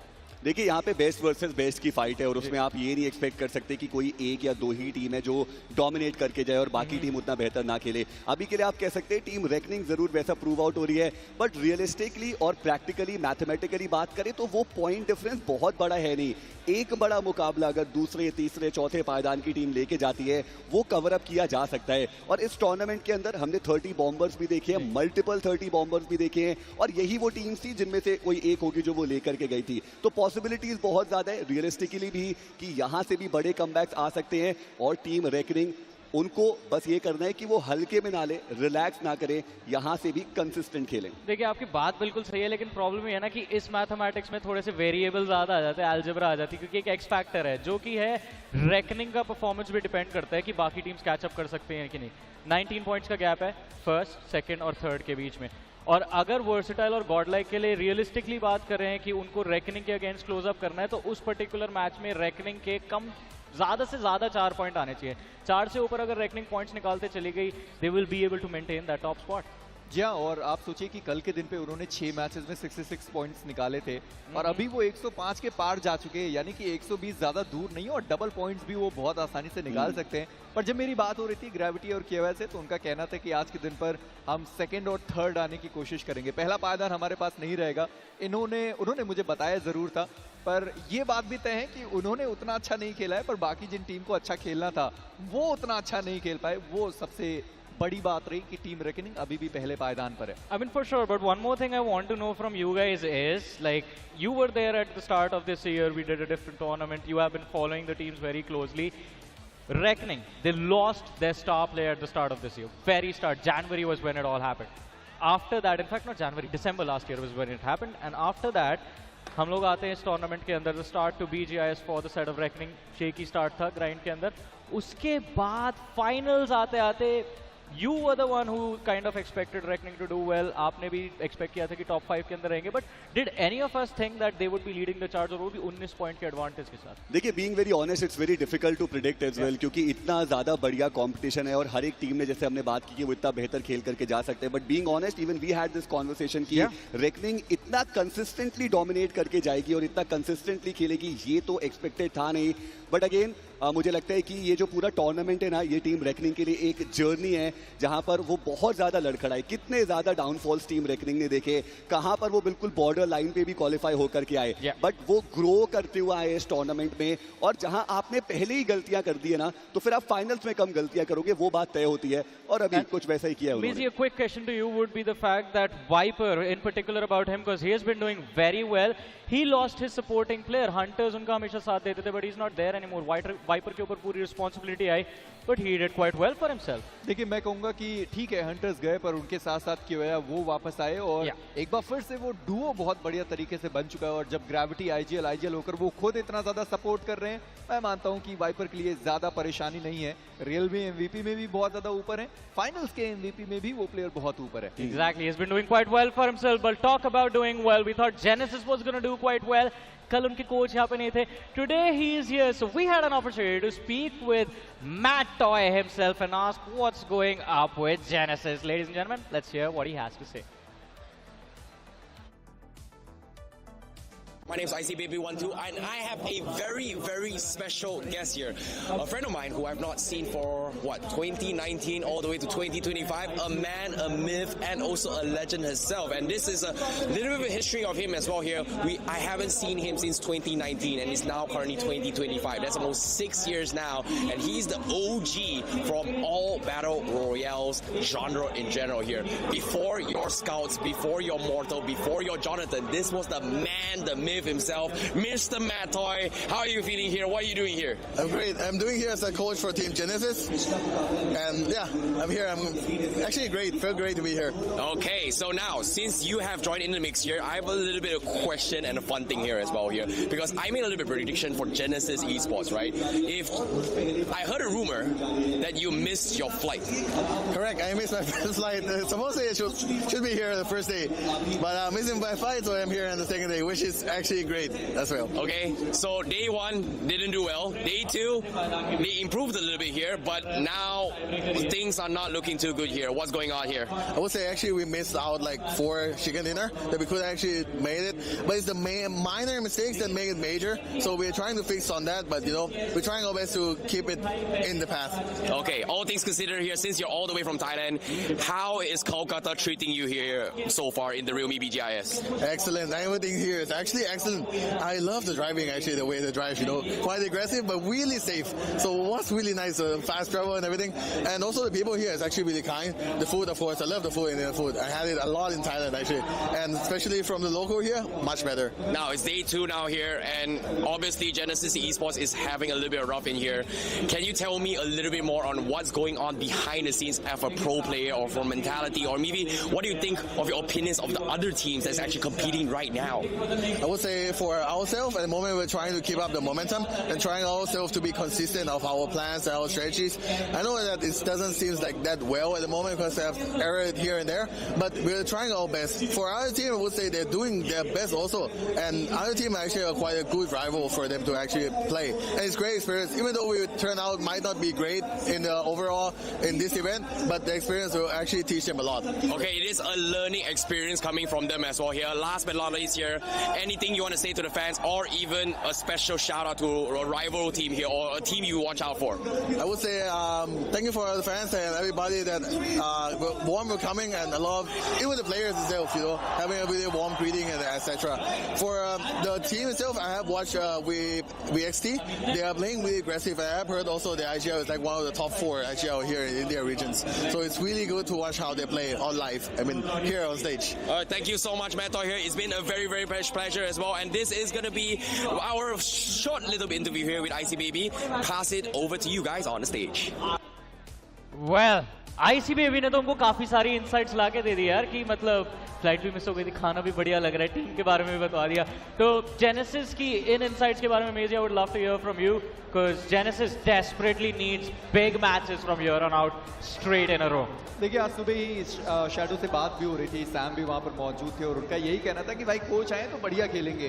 पहला जो मैच था ठीक ठाक प्रदर्शन के साथ हो गए, एक मैच ही उन्होंने बढ़िया खेला, उसके बाद वो गिरावट उनकी गेम में अभी भी जारी है. कल का दिन नो डाउट उनके लिए बहुत बढ़िया था, पर मैं अभी भी एक्सपेक्ट कर रहा हूँ 2 मैचेस हैं. मिरामार खासकर जहाँ पर हमने जेनेसिस को पहले भी चिकन डिनर निकालते हुए देखा है, लीग स्टेजेस का वो समय था, हैदबा हाइड्रास के साथ उन्होंने फाइट दी थी, चिकन निकाला था. एक्सपेक्टेड कि मिरामार यहाँ से शायद वो वापसी हो.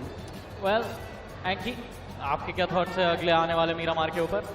Team Soul. टीम सोल बस. That's my thought. जी हाँ, मुझे लगता है कि इस मैच में टीम सोल वो अपनी कंसिस्टेंसी को काबिज करेगी. एक मैच बढ़िया गया, यहाँ से आगे बढ़िया जाएगी. देखते हैं कैसा जाएगा ये गेम किसके लिए. Let's head towards the map of Miramar.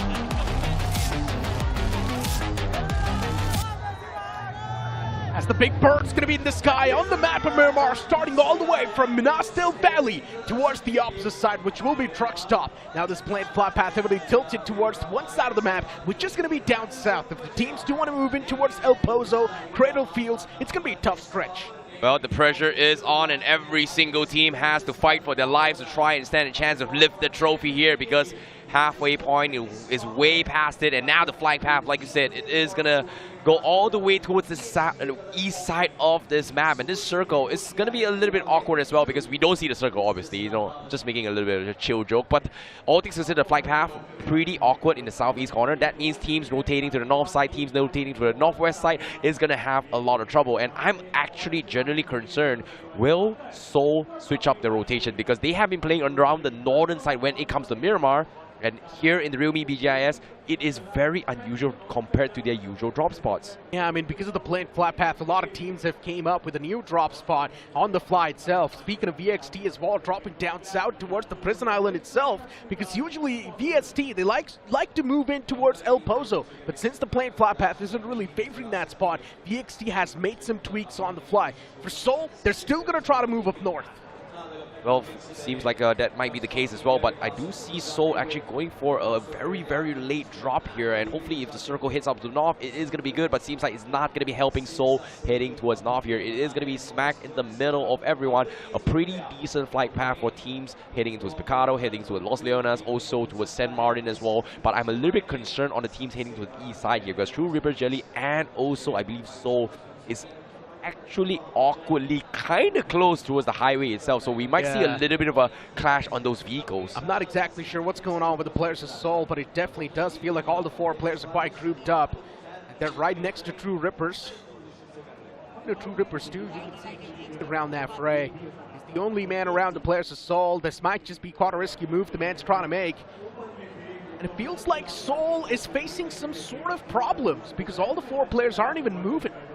Oh, that's going to be a little bit of a problem. So are they going to be making those kind of plays? Because as of yet, the circle is still pretty much shown as well. Everyone is still kind of going a little bit more grouped up. But it seems like I do have some special news to you guys here. So it is going to be a little bit of a rehost coming in here. Seems like there is a little bit of technical difficulties facing as well.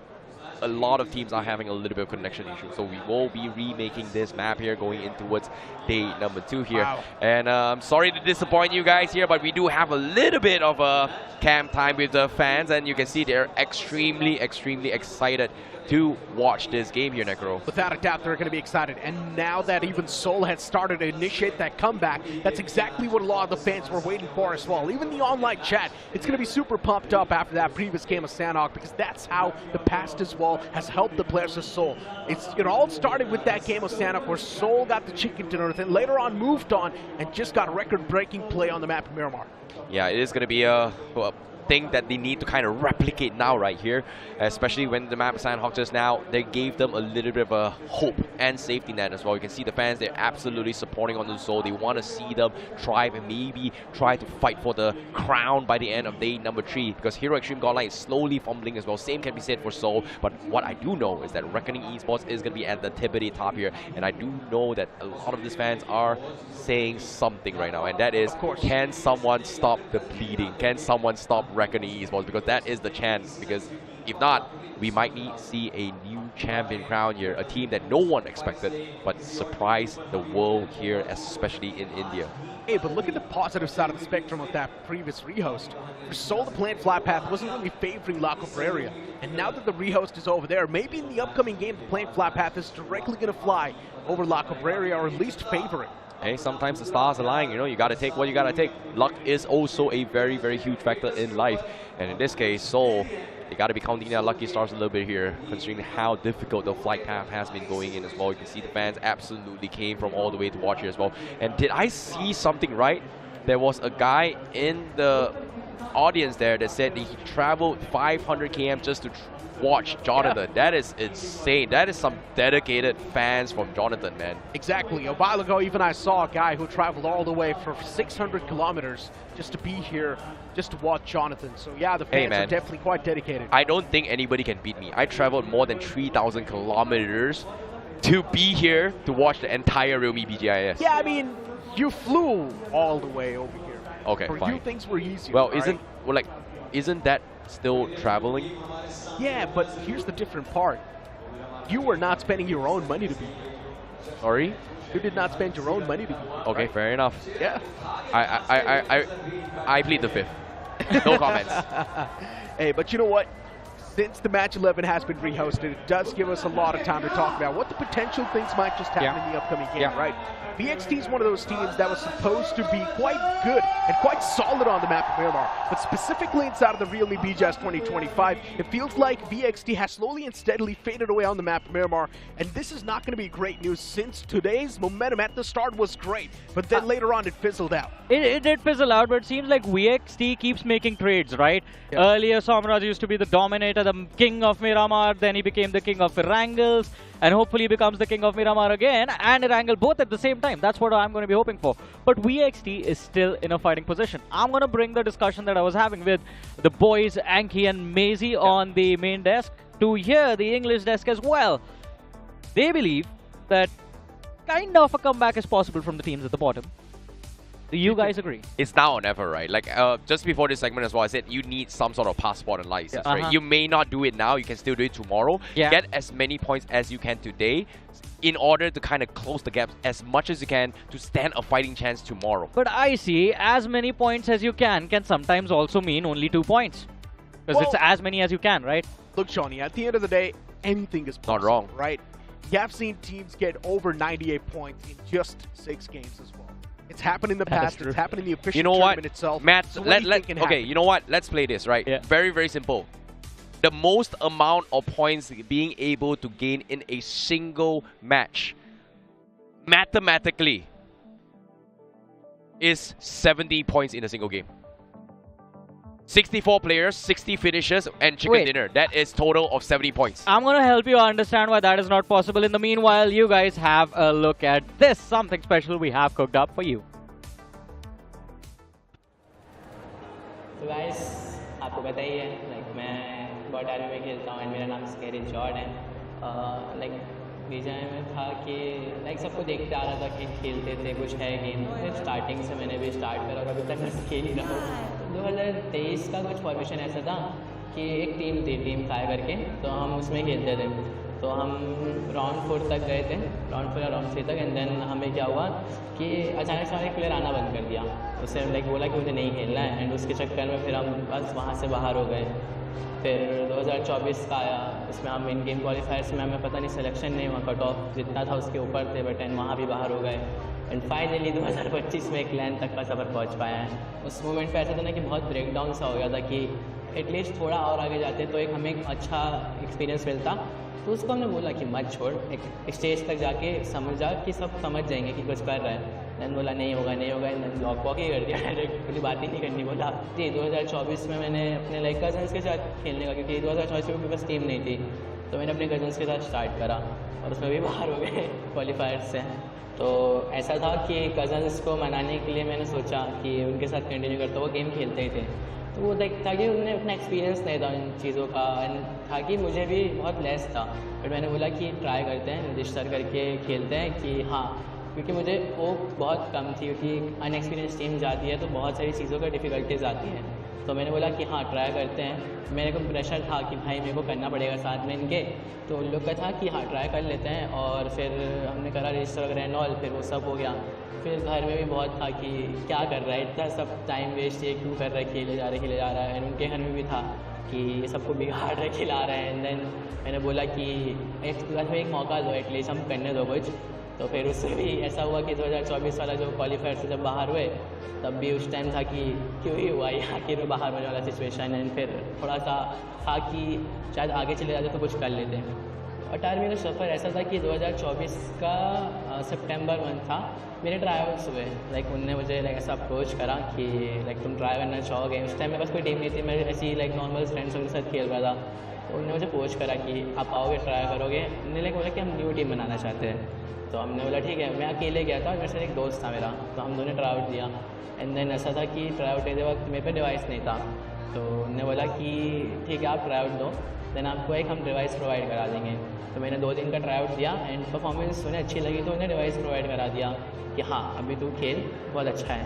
फिर हम खेलते गए. हमारा फिर से एक player छोड़ गया. उस टाइम तो ज़्यादा कोई सिलेक्टेड प्लेयर नहीं थे, मैं उसे ही सेलेक्ट करा था क्योंकि डिवाइस दिया था. तो उसके बाद अब धीरे धीरे प्लेयर एडिशन की बात होनी चाहिए कि हाँ ऐड करते हैं. और फिर 3 प्लेयर को सोचा कि इन्हें ऐड करते हैं। उस टाइम तक ऐसा था कि हमारे जो 2 प्लेयर थे वोटिंग हिटलर, उन लोग को लाने का बोला कि हाँ इन्हें लाते हैं।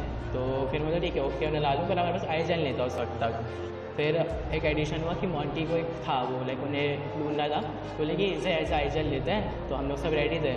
तो लाइक रिसेंटली जो लैंड खेला था हमने उसके जस्ट 1 महीने पहले ही हमने ऐड करा एंड देन हमने साथ खेलना स्टार्ट करा। फिर सब चलते गया, सॉर्टेड होते गया। तो फिर अभी ठीक है, सब टीम के अंदर अभी सही है। मतलब ऐसा है कि सब एक दूसरे के लिए इमोशनली स्टैंड भी करते हैं। एक सिचुएशन अप डाउन आती है तो एक टाइम में वीक पड़ता है तो सब एक दूसरे को स्ट्रॉन्ग करते हैं कि चल कोई नहीं, मैच ख़राब हो गया, ये हो गया एंड ऑल, तो उठ वापस कम बैक मार।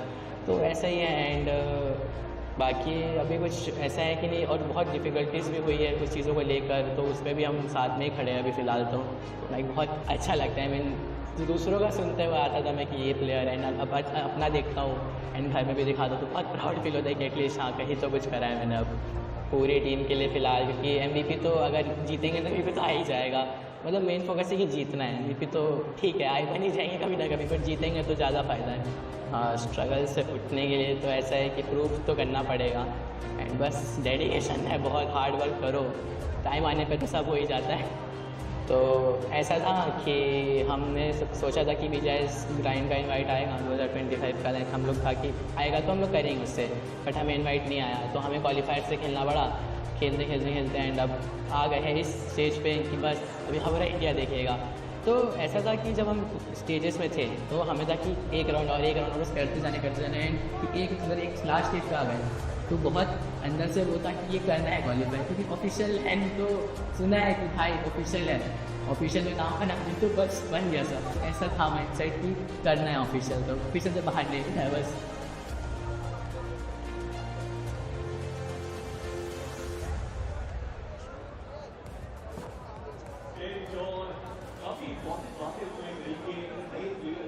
Welcome back after that break, ladies and gentlemen. I mean, we are just about to head towards match number 11. The map of Miramar awaits us, but we still have to wait a few more seconds. This is Super Johnny, joined by my partners waiting in the lobby of this airport that's about to be taking to the lands of Miramar. Icy Baby and Necro alongside with me. So guys, 10 matches are over, 2 matches left in the day.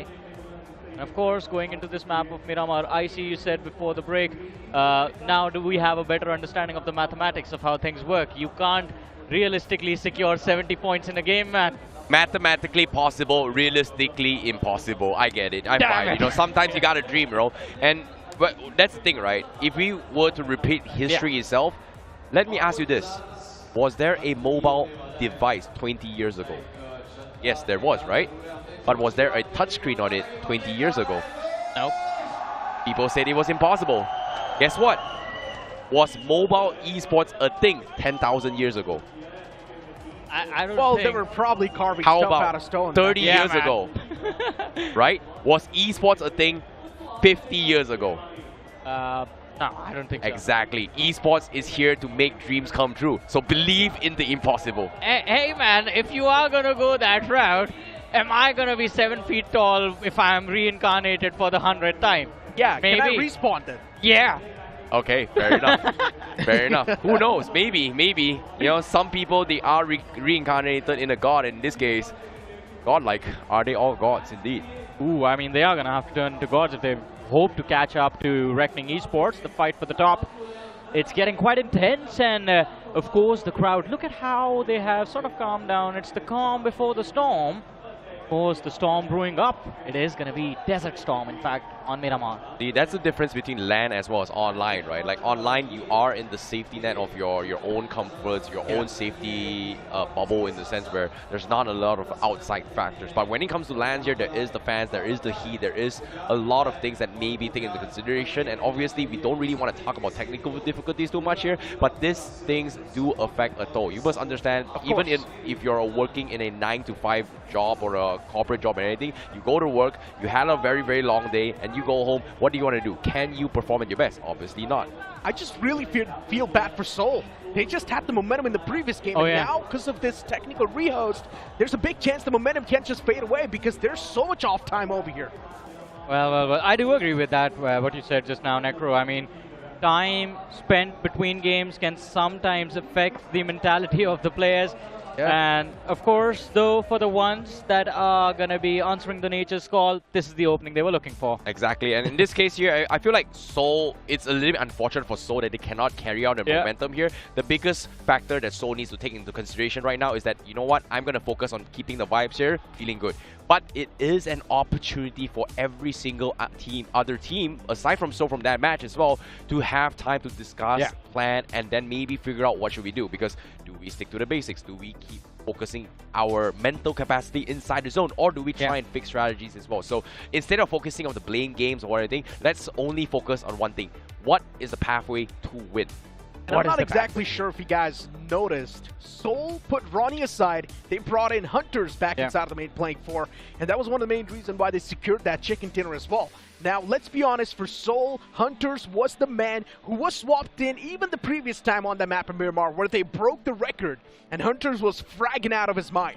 Yeah, that is quite true. And again, I think this man, you let him observe for a little while, you let him see what's going on, and then when you put him in, I think he has a better understanding of what needs to be done. Maybe that's how you work around with Hunters, but hopefully they keep the momentum going into the map of Miramar. I think Seoul has one of the most flexible rotations when it comes to the roster as well, right? We've seen rotations coming from Salme, we've seen rotations Ronnie, with Hunters as well. They're always not afraid to jiggle and play rock, paper, scissors with this current roster based on the conditions they are. And it's understandable, it's not really a major factor, but from a team condition, you have to think about health, you have to think about strat, you have to think about mental mind frame, and Seoul is not willing to risk that at all, because you must understand it's all or nothing here in the Grand Finals. It's not about, oh, last chance qualifying his way through. It's only one chance now. You are at the final stage, so yeah.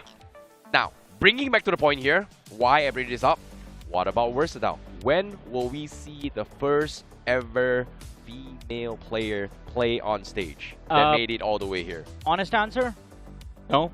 Ever. Because not ever, I think, unless Somraj falls sick, because both of them have the same role, both of them are IGLs, and right now with the form Somraj, Sheik is also an IGL. She has led her past roster to quarterfinals of the officials multiple times, but that's the issue here, that both of them being the IGLs can't really make sure that the team stays and plays the same way if you start swapping out your captain, right? So I don't think that swap is going to happen yet. Yeah, and here's the thing, right? If you're going to be making a lot of swaps, specifically inside of the Grand Finals, it just shows that you're confused yourself. You don't exactly know what sort of combination is going to work out. I've got a complete different POV over here. Sometimes the swaps can work out, but those swaps are good enough on the online stages. Yeah. If you're making those swaps, specifically when the sword's right on your neck, when the trophy's on the line, it just showcases that you're panicking and you just want to make something work. That's why you're doing anything that you can. That is going to be true, but on a different note, I want to hear from you about catching up with your boy, Matt Toy, a few moments ago. We saw that interview.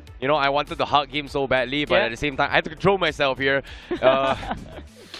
He's the old guy. He's the most handsome man I've ever known in the history of my life. Haven't seen him for 6 years, and now finally seeing him here in a different country feels very, very good as well, because he does bring a lot of experience in the table here, especially in the Battle Royale genre as well. He's got multiple experiences as well, as a pro player, as an analyst, as a caster, and also, well, I would say an achieving player, not a just low-key team. Yeah, I mean, look, Johnny, low-key. It's funny, when he was not here, his team was doing better. see, that's the thing, right? When he was not here, his team, he was not here, his team kind of sucked in game one.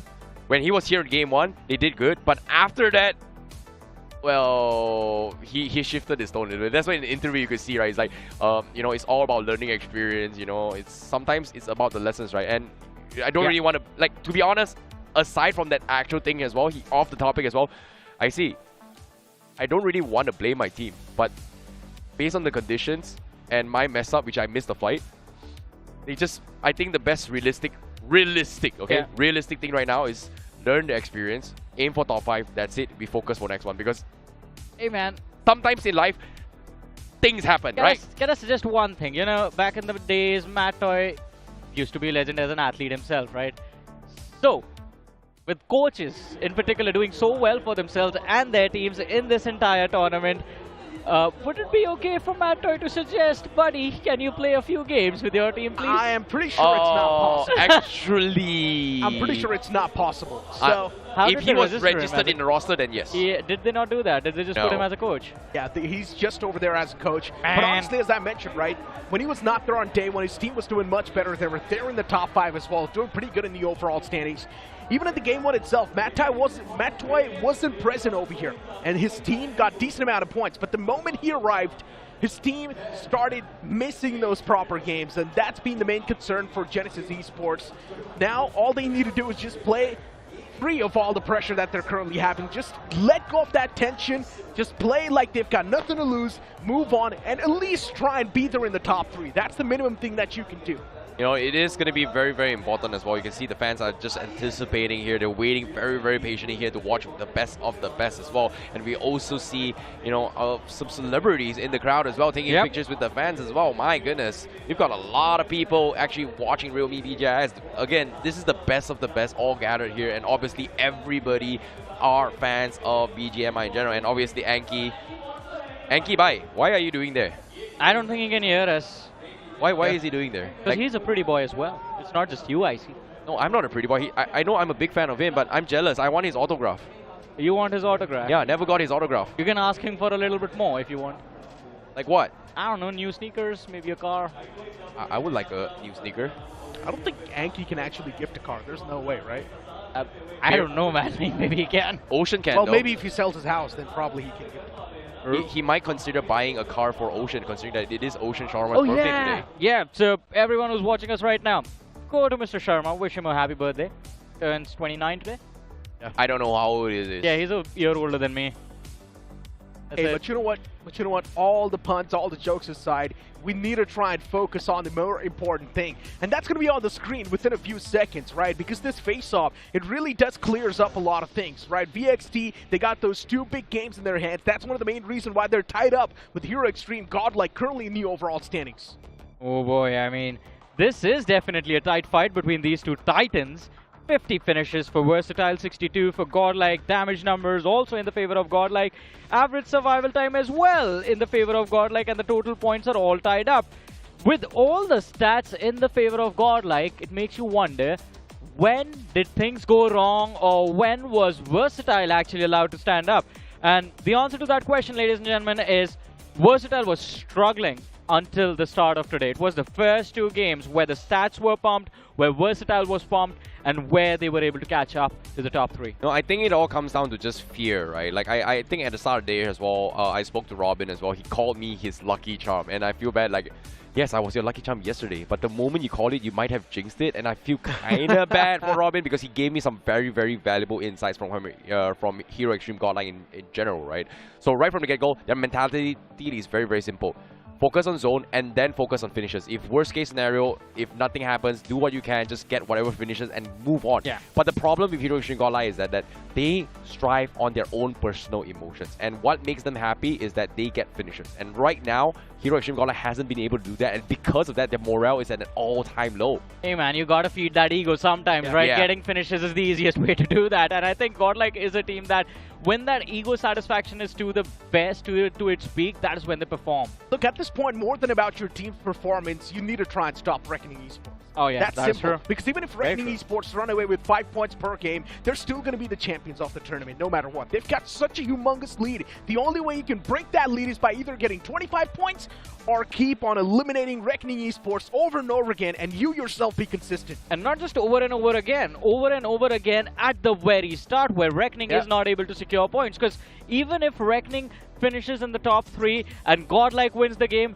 Reckoning will still be able to maintain that lead, and they will still be able to maintain that first position in the overall leaderboard. And imagine if Reckoning Esports gets a chicken dinner. That's it. That's done That's done. there. Yeah. That's going to be more than 30 points of a lead that Reckoning Esports is going to have. Ooh, and then tomorrow it seems like Reckoning is going to show up with a target in their back. There's so much speculation right now, and it's just day 2, and day 2 still has 2 more matches left, by the way. So we have a long way to go, ladies and gentlemen, before we have a clearer picture. But for now, we're going to jump into the action on the map of Miramar. I hope you guys are prepared.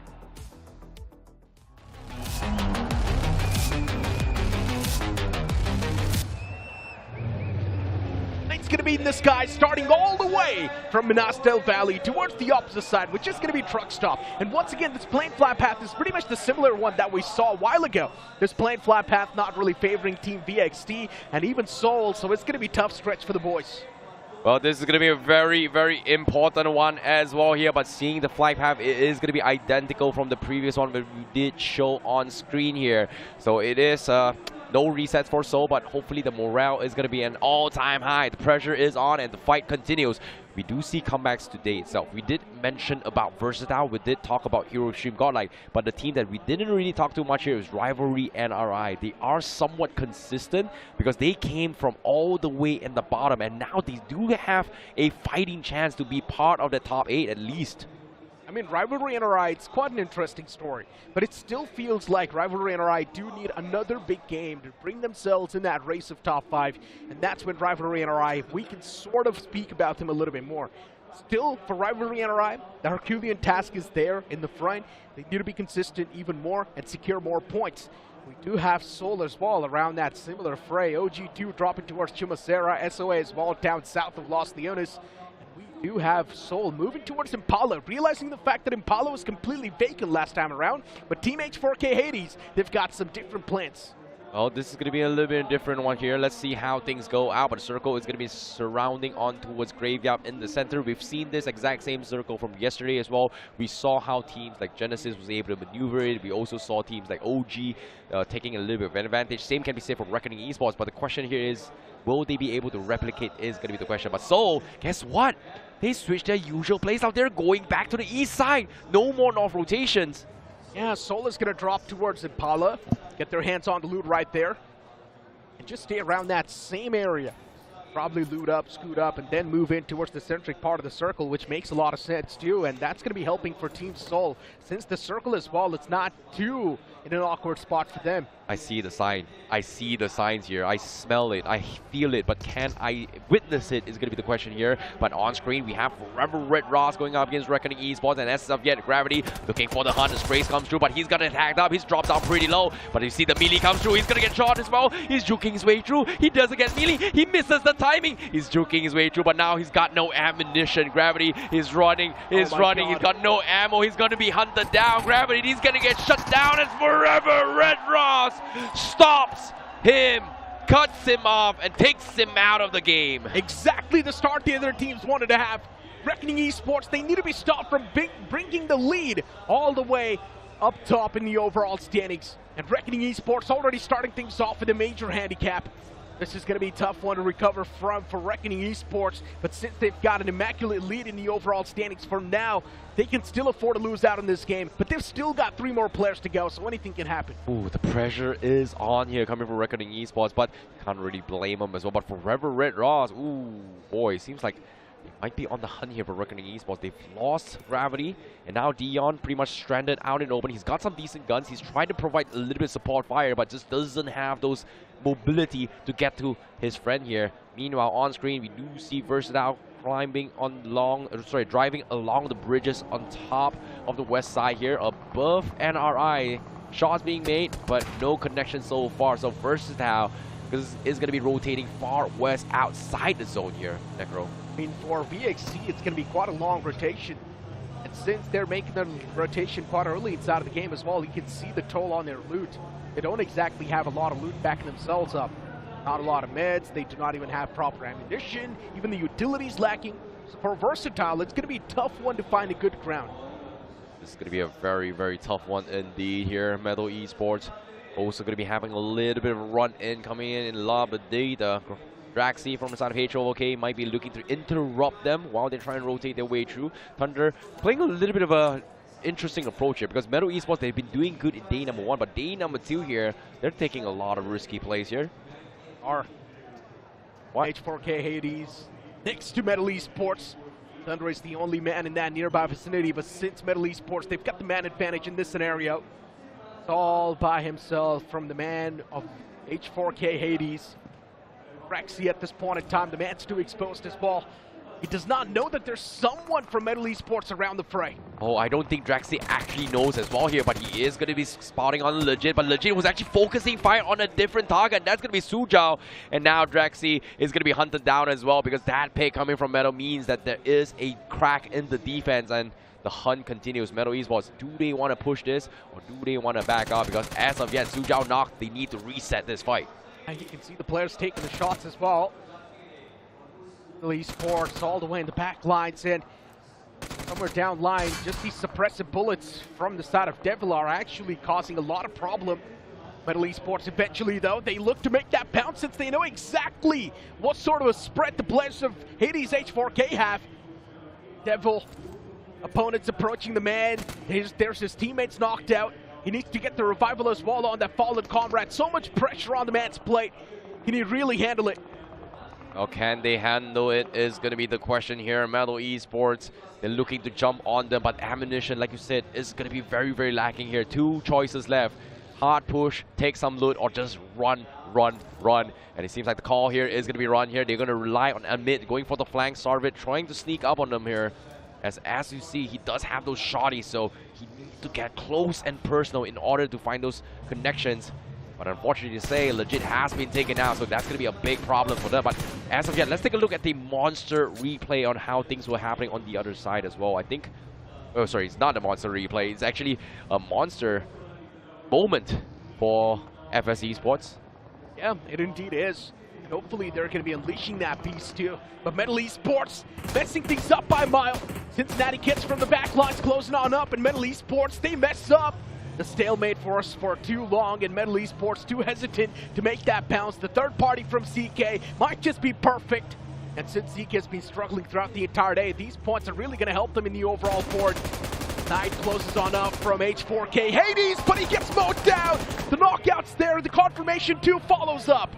Oh my goodness, the M249 just absolutely shreds. There's so much ammunition, so much pressure non-stop. CK, they find two, that is huge, and it's only stage one. Guess what? So early, team fighting heavy, guess what? Why not take advantage? Get those 2 points, and then move away. Seems like that is going to be the case here. However, another team that actually heard all this commotion is going to be FS Esports. That's why Metal is stuck. That's why H4K is done. And now Dreams, they find themselves one more finish in the bag. Metal completely dissected in this game. They indeed were dissected. FS Esports. Boy, so many teams around that similar vicinity, since it's the smack center of the circle as well. It's also the center of attraction for majority of them. Cincinnati Kids, FS Esports, Hades H4K, Metal Esports. There's also SOA around the fray. 6 teams around this same area. Whoever's going to be in the center, they're going to be messed up big time. Well, are they going to be able to bounce back is going to be the question here. We've seen Amit make his stance in day number 1. Day 2 seems to be a little bit tricky for them, so no miracle comeback for Metal yet, but we have to see a potential comeback for Seoul. So far, they have gotten their usual drop spot, which is going to be the east side, but seems like they are going to be focusing on stage 2. Now, 5 seconds left, stage 2 going to be appearing. Are they on the go? It seems like we have a little bit of a issue with one of their vehicles. They're pretty much stuck in an awkward position, and the zone shows up. It is going to be in San Martin, so nowhere close to that vicinity here.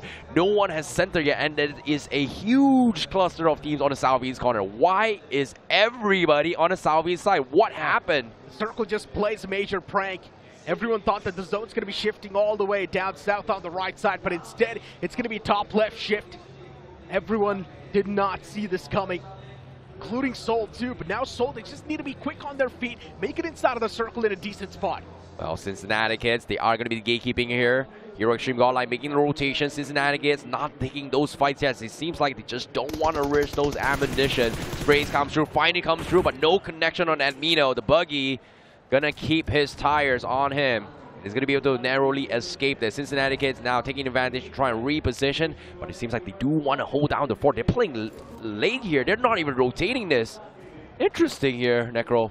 Yeah, Cincinnati Kids, they probably know right now it's heavy waves of people just trying to make it inside of the circle.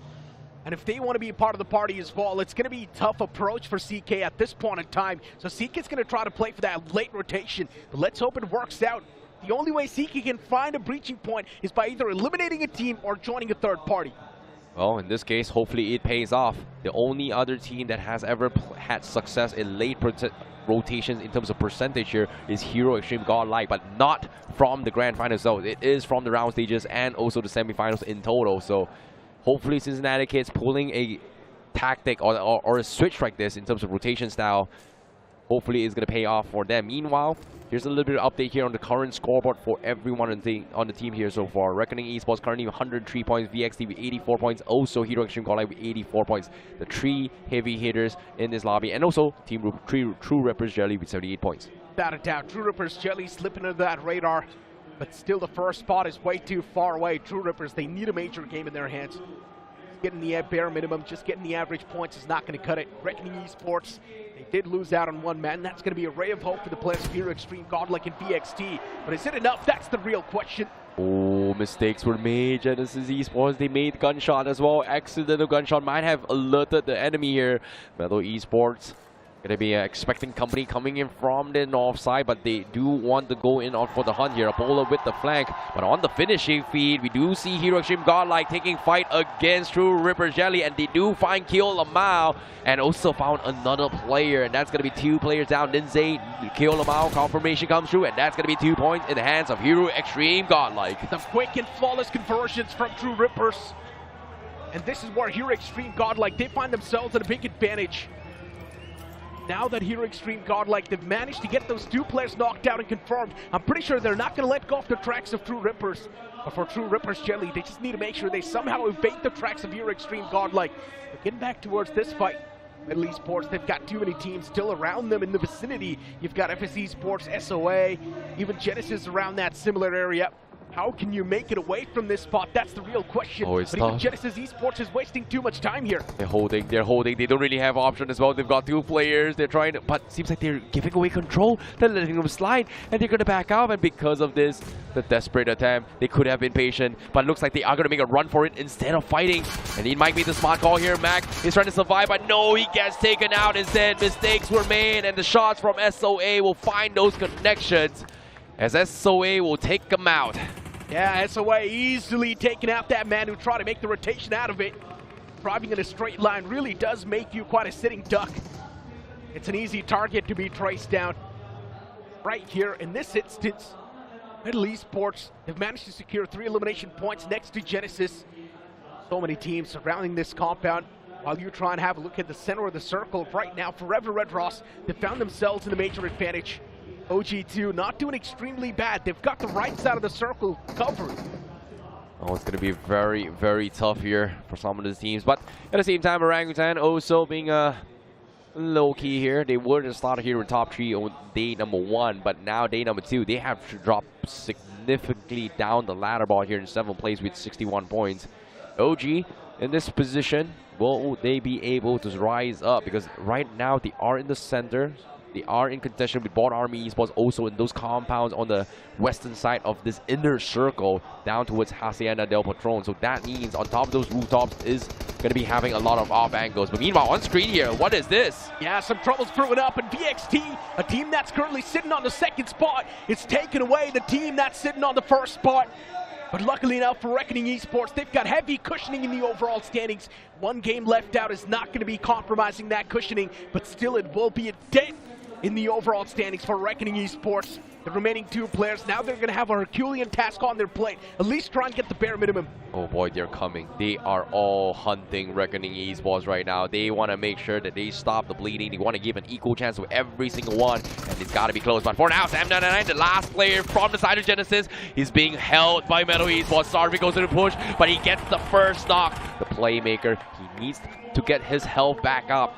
Can he hold down the fort here? Legit also going to be on the other side as well. I think this is going to be a 1 versus 1 between 2 teams here. But while this is happening, SOA looking to clean up these 2 players here from both Metal as well as Sam999. But Sam goes out, and it's going to be Legit that takes him out instead. But his zone comes through. Legit, he needs to get out. He needs to run out. And SOA is looking to try and clean him out here. Legit not making it easy. He takes out 1 more from Legit. Yeah, it's still shift the focus on the remaining player, but it's not enough. SOA, they overwhelm the man and take him down in the end, but still valiant effort from the side of Metal Esports. Legit himself. They're currently in the top 5 Metal Esports. They needed more points to sustain that spot. But at this point in time, SOA recovery is going to be off the essence. And OG, they've got their own problems brewing up as they face off against Rivalry NRI, but still it was not that big of a wave. The game's getting more intense. Crowd going absolutely crazy with the play. Hero Extreme Godlike off the fight as well. They were able to get themselves a decent amount of finishes, and guess what? This is the bounce back. This is the comeback, and Hero Extreme Godlike gets themselves 6 finishes. Indeed too, but let's not forget Soul as well, still in the race. And having a look at the replay too, this is quite the monstrous one.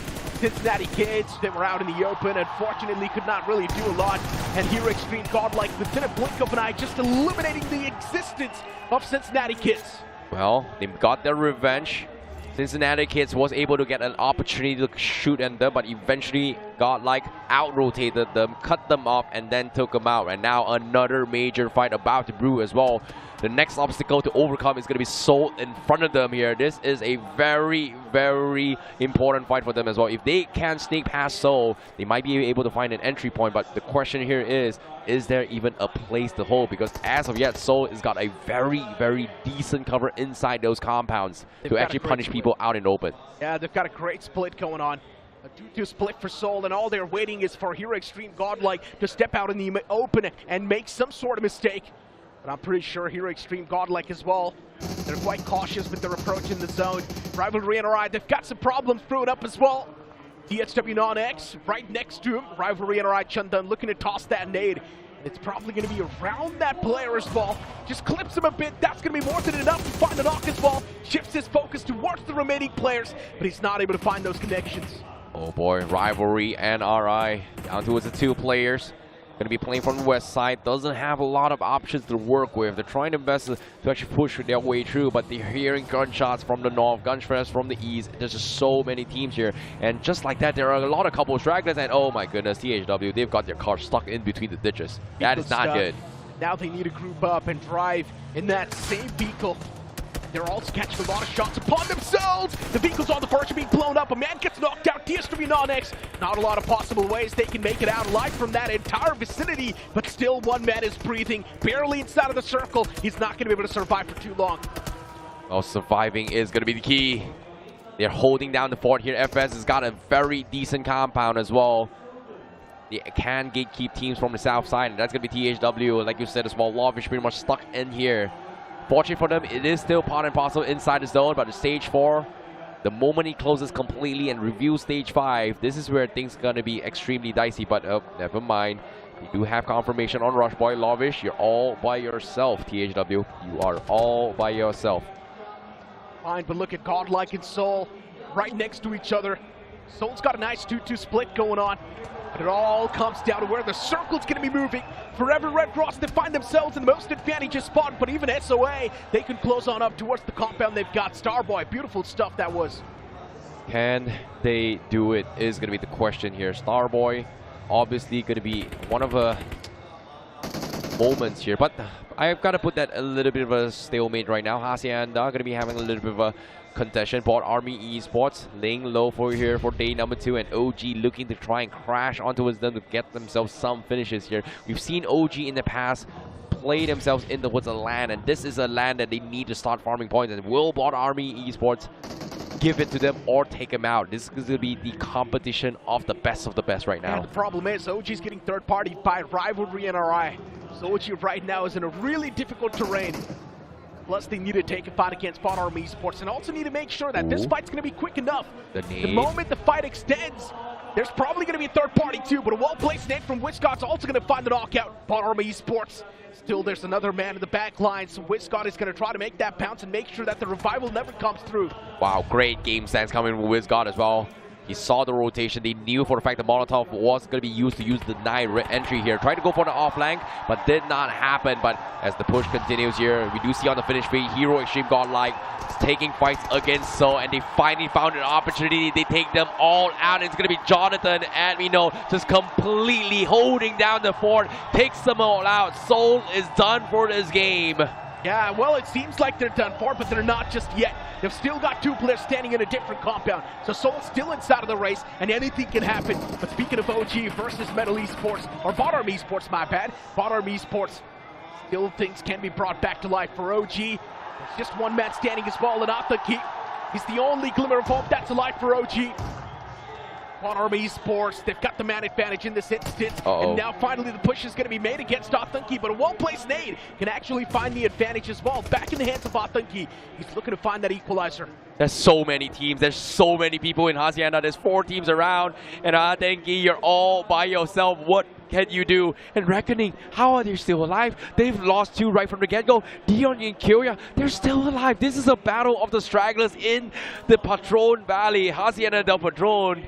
What is this? It indeed is. And now look at BotArm Esports making the pounce, making that push. Prowling right on top of that player that's alive from OG. And I highly doubt he's going to be able to survive for too long, as even he gets wrapped up in his sheet and sent back to the lobby. Can he do it? Hitler holding down the fight here, but Seoul as well as Hero Extreme Godlike still holding on to the fight. It is a 4 versus 2 here. So they've lost 2 early on. Apologies here, they're not out yet, but Hero Extreme Godlike, they're unleashing the beast. But in case you missed out on the action as well, this was a monster replay coming from Jonathan. Great pixel perfect sprays across the map, and even Punk as well. Wow. Yeah.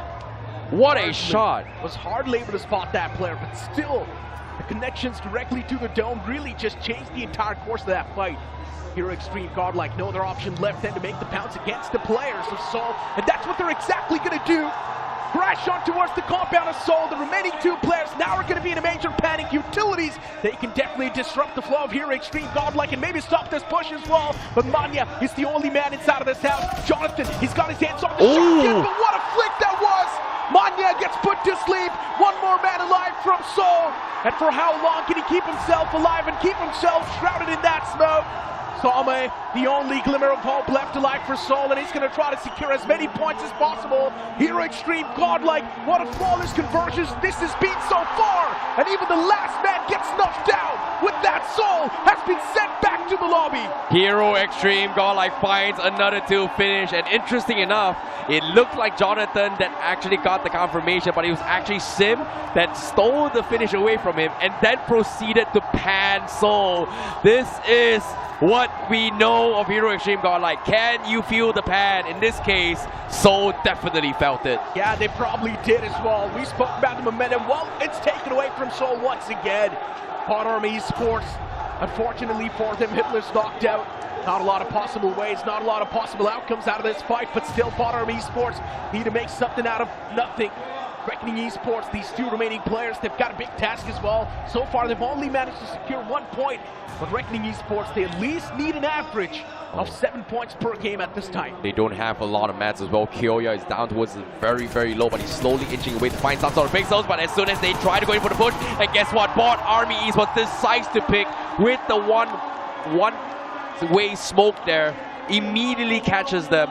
Gets the confirmation. That's going to be Reckoning out. 1 point only for this match. There's a big chance if Hero Extreme Godlike does secure the chicken dinner. Reckoning Esports, they might just lose that first spot in the overall board. Hero Extreme Godlike, 10 finish points so far acquired. And also add that 1 placement point. That's going to be 2 points in total out of this game.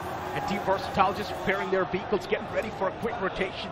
Wow, that is some insane timing as well, keeping those healthy as well. They know they need mobility, and right now those hunkers, they need to reposition because BotArm Esports, they left the manor, they clean out everyone, they are the victors, and now they're going to be taking some serious nade. Ace powers, nade, able to connect onto his BotArm Esports, and Devotee falls back to safety and goes in for the reset. So a lot of utilities being expended from VXT for absolutely no value in this fight.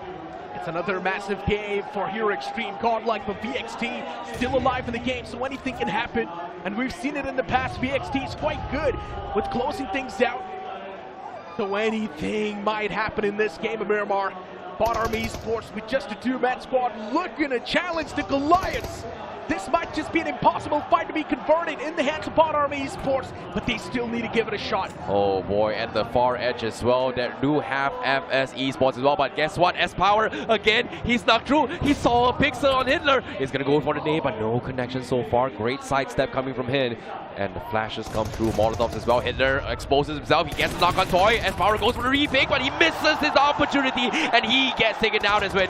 Great trade coming from Devotee, and Bot Army Esports not making it easy as well, and Samraj getting chipped away. Seems like Bot Army Esports has a fighting chance, and now the reset comes through from Versatile, but the name from Samraj stops the push from Bot Army Esports. Devotee gonna push through and say, you know what, I'm gonna get finish points, and that's exactly what he's gonna do. BXT though, still they've got the man advantage in this instance, and they will be the one to wipe out the entirety of Bot Army Esports, but still the damage is done. Bot Army Esports did more than enough in that fight that they could, and now for BXT with just a two-man squad, they need to move on and try and secure the game. Hero Extreme God, like a team that was right next to them in the overall standings, with the way they've been playing, it feels like they're going to flee away from that spot. Very, very difficult task to pull off. And as of yet, Hero Extreme Godlight does have 10 finishes to play this on this fight as well. But as of yet, they are going to go in for the push. It seems like they are going to be crashing on True Ripper's Jelly. Jelly and Sam has to hold on. Pump goes down. Jonathan going for a couple of side set. Jelly going to be dropping down very low, but Jonathan gets taken out first, but not before Jelly falling out as well. Godlight loses to Team Ripper. True Ripper's Jelly only have Sam. Simp going to save the day. He's looking for those resets. Can he clutch it? No! No! Denied the spoil sport once more. True Reaper Jelly a second time being saved. Now this time by SOA Esports. Exactly, True Ripper, solid stuff. But luckily enough for them, they're still alive inside of the game with just a man. Now that man needs to make sure he's securing a second spot for his team. BXT with a two-man squad, 5 finishes racked up. True Rippers in the front. What can you do? BXT still at least they've got some sort of compound to play with, or with some sort of cover. While Forever Red Ross, they've been in that same spot from the start. Oh boy. As of yet, Equinox and Samraj, and on the screen as well, we do see the perspective of Equinox. You can see the intensity of his perspective. Trying to make things work here, but can they keep the dream alive is going to be the question here. Top 5 teams, and now FS Esports. Well, and also SOA, guess what? Teams that you were not looking at doing pretty well this game once more. We've got 7 finishes from the side of SOA. SOA, 2 players standing, 7 finishes racked up. And now it feels like SOA, they've realized what exactly needs to be done to bring yourself back in the race. But if SOA somehow manages to scrape away with a chicken dinner, that's going to be even more big. They've got 3 players standing, and it is definitely a possibility. Having a look at the replay as well, True Rippers, I mean, the man was just stuck around the frame, but still, somehow, True Rippers, they managed to fend away the enemies. And for Hero Extreme Godlike, the desperate move that they try to make did not work out. Fans, of course, upset. Well, fans upset one thing, but I do see a little bit of a heated moment here coming from Hero Extreme Godlight. Not too happy with that performance about this, but as of yet, SOA with 7 finishes here, going for the push. Forever Red Ross on defense for the longest time. He gets taken down, Starboy gets the pick off. It's huge, but Magic is down. Can they get the reset? And unfortunately, that off angle from Beast was able to catch him off guard, and that's going to be SOA. He was forced to go in for the reset. Smoker, last man standing. Forever Red Ross pushes through. They want to catch him. Smoker going for the smash, but no connection. He's stuck, and that's going to be Forever Red Ross that gobbles them all up. Yeah, it's done for Forever Red Ross. Since they had the best possible spot inside of the circle as well, it makes a lot of sense. They're the one they're dominated, but hold on! BXT, even they join the fray. BXT and Forever Red Ross, now they've got 2 individual players standing for each. And for Forever Red Ross, this will be a tough one to convert as long as BXT is still alive inside of the game and cooking, because there's FS Esports with the man advantage available. Wow, Samraj scouting ahead, checking for fences here. Immediately Equinox trying to set up a backup here with those vehicles, but unfortunately to say here, there is 3 teams, and FS says, you know what, guys, we have to take Forever Red Ross, and that's going to be the opening ground here for VXT to push through, as they do lose 1 from the side of Insidious, so that means it is a 2 versus 2 versus 2 situation. And FS still wants to go for the reset. Forever Red Ross, they push out, they get punished for this, they lose R2. Now 2v1v2. No, make it a 2v2 now. As FS Esports, they hold on, they get the confirmation. But can they get the reset? It's a 3 versus 2. This is the now or never for VXT. They indeed can get the reset without a doubt. VXT with 2 players standing, 3 men alive for FS Esports. And even the circle's going to collapse soon. A lot of time left in your hands. Both the teams, now they need to be quick on their feet and try and get something done. Decision making has to be precisely quick. Abilities tossed against each other. VXT with just a 2-man squad now need to face off against the 3-man squad of FS Esports. FS, they've got the default advantage in this scenario. Well, they definitely do. Samraj getting clipped up pretty hard as well. Needs those mats, and seems like they do have decent amount of utilities as well to work this. But guess what? 6 grenades on Equinox, 4 on Samraj. And any random one that connects means that is going to be the opening for them. However, FS Esports, they do have offense, but great nade from Equinox. Does he have time? Zone slowly clipping by. Samraj setting up for those smokes on the sides as well. And hoping to catch FS off guard. Insidious sending up all the way in the front here to try and get a potential pick. But the nade, ooh, looks close. Insidious, he gets tagged up low. Exactly, Insidious now. He's losing his patience. A lot of utilities tossed against the man. VXT, they're stacked up with utils. Another smoke needs to be stopped out for Samraj. And that's where a lot of those bullets are now coming through inside of the smoke. And VXT, you blink it and you miss it. They have been eliminated from this game as FS Esports, they secure the chicken dinner. What a bounce back coming in from FS Esports here. What a recovery as well from Versatile. A lot of game statements being made here in this particular game. It is going to be a fight for the top. And as of yet, FS Esports is not giving up yet from this game. It is not over for any of these teams to try and potentially lift the trophy by the end of tomorrow. FS Esports, this is the team that we know. This is the team that we saw in the online qualifiers as well. And now FS Esports once again unleashing what they've got, showing exactly what they're capable of.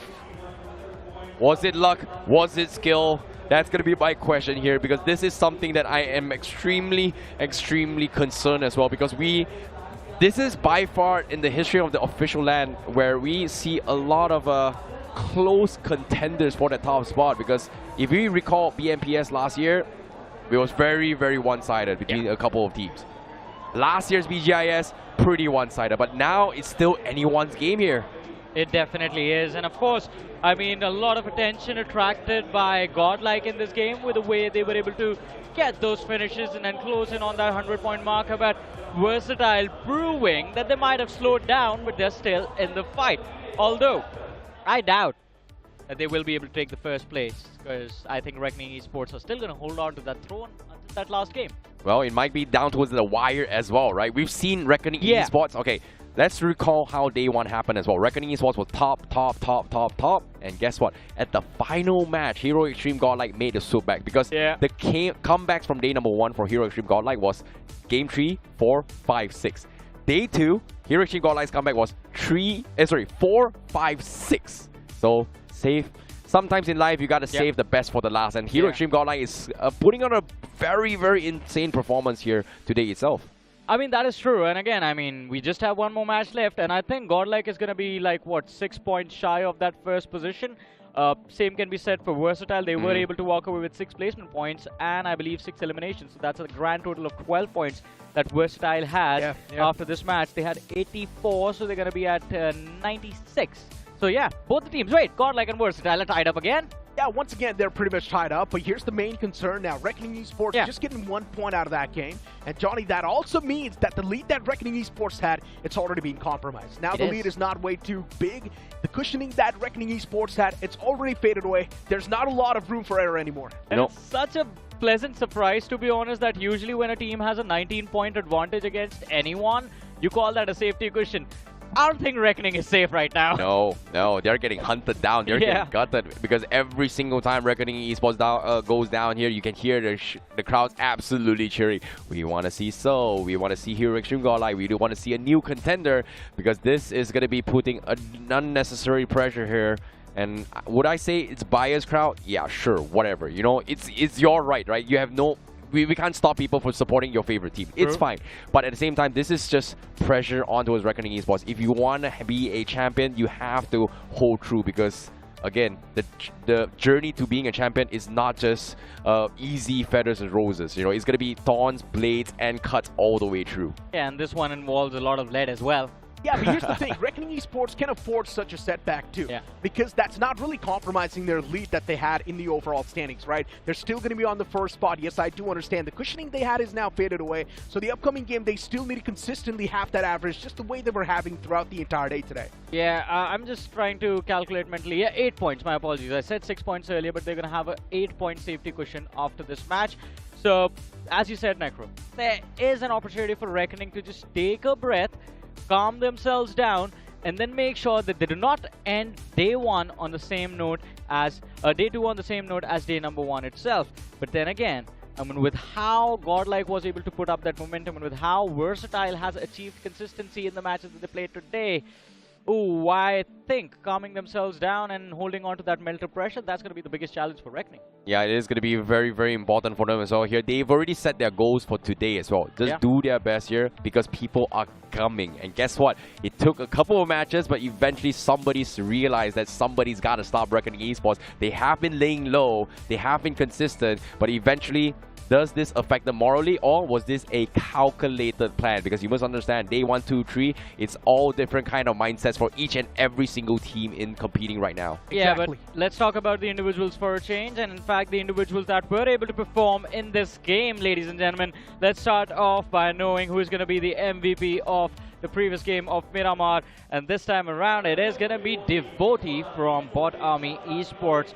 I heard this line from, I believe it was Ocean, that there is a bot in their name, but yeah, this team is built just from army men, I guess. I mean, these guys are expert level bots, right? They're really tough to beat. We have seen, we have played against those levels of bots in the past, and we know how tough they can be sometime to beat. But you know what? Battle Esports legit getting 4 eliminations, 2 out of that previous game. Sombrach, too, as an IGL of VXT, did quite good for himself. 4 eliminations on his bracket as well. Magic with 4, and Jonathan once again there in the top 5 players list. Hero Extreme Godlike, the way they dismantled the players of Seoul. Generally speaking, I thought Seoul had the man advantage, or Seoul had the overall advantage in that fight, but they messed up big time, Johnny. Yeah, they did mess up big time, and losing out on those first 2 players just made the recovery a whole lot more difficult for them.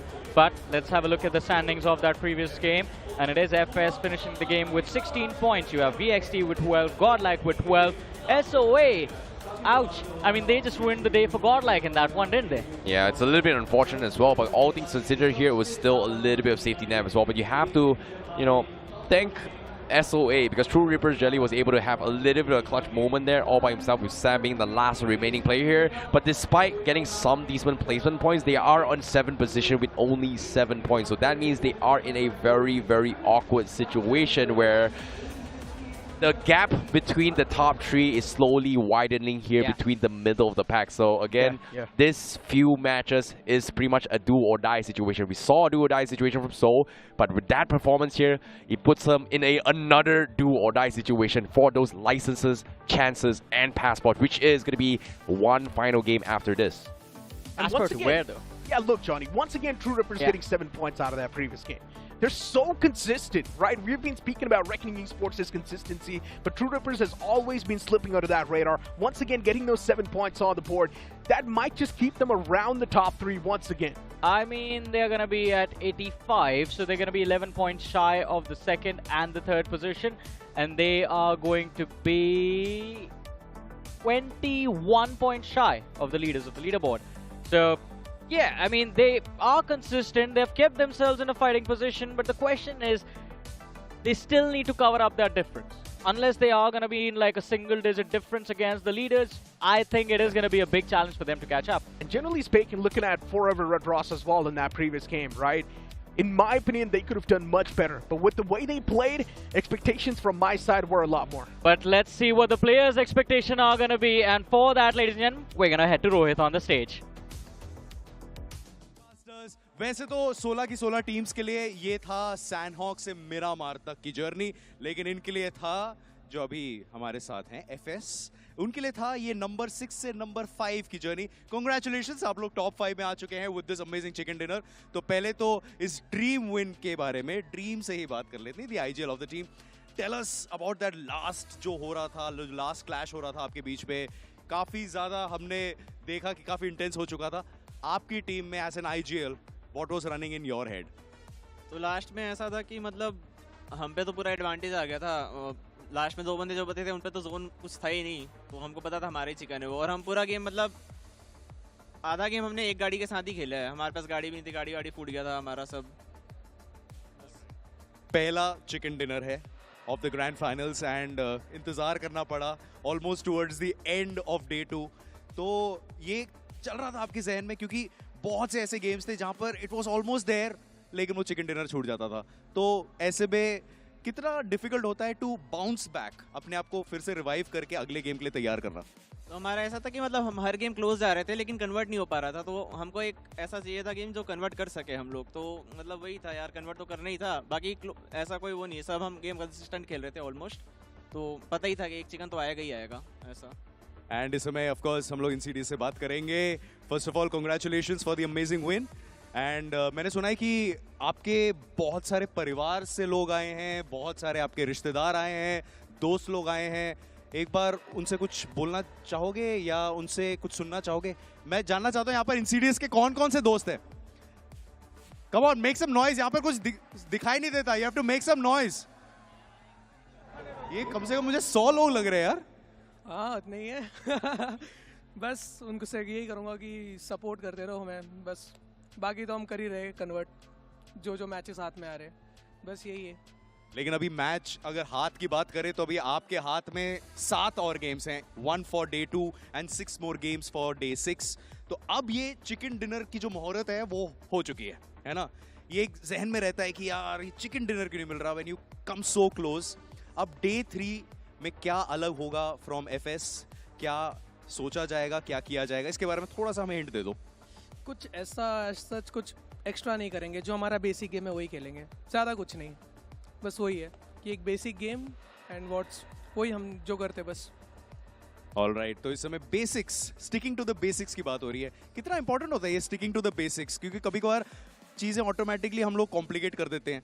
तो ये basics क्या होती हैं ये भी हमें थोड़ा सा बता दो, क्योंकि कभी कभार ये बेसिक्स समझना ही थोड़ा सा मुश्किल हो जाता है। तो हमारा हर गेम के बाद माइंडसेट यही होता है कि अगले गेम पे ध्यान दो, जो हो चुका है वो छोड़ दो। अगर #2 आ रहे हैं हर गेम तो इट्स ओके, अच्छा ही गेम जा रहा है, बट कन्वर्ट करना भी इम्पोर्टेंट है। तो अगर हम हर गेम को नए माइंडसेट से खेलेंगे तो आई थिंक वो सही रहेगा।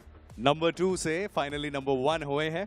सो congratulations FS for that amazing chicken dinner. And अभी एक और मैच बचता है फॉर डे 2। सो आप कहीं मत जाइए क्योंकि हम लेंगे एक छोटा सा, बहुत ही छोटा सा break. And on the other side of the break we have more BGMI action waiting just for you. Be right back.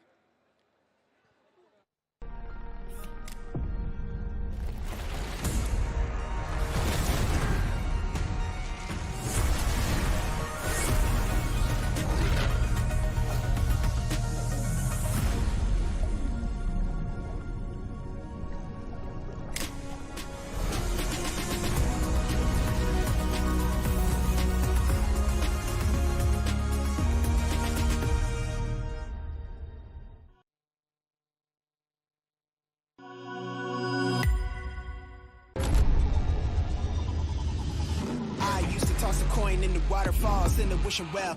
Now I get plenty coin, but I'm self-made. You ain't gotta wish me well. You ain't like me then, but I guess it's past tense, cause you tapped in. You was never who you said. I see the facade when looking at really me, like you could tell. My guard up, I ain't taking nails. If it's not in my favor, won't sign the deal. I got the royalty in the mail. I got authority in the field. Take a look in my iris. I be precise with the timing. I never know where my mind went.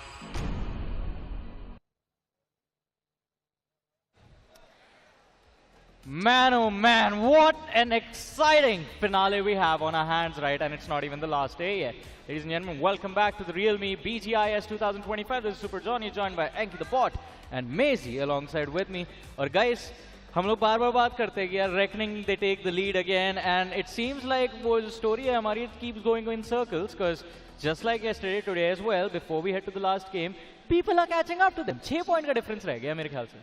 जी हाँ, और बहुत ही ज़्यादा बढ़िया team versatile खेल करके गए। देखिए एक बात तो तय है, जो हमने पहले भी डिस्कशन किया था, शुरुआती 2 मैचेस उनके बहुत बढ़िया गए, बैक टू बैक वो चिकन डिनर, बट सैंडहॉक हमेशा से टीम वर्सेटाइल के लिए एक बड़ी चुनौती बन के आया है। पर वापसी जब हुई उनके फेवरेट मैच की तरफ, तो उन्होंने वापसी करके भी दिखाया है, एंड टीम वर्सेटाइल वो एक बार फिर से बहुत स्ट्रांगली आते हुए। See, this was the same discussion on the English test as well, and I think this was Somraj's answer to everyone who started to doubt that he'd forgotten how to play Miramar.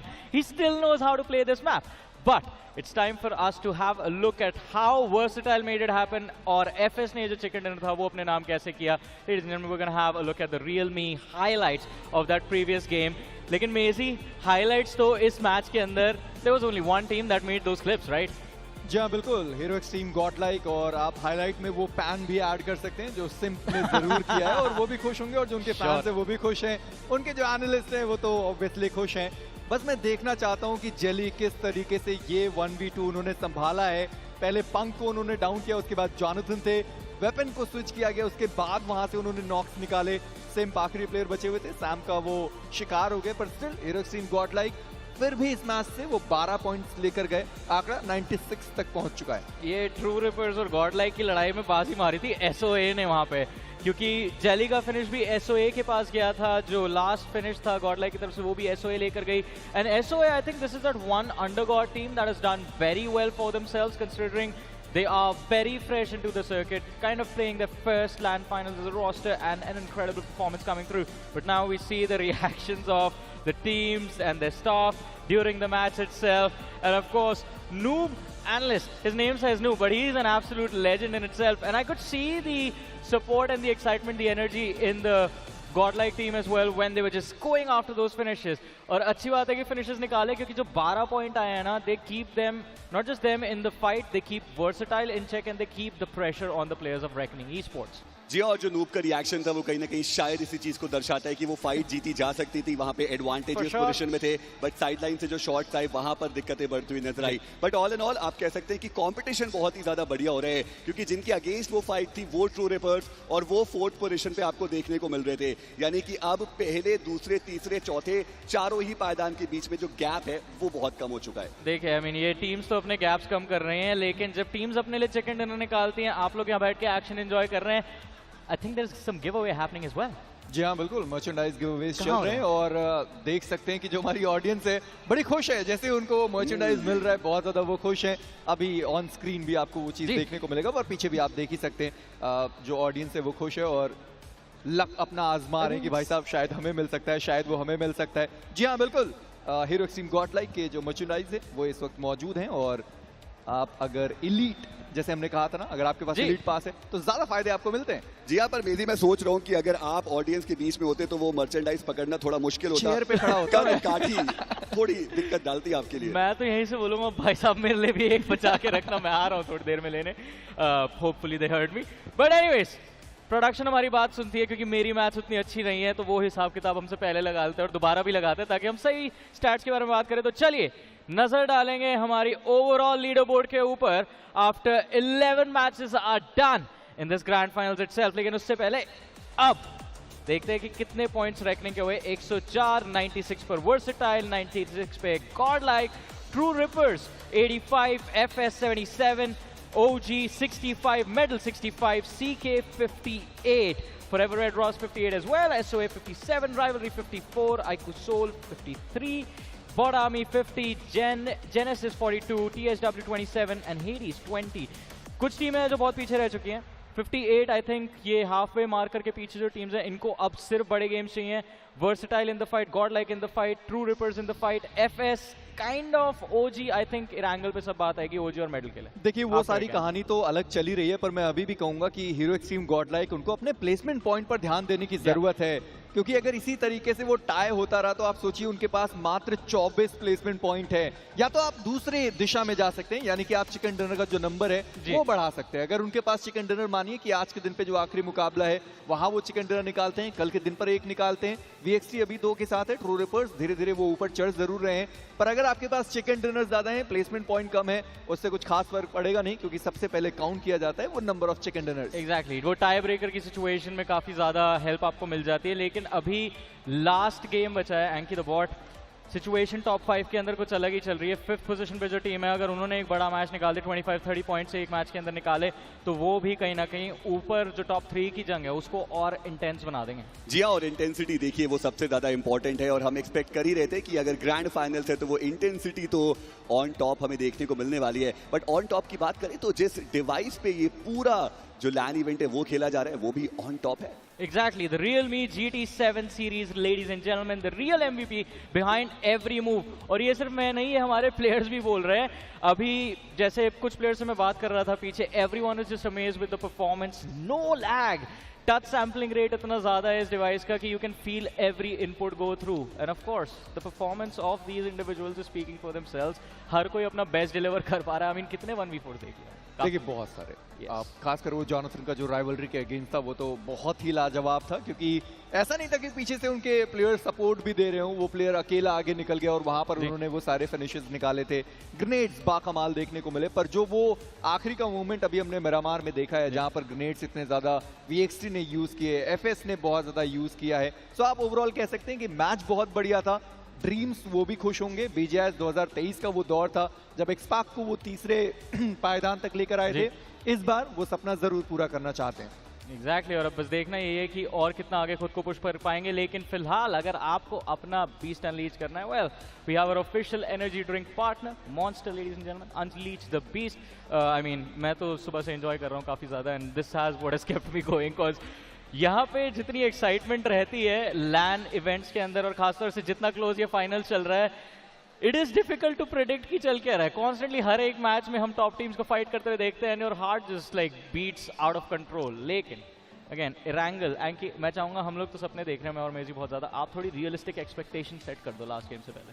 देखिए मेरे को ऐसा लगता है कि थोड़ा chaos हमें ज़्यादा देखने को मिल सकता है, बिकॉज वो टीम्स जो अभी आपको थोड़ा मिड में देखने को मिल रही है ना, वो ज़रूर चाहेंगी कि यहाँ पर थोड़ा अग्रेशन ज़्यादा दिखाया जाए, थोड़ा अर्ली ऑन फाइट्स की तरफ जाया जाए, क्योंकि कल के दिन पे सिर्फ 6 मैचेस रहते हैं। आपका लास्ट डे का माइंडसेट क्या होगा वो सब कुछ डिपेंड करता है कि डे 2 के एंड में ओवरऑल स्टैंडिंग्स में कितने पॉइंट्स आपके पास है और कौन से पोजीशन पे आप मौजूद हो। तो मैं एक्सपेक्ट कर रहा हूँ पूरा केओस, और मैं एक्सपेक्ट कर रहा हूँ aggression right from the beginning. इसलिए मैं आपको अपना भाई मानता हूँ, पता है, क्योंकि this was the exact same thought in my head. The only way to catch up right now from the middle pack is to drop clash the teams at the top and take points away from them. Because ये हमारी बात पहले भी हुई थी कि अगर reckoning जैसी टीम खराब परफॉर्म करेगी तभी वर्सेटाइल और गॉड लाइक जैसी टीम्स उनके अगेंस्ट कैच अप कर पाएंगे। Now that can be set for teams like true reapers, for teams like OG, for teams like FS, anyone in that middle pack. 5th position से आप पीछे हैं, 5th पे है, 6th पे है, 7th पे है, 4th पे है। You need to make sure the top 3 are having a bad time. देखिए मेरी बात याद करिए, जब मैंने कहा था कि जब मेरी क्योया और ग्रेविटी से बात हुई, उन्होंने कहा था पहला पायदान हमें नहीं चाहिए। आप सोचिए कि बैक टू बैक कितने सारे मुकाबले उनके खराब गए, स्टिल वो टीम अभी भी टॉप पर बैठी हुई है। पिछला मैच वहां पर भी ज्यादा पॉइंट्स नहीं लेकर जा पाए, सैनॉक का मुकाबला था, ठीक है, एक मैच वहां पर उन्होंने बहुत ज्यादा बढ़िया खेला, और अभी भी डिफरेंस ज्यादा नहीं है पहले और दूसरे के बीच में। मैं मानता हूं कि VXT या फिर यूरो एक्सट्रीम गॉडलाइक पूरा मौका है उनके पास कि रैंगल के मैदान में टीम रेकनिंग को वो पछाड़े। हालांकि रेकनिंग सोच कर आए थे कि आज के दिन पर पहले प्लेस पर तो नहीं रहना है। आई मीन सो आप कहना क्या चाहते हैं मेजी? क्लियर बातों में बोलिए कि लास्ट गेम में क्या रेकनिंग पहले बार होगी। टीम रेकनिंग टॉप 10 के अंदर इस पर्टिकुलर मैच के अंदर ना आए। ऑलराइट, तो उसके लिए हो सकता है रेकनिंग ड्रॉप क्लैश करे किसी को। जी हाँ, क्या कौन हो सकता है वो ये भी बता दो भाई। नहीं, इतने डीप में नहीं जाऊंगा, बस मैं इतना कह सकता हूँ कि रेकनिंग थोड़ा फ्री होकर जरूर खेल सकती है, क्योंकि उनको भी पता है लीड है, पर आज की मानसिकता उनकी यही थी कि फ्री होकर खेलना है। आधी अधूरी बातें करते हो आप, मेरे को पसंद नहीं है ये चीज़ बिल्कुल। लेकिन एंग की चलिए ये तो बता नहीं रहे, हम स्पेकुलेट करें थोड़ा कि किसके ऊपर रेकनिंग ड्रॉप क्लैश कर सकती है या फाइट को अप्रोच कर सकती है। Being very honest, I don't think कि रेकनिंग का यहाँ पे माइंडसेट होगा कि वो ड्रॉप क्लैश करने के लिए जाएं, क्योंकि देखिए अगर वो आज ड्रॉप क्लैश करने के लिए जाते हैं तो कल उनके ऊपर भी कोई ड्रॉप क्लैश करने के लिए आ सकता है, अगर उनकी जो मुश्किलें वो बढ़ती हुई नजर आए। सो आई एम प्रीटी श्योर कि टीम रेकनिंग वो अभी के लिए कुछ खास ऐसा बदलाव नहीं करेंगे। इट माइट बी पॉसिबल, जैसा मेजी ने बोला, उनकी अप्रोच टुवर्ड्स द गेम थोड़ी ज्यादा अग्रेसिव हो सकती है।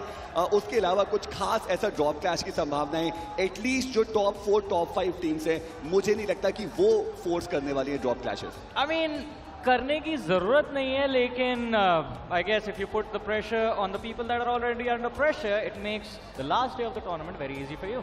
उसके लिए हेडीज को ये चीज़ करनी चाहिए क्योंकि वो अभी बहुत नीचे हैं और मैं मान सकता हूँ कि राइवलरी वो भी कर सकते हैं क्योंकि आज के दिन पर वो टीम टॉप 8 के अंदर आई थी पर वापस वो टॉप 8 के बाहर जा चुके हैं, तो थोड़ी चिंता का विषय उनके लिए भी है। थोड़े मैचेस उन्होंने बहुत शानदार खेले पर अभी के लिए जो सिचुएशन चल रही है राइवलरी के लिए, मैं मानता हूँ कि रैंगल से उन्होंने आज के दिन की शुरुआत करी थी, अंत वो जरूर बढ़िया करना चाहेंगे। जी हाँ, और अगर हम टीम राइवलरी की बात करें, देखिए इतिहास गवाह है, स्टैट्स गवाह है कि टीम राइवलरी का एरैंगल का जो मैप रहता है वो सबसे ज्यादा स्ट्रॉन्ग हमें देखने को मिलता है। अगर आप उनके एवरेज फिनिशेस की बात करें, एक वक्त था जब हम कहते थे कि 10 के आसपास का वो जो एवरेज फिनिश है वो टीम राइवलरी हर एक एरैंगल के मैप में लेके जाती है। एंड आई थिंक वो अपने आप में बताता है कि कितना ज्यादा मादा ये टीम रखती है।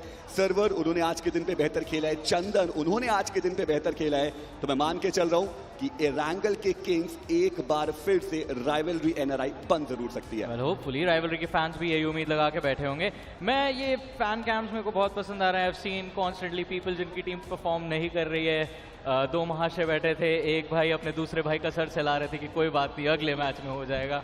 एंड यस, कुछ इसी तरह अच्छा लगता है जब कोई आपको सांत्वना दे। मैं बस ये आपसे पूछना चाहता हूँ, मुझे लगता है मेजी भी ये जानने में इच्छुक होंगे कि आप किसकी शादी में जाने वाले हैं अभी यहाँ के बाद। मैं सोच रहा था आपकी पर मेरी तो है नहीं ना। तो शायद उनकी नहीं है।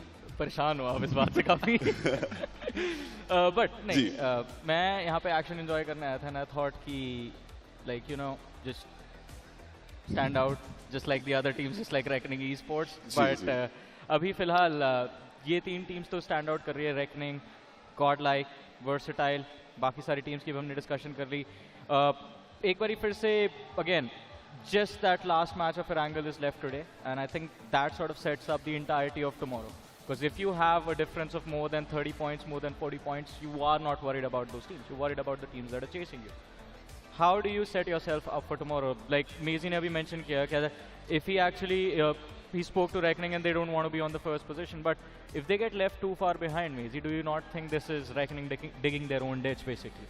देखिए मुश्किल हो सकती है, उसमें कोई दो राहें नहीं है, पर मैं मानता हूं कि अगर डे 1 पर आप वो कारनामा कर सकते हैं, डे 2 पर आप वापस उस चीज़ को मेंटेन कर सकते हैं, तो डे 3 पर उनके लिए उतना मुश्किल नहीं होना चाहिए क्योंकि पहले भी खेल चुके हैं वो, उनको भी पता है कि भाई आखिरी दिन का प्रेशर क्या होता है। अगर आखिरी दिन पर वो BGIS 2024 में खेलकर अपनी टीम को तीसरे पायदान तक ला सकते हैं, मैं मानता हूँ यहाँ वो चैंपियंस भी बना सकते हैं खुद को। Very true. I mean that past experience definitely does help. लेकिन चलिए अब हम लोग आगे बढ़ेंगे and we're going to have a look at the few of the stats that we have with us. A player face-off and this is going to be Viper going up against Jonathan. Both the players competing quite nicely in terms of that player leaderboard as well. 27 finishes for Jonathan, 26 finish Viper के लिए आते हुए, damage numbers also quite close. Who do you think is going to take the cake, guys? देखिए ये एक बहुत ही ज़्यादा important सवाल रहेगा और जो जवाब है वो मुझे लगता है कि आने वाले जो 7 मुकाबले वो देने जाएंगे। बट आप ये कंपैरिजन देखिए कितना क्रेजी है, एक तरफ एक वेटरन खिलाड़ी, एक OG खिलाड़ी और दूसरी तरफ एक उभरता हुआ सितारा। और अब तो आप वाइपर को भी कहेंगे कि वो सितारा बन चुके हैं क्योंकि जब BGIS था वहाँ पे 18 का रिकॉर्ड है, एक तरफ हम 16 के बारे में चर्चाएं करते हैं, तो मजा आएगा इस कंपटीशन, इस राइवलरी को देखने में। और हमेशा हम कहते हैं ना कि जब इस तरीके का कंपैरिजन बनाया जाता है तो दिखाया जाता है कि वो जो एक्सपीरियंस है, एक खिलाड़ी होता है जिनके पास बहुत ज़्यादा होता है, दूसरा खिलाड़ी होता है जो उस एक्सपीरियंस की तलाश में होता है। और उनको भी पता है, वाइपर की मैं बात कर रहा हूँ, उन्हें भी पता है कि यहाँ से अब पीछे देखने की कोई ज़रूरत है नहीं क्योंकि लैंड फाइनल्स में आके आपने इतना बढ़िया प्रदर्शन करके दिखाया है। पर अगर वहीं पर पूरे BGIS की बात करते हैं तो 99 फिनिशेस जॉनथन के पास हैं। वहीं पर अगर हम रेकनिंग की बात करते हैं 106, मैं मानता हूं कि नंबर ऑफ मैचेस थोड़े से ज़्यादा रहेंगे टीम रेकनिंग के। I mean number of matches ज़्यादा थे, शतक पूरा हो चुका है बट उसको हम डिनाई नहीं करेंगे। बट अगेन यहाँ पे काफ़ी सारे फैंस की उम्मीद to meet the favourite creators, that is also getting fulfilled and of course, if you guys are here, you want to come watch the finals, do make sure to join us. Bispa Bangla Mela Kagnan is where the finals are happening, ladies and gentlemen. But फिर से बातें हमारे को काफी ज्यादा करनी है जी हाँ, बहुत ज्यादा। आप भी कुछ कर सकते हैं, आपका कुछ मन है बात करने का? जी बिल्कुल, मैं बस बात करना चाह रहा था ट्रू रिपर्स और FS के बारे में, क्योंकि देखिए ड्रीम्स के लिए बहुत ज़रूरी है ये सारे मैचेस, क्योंकि जैसे हमने पहले भी कहा कि जब वो टीम एक्सपार्क का हिस्सा थे, BGIS 2023 खेला, तीसरा पायदान हासिल किया, ट्रॉफी के बहुत ज़्यादा वो करीब आए और उसके बाद ऐसा भी समय आया जब INKR का वो मुकाबला चल रहा था, ड्रीम्स को बेंच किया गया और उसके बाद BMPS का सफ़र उनके लिए उतना अच्छा रहा नहीं, तो आप ये कह सकते हैं कि बहुत लंबी जर्नी रही है ड्रीम्स की और उनके साथ इंसीडियस और जितने भी खिलाड़ी हैं, जब वो हैदराबाद हाइड्रास का हिस्सा थे वहाँ पर भी उनकी जर्नी बहुत ज़्यादा रही है। तो मैं ये एक्सपेक्ट करता हूँ कि इस बार ड्रीम्स टॉप 5 के अंदर आ चुके हैं, ज़्यादा फासला नहीं है पहले पायदान से। उम्मीद करता हूँ दिन का अंत जो है वो अच्छे तरीके से किया जाए FS की तरफ से। चलिए दिन के अंत की बात करने से पहले let's have a look at the recap of the entire day and this time it's gonna be the IRL recap of the entirety of the day. Anki, एक बारी you and I had a heart to heart and you told me that it was your dream to be a part of the officials. You have been a part of the officials since the existence of officials now, basically. Wouldn't you agree कि भाई हर बार official में आते हैं, हर बार ऐसा लगता है दोबारा से वो सपना देखते हैं? जी हाँ बिल्कुल, और मुझे लगता है कि जो प्लेयर्स आते हैं वो भी वही सपना देखते हैं और हर एक इंसान जो इससे जुड़ा हुआ है वो हार्ट का कनेक्शन है, वो सोल का कनेक्शन है और वो चीज़ हम फील करते भी हैं। लेकिन अगर हम बात करें आज के दिन की, वो शुरुआत बहुत ही ज़्यादा उम्दा हुई। उस चमचमाती हुई ट्रॉफी के ऊपर एक बार फिर से पूरे भारतवर्ष की नजरें हैं कि कौन उसको अपना बनाएगा। सॉल्टी वो भी आपको कूदते फानते हुए नजर आए और काफ़ी ज़्यादा बढ़िया तरीके से वो जो ऑडियंस है उनके साथ उन्होंने हाय हेलो किया। पर मुझे लगता है कि इस पूरे गेम की जो मेन बैकबोन है वो है ऑडियंस, और कोलकाता ने निराश बिल्कुल नहीं किया, मजा आ गया कोलकाता आके। जी बिल्कुल। मेजी, आपका कैसा एक्सपीरियंस रहा है being here? You are here for the second time if I am not wrong. Kolkata जी बढ़िया माहौल रहा है। अब मैं ये कह सकता हूँ कि जी हाँ बिल्कुल, यहाँ के जो लोग हैं वो काफ़ी ज़्यादा प्यारे हैं और जो खाना है वो भी बहुत ही ज़्यादा मज़ेदार है। हालांकि मैं दिलचस्पी खाने में उतना दिखाता हूँ नहीं, पर स्वादिष्ट खाना ज़रूर है। आप खाने में दिलचस्पी नहीं दिखाते, इतना तो नहीं। यू आर सपोज्ड टू से मेजी, I mean, we all know you are a big foodie guy, right? No. Really? मेरे को देखिए मुझे लगता है बिग में भी चेंज आना चाहिए। ओह वाह, ठीक है। ये इशारा किसकी तरफ था मिस्टर एंकी द बॉट? मेरी की तरफ ही था। देखिए वो आप कह सकते हैं कि not so big. Alright, we are going to move away from this discussion entirely. We talk about the highlight moments, जो कि दिन की शुरुआत करी थी versatile भी नहीं, S Power, that 10 frag game was very impressive. उसके बाद फिर हमने सोल की तरफ से एक अच्छा बढ़िया बाउंस बैक देखा, and now as we head towards the end of the day we kind of see a similar picture to yesterday where, and again I'm going to repeat this I believe for the third time, that Reckoning they are just slightly ahead of the teams on the second and the third position. जी हाँ बिल्कुल, और हम देख भी सकते हैं कि आज के दिन पे वो कितना कुछ जो प्लेयर है उनके माइंडसेट में भी बदलाव आता है। एक मैच होता है जहाँ पे आप सेलिब्रेट करते हैं, दूसरा मैच होता है जहाँ पे आप फिगर आउट करते हैं कि क्या गलतियाँ हुई क्या गलतियाँ नहीं हुई। पर आप सोचिए 5 मैचेस समाप्त हो चुके हैं, बट फिर भी जो इंटेंसिटी है, जो एनर्जी है इस क्राउड की, वो हमें बिल्कुल भी कम होती हुई नजर नहीं आई है। और ये प्यार है इस गेम के लिए, ये प्यार है उन प्लेयर्स के लिए, ये प्यार है उन टीम्स के लिए जो अर्न किया गया है। और आप देखिए अभी भी वो हंसते मुस्कुराते हुए चेहरे, हाथ वेव करते हुए चेहरे और अपने favourite team, favourite player, favourite creator का हाथ में नाम लेकर के खड़े हुए चेहरे, ये चेहरे ही है वो जो इन प्लेयर्स को बनाते हैं, इन क्रिएटर्स को बनाते हैं। और जब वो उनसे मिलते हैं तो मुस्कान की चमकान कुछ और हो जाती है। जी बिल्कुल, आई एम हैप्पी कि आपने सारे चेहरे मेंशन किए, लेकिन कुर्सी पे जो खड़े हुए चेहरे थे उनकी बात नहीं करी। वो देखिए कई बार ऐसा होता है मैं तो बोलूँगा just like I mean end of day है and you would want to enjoy the action, so it is gonna be exciting for sure. And I think अब सब इंतजार कर रहे हैं कि भाई गेम कब स्टार्ट होने वाली है। लेकिन एक चीज़ है जो हम लोग थोड़ा शुरू करना चाहेंगे, and that is ladies and gentleman, पहली बार हुआ है कि मैंने प्रोडक्शन से कुछ मांगा जो कि यूजुअली हमको नहीं देते, लेकिन this time they have given it to us, and that is the Realme GT7 device. We have one with us right now. It's time for a selfie guys. काफी लोग हमारे पीछे सेल्फी की डिमांड कर रहे थे, so are you guys ready? ठीक है, I want to hear some noise दो बिफोर दैट। नहीं, मैं अपना फोन यूज करूंगा भाई। Alright, so this one is gonna be literally with the boys. हम थोड़ा आपकी तरफ आने की कोशिश करते हैं। डन। देखिए हाथ आपको थोड़ा ऊपर रखना पड़ेगा। Is this better? Yeah, Sir, it's Anki better. the bot demands बहुत है हमारे प्यारे कास्टर्स की, but 3, 2, 1 Realme GT7 series. तो आपको ये सेल्फी देखनी है, so you guys have to follow the social media handles of Krafton India Esports and Realme as well, ladies and gentlemen. And इस सेल्फी में आप लोग भी मौजूद है, लेकिन एक अपडेट है आप लोगों के लिए, and for everyone that's been waiting for the action, match हमारा जल्दी शुरू होने वाला है, ladies and gentlemen. So you guys do not have to wait a long time. And I guess आपके final thoughts जानना चाहूँगा मैच से पहले. देखिए मेरे फाइनल थॉट्स है कि अग्रेशन दिखाया जाए. आप बताइए. बढ़िया खेला जाए. बढ़िया अग्रेशन दिखाया जाए. तो चलिए इसी के साथ Kolkata, are you ready for the last match of the day?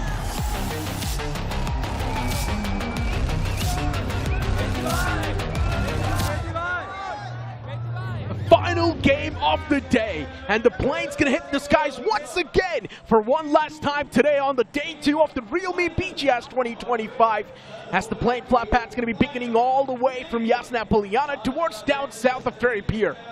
Well, it's going to be a very important one as well. Final day of day number 2, the day of comebacks here for the realme BGIS, like you said. And will we see the final comeback? Who's going to take the final game? Who's going to be the one that comes up on top? Hiroshima Godlike, the final game yesterday, they weren't able to snatch the top spot from Reckoning Esports, but seems like this game here, by the end of today, we might see a potential close bottleneck, neck-to-neck fight for that trophy tomorrow as well. Exactly. Seoul needs a chicken dinner, nothing less or nothing anything else than that. And that's the only time Seoul can actually stand a chance to snatch that trophy away tomorrow. If Seoul fumbles up once again, then we know they don't stand a chance to get that trophy anymore. Speaking of Hero Extreme Godlike, they just need to maintain that same average that they got in the previous game. In Reckoning Esports, they need a decent game to maintain that lead once again. Well, can they do it? It's literally the question here as well. Erangel is going to be a map where a lot of teams have a lot of experience here. Genesis does have one of the best experience so far because their 2 games, even though they were in the bottom of the bottom, their best performance has always been in the map of Erangel. Day 1, game 1, they got a decent amount of finishes. Today itself in day 1, they got the chicken. It was great, but the problem is they could not convert those games later on. But seeing the circle here, this is quite concerning here, Necro. Seems like just stage 1 himself, not even the entire playing field inside the island itself. At least 30% is going to be occupied by the ocean. So that means this stage 1 zone feels like a stage 2 zone now. As you mentioned, right, not a lot of playable surface, so the teams now, for them, things are going to be limited even more. But for OG, this is probably the best possible start that they can ask for in the smack center towards the power. They've got so much control that they can try and possess, even in the future. And speaking of Reckoning Esports as well, it's not a bad start. Up north, they're looking pretty comfy. Sticking to basics is going to be some of the idea for some of these teams here. Everything has been done and dusted, and it is a battle of emotions, right? When we talk about emotions, you can see the frustrations, the faces of every single team here. There are heated debates, there are blame game situations, there are sadness, and there are celebrations, of course. But ideally, again, it is a battle to conquer your own inner demons. And as of yet, this final game for day number 2 here, can they overcome it and then potentially give us one of the best possible outcome games for tomorrow? But Team True Ripper Jelly, look at this, they're going for hovercraft. Ah, very early find here coming from True Reaper's Jelly. All the way towards North Noi they were. Now, because of the hovercraft, they've made it towards the main island. Since they know not a lot of North Noi is inside of the circle itself, and the circle's going to be shifting up north on the main island anytime. So True Rippers just wanted to be quick enough with that rotation, and they found themselves in an okay spot, but surrounded by a lot of foes. Well, speaking of surrounding here as well, Aru seems to be laying low a little bit too much here. We do see Aru making some insane calls for quite some time, but this game, especially today itself, it seems like everyone is running out of steam here. The pressure, the tension, the workout, it's just so long and it's extremely tiring as well. And I can't imagine the perspectives of the players, right? Like us as caster is just watching the whole day itself. We can feel the fatigue. But I cannot imagine what about the players as well. Can they play at the best of the best after such a long, long day? Of course they can. There's a reason why they're called the esports athlete. There's a reason why they're called the professional players. They have been put in these type of scenarios for a long time in their career, and they know exactly how to deal with this sort of a fatigue, with this sort of a circumstance. So I'm pretty sure for the experienced teams, the players that are quite the veterans, for them it's not going to be a problem. Maybe for the newer ones, this can be a bit of a problem. Well, it might be the case here, but Hero Extreme Godlike on the perspective. What is going to be their approach here? Because as of yet, they somewhat close the gap against Reckoning Esports back. They were on top, But as of yet, Reckoning Esports is still narrowing, sharing with them as well. Like you said, the top three, 96, 104. It's only, what, 8 points difference? So there is no true clear victors yet, because this, again, this is first time in the history on an official where the competition is this close. And after all, the largest prize pool in the history of BGMI. The only time maybe we can say something confirmed is if Reckoning Esports gets a chicken dinner in this game itself. That's when things can be flipped apart by a bit. But if Reckoning Esports gets eliminated with 0 points, I'm pretty sure that lead's going to be compromised that they've got in the overall standings. And speaking of lead, Seoul, they do not have anything yet. 53 points on the board on the 12th spot.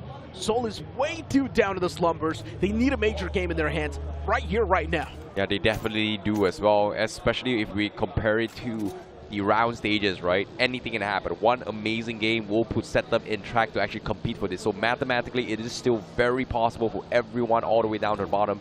And again, that is provided top 3 stays the same as of yet. So RGE has been in that spot for the longest of the time. So the points are getting closer and closer.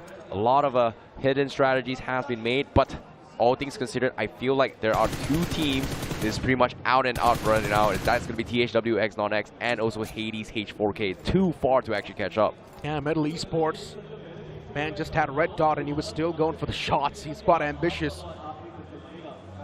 Have seen some insane knocks in the past as well. Some unbelievable plays from the players. Speaking of the players themselves, Thunder is going to be the first man to find the first pick in this game itself. The final game of day 2 of the grand finals. Oh, it is going to be that game.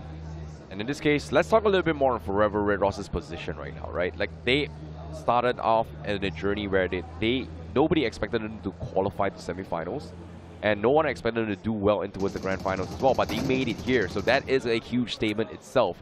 And now, in their current condition right now is 58 points. So technically, mathematically, including this match and also tomorrow's 6th match, if they get themselves 60 points, they are going to be the new champion here. So mathematically, that means what? They need an average of 20 points, maybe 15, 10 points per game.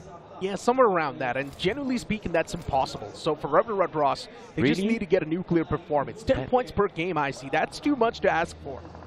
Well, we've seen it happen with Godlike, though. Yeah, and let's not forget, even the lead on the top is consistently maintained by the teams, right? So even they're going to be getting those points. So that average point number can change any time. So it's better for Forever Red Ross to get some sort of a chicken dinner and maintain the consistency they've been having so far. They've got the ball in the court. The wind is in their sails. They've got the momentum since the previous game was quite decent. Oh, agreed. But all things considered, Metal Esports, they made a little bit of recovery. Day number 1 here. Day number 2 seems like not much action. People are starting to realize that this is actually happening, and they are going to get shut down through Ripper's Jelly. We're going to be making the rotation down towards Milta. We've seen this exact same zone in game 1 yesterday as well. And if this circle heads onto Milta, we are going to be seeing that urban warfare. So experience will play a huge major role. Meanwhile, on screen, what is this? Versatile. Aquanox in the front line scouting out? Huh. Interesting. Yeah, for VXT as well. Quite desperate. Generally speaking, for all the 4 players of VXT, they know what sort of a void has been created in the overall standings by Reckoning Esports, and there's a lot to fill. The only time they can easily be able to fill that is by eliminating Reckoning Esports, but hold on to that thought. Forever Red Ross, they jump inside of a fight, and Metal Esports, they mess up big time. Losing out in the IGL off the rip like that, it's going to be a tough pill to swallow for the players of Metal Esports, but now they need to commence this game with a handicap. Oh no, this is not looking good for Metal Esports as well. They did a recovery in day number 1, but day 2, they completely dropped the ball. And this final game seems like they have to continue their journey from the side of Metal Esports with only 2 players potentially. Ahmed was pretty much knocked, but no confirmation. Oh, wait, actually, there is confirmation on them. So unfortunate to say, they have lose 2 players from the side of Metal Esports. Will they be able to make a miracle comeback? Big question. And generally speaking, Metal Esports, since they've probably just got 6 more games tomorrow, honestly speaking, it's going to be next to impossible. Realistic expectations, in my opinion, no, but mathematically still possible. Now, based on history as well, the only team that pretty much has success with that is actually none other than Versatile and also Cincinnati Kids. So that's something that is still very possible. However, on screen, OG, they find a pick on SOA. Magic goes down, and that is going to be one of the undergods getting completely shut down as Orangutan looking to go on a hunt. Very, very early aggression coming in here, coming from Orangutan, and now WizGod is going to be on the hunt. He spots out Smoker. He's going to go for the pick. He's jiggling his way through. The shotgun's not good enough, and that's going to be WizGod that takes the confirmation against SOA. Insane stuff.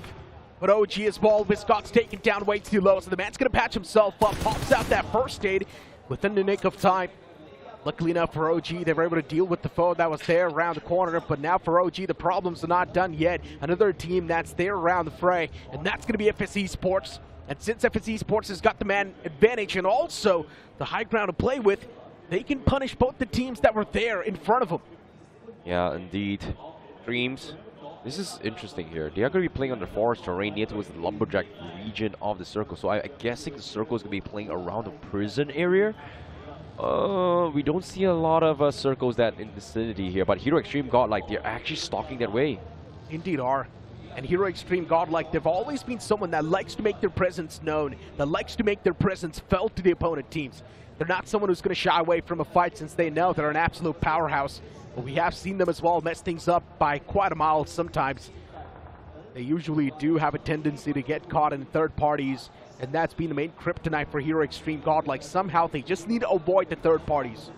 Oh, they are going to go for Milltop Plan coming from Bot Army Esports. Playing towards the shorelines, we saw this interesting shift here. And I think this is the first map out of all 12 matches that we have played so far where Stage 1 circle is completely having not enough playing fields. It feels like a Stage 2 zone rather than a Stage 1 zone.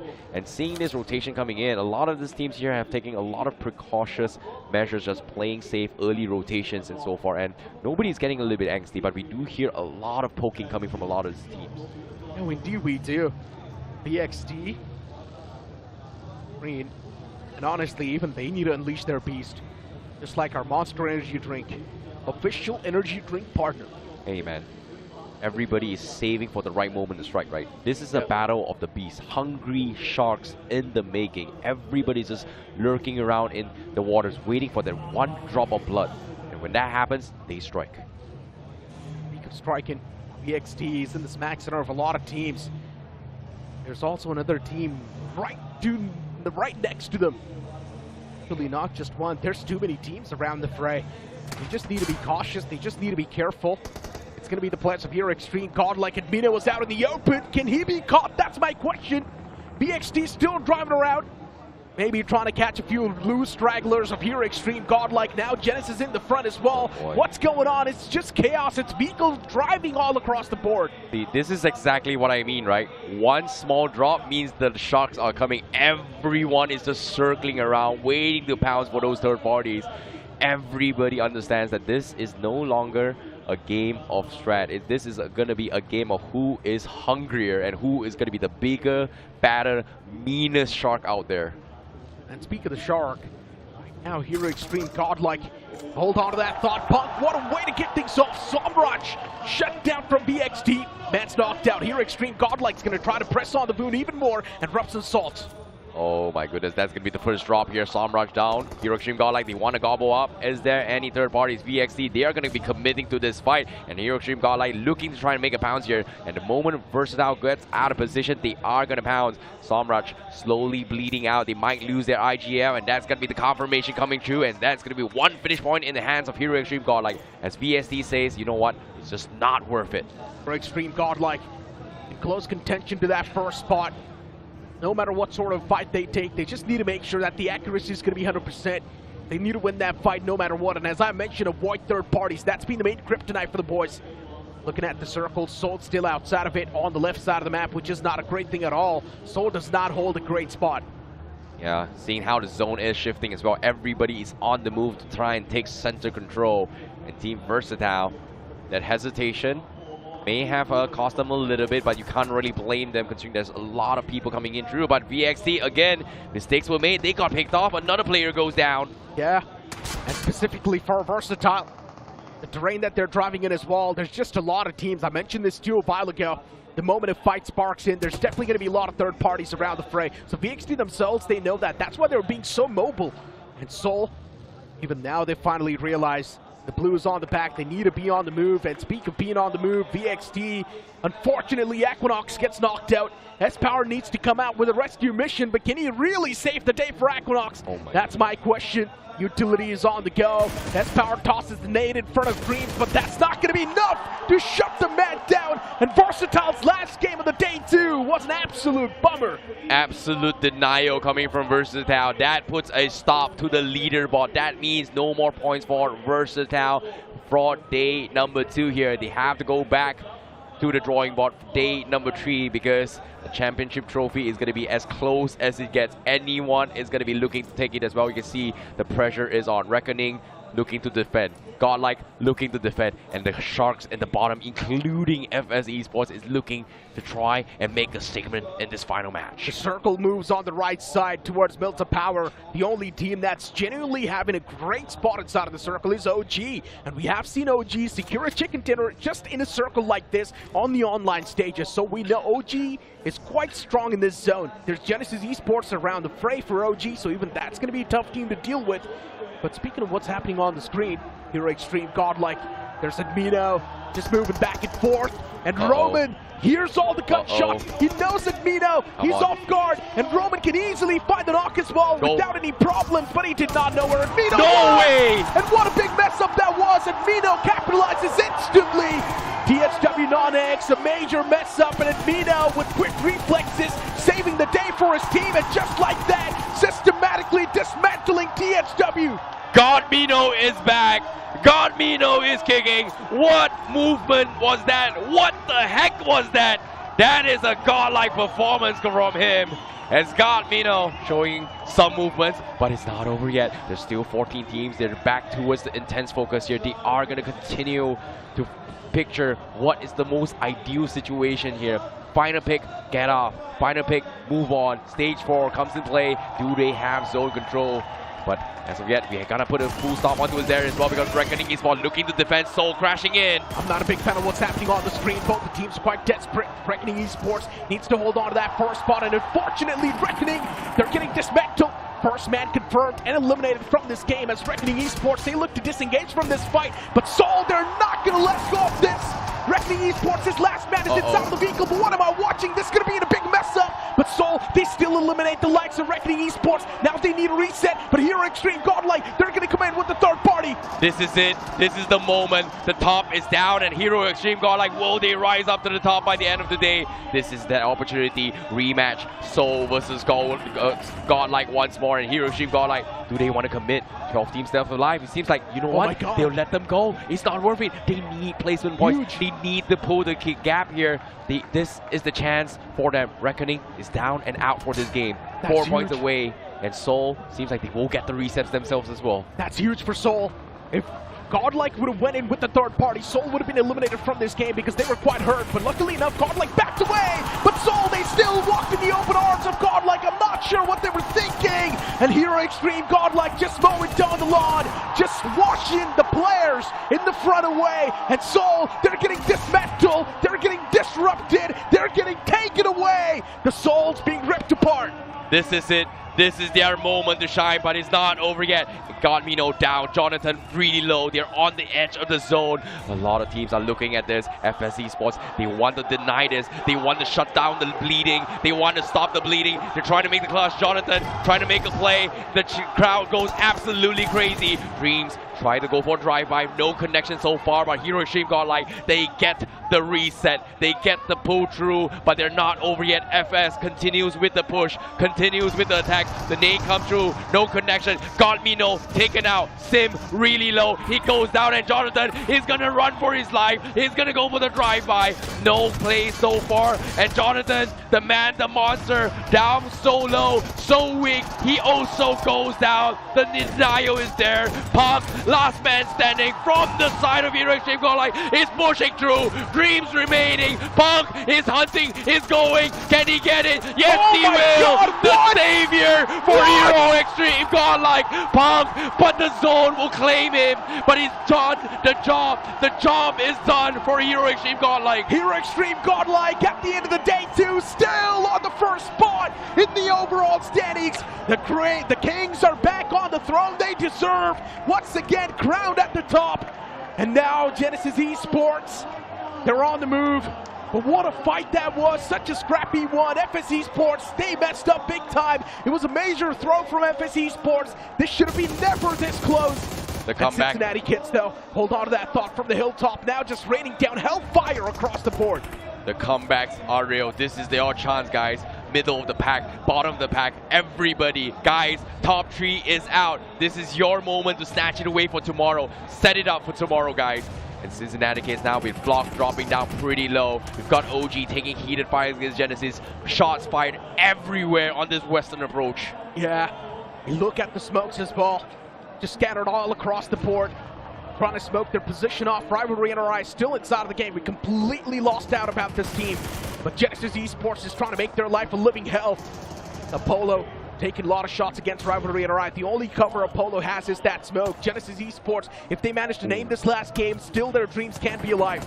This is so close. Cincinnati Kids, it took them a while. This might be their chance. They're going to go for the strike. They're going for the push. And Rivalry NRI, they're going to get crashed as well. Mighty Aditya finding the pickoff. And Soham is down. Sarwar dropping the nade. Will he take him out? Oh my God! Sarwar! Sarwar! You absolute madman! He took out everyone from CK and even his teammates. Yeah, Rivalry NRI just popping off in this instance. Eliminating the foes. And specifically, Sarwar once again, the demon strikes. The man wakes up when his team needed him the most. And Sarwar, what a moment to be alive.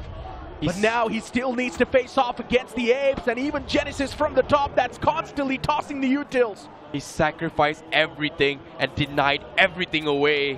What a valiant attempt. But it's not over yet. 17th remaining. Sarwar from inside Rivalry NRI. He's got a decent amount of loot, but he's got pinned down here. OG heard all this. Genesis heard all this. And the zone is about to shift. Guess what? Stage 6 in the hands of Orangutan. Yeah, look at the man. AKOP. Across his train, OG's got the best possible spot they can ask for. Looking pretty good. Looking pretty solid. A 2-2 split going on for OG. They control the left side of the circle completely. That means they're going to try to block off Genesis Esports and even Rivalry NRI on the right. Oh boy, this is very, very close here. OG, you are in 6th position. If you do well this game, you are also in the running for the top spot. But all things considered, you need this chicken dinner. This is not very often you get an opportunity to see the top teams fumble so early in this leaderboard. But Godlike is currently on top in the standings. Rivalry and RI might be able to look a potential comeback. It took them 2 massive games to get them where they are. And now if they get the 3rd one, it's going to be great. But this is Sarwar we're talking about here. Yeah. Only one player. He is quite demonic. The Grim Reaper as well in this instance because Cincinnati Kids, they had such a big advantage in that fight. It was supposed to be 4-2, but Cincinnati Kids, their hopes and dreams were shattered just with that one single nade place from Sarwar. Genesis Esports on the move out in the open, making quite a desperate attempt to try and make it inside of the circle safe, but OG, a constant barrage of bullets is really keeping the players of Genesis Esports in check, and now Bot Army Esports, they send it up close and personal as they eliminate Genesis Esports from this game. Oh my goodness, Bot Army Esports, they get completely shot down, and guess what? Everybody was taking pot shots at that, and it was Vizgod that finished off the final member of Bot Army Esports in that chokehold. And that's going to be 2 teams out and 5 remain. Orangutan now with 6 finishes in the back and have a decent amount of cover inside this next phase zone. OG still alive. Probably one of the best spots OG can ask for. They've got it in control. Speak of Hades H4K, still alive on the top right side of the map. Rivalry NRI, so far, the man's still up and alive as well. Metal Esports, they have been really consistent. But if they do manage to get more than 10 points, even for Metal Esports, this can be big catapults in the overall standings. This might be big. This might be huge. But all in all, who is going to be the first one to draw blood? Because as of yet, let's take a look at the replay on that shenanigans here between both Genesis Esports and Bot Army Esports. Genesis, they got a decent cover, but the moment they go in for the reset, it's just really unfortunate that coincidentally Bot Army Esports had the exact same idea. And because of that major crash there, it attracted an easy attraction coming from OG to actually salvage whatever fights was left, or in this case, points left on the board. Without a doubt. OG on the top left. You've got Metal Esports down south. And then speaking of the right side of the map, you've got Forever Red Ross around that similar fray. Hades H4K on the top right as well. Still 5 teams alive in this instance, and if someone is a solo man, which is of course Servar, he needs to make sure that he's securing a second spot for his team, so at least he can get the maximum placement points. Well, can they get it is going to be the question here. 5 teams remaining, 14 players left alive. Hades H4K with absolutely no finishes, playing a little bit slow, but they talked about Sawar. Ooh, very, very close on those nades here coming from OG. They know that he is still there. And the only reason why OG has to push out is that this guy does have the angles to completely cut them off from the back lines and giving away the chicken dinner to somebody else. But OG, looks like they will make the play here. They will clean them out before pushing out. Fortunately for them, nobody has angles to actually punish them. And the only one is going to be Metal Esports, but the problem is Metal is so afraid to pick out because of Star Wars as well. There's no way OG loses this game, right? They've got the circle, they've got the compound as well. The only good compound available inside of the circle, actually. Hades H4K, they need to move through the open ground, so that's where Hades H4K can be compromised. You speak of Metal Esports, just does not have enough man number. Then you move on towards Forever Red Ross. The same thing for them, they need to move out in the open. Servar can be the only man who can maybe put the spanner in the works, but since his position is known, that's going to be even tougher now. Oh, speaking of tougher right now, seems like H4K, they finally make their push here. They've heard a lot of commotions. They tried to go in a rundown. The zone forces them in, but guess what? Orangutan, they get 2 easy picks just like that. I told you that's what's going to happen. Hades H4K need to move out in the open, and this is going to be a feast for the players of OG. Constantly taking shots against the moving buggies. Hades H4K, they can't even do anything. They have to send it no matter what. Finally, one man survives. He's got that dip to play with, but this nade, it's going to be the equalizer. It's going to be the capitalizer. It's going to be tossed right next to the man, and with the explosion, he gets wrapped up in a sheet. Oh my goodness. So unfortunate for Hades H4K. They sent 2 ahead, the scout ahead. Unfortunately, they had to cut their advantage, and OG served on a silver platter. 10 finishes in total. Top 4 in the position, a decent amount of points. But guess what? Metal Esports, they found Sarwar. That means only 3 teams remaining. Great attempt from Sarwar. But this fight comes down to only 3 teams. Metal, Forever Red Ross, and also OG. A fight for the middle pack. A fight for the chance to maybe lift the trophy tomorrow. It all ends with this final game and this outcome. What a time it is to be back alive for the players of OG. The circle was constantly favoring the boys as well, and even the last zone probably it's going to be around the players of OG. But unfortunately enough, it actually shifts away from the compound that OG had, but it's completely fine. They've still got it under control. The 2-2 split, the remaining 2 players are inside of the circle for OG, so things are looking pretty good and dandy, and they're constantly striking down the foes. They indeed, and guess what? Orangutan, they had 2 guys served up for them, and that's going to be Lutz all stocked up. They saw this Lutz for a long time, and they are going to be able to reset those utilities here. Oh, Forever Red Ross Harto. Oh my goodness, what a bait and switch there. Cover fire coming from AKOP from afar. Gets the confirmation. Final T comes through. Orangutan, they find the last one here, and Sarvid is all by himself. Orangutan, they take everything. It's their game. OG, no, they can feel it coursing through their veins. All the 4 players playing this entire final circle as if it's their home turf. OG, they make the pounce, they make the push, prowling against the last man of Metal Esports, and he gets eliminated too. And with that elimination, OG, they secure a humongous game in their bag.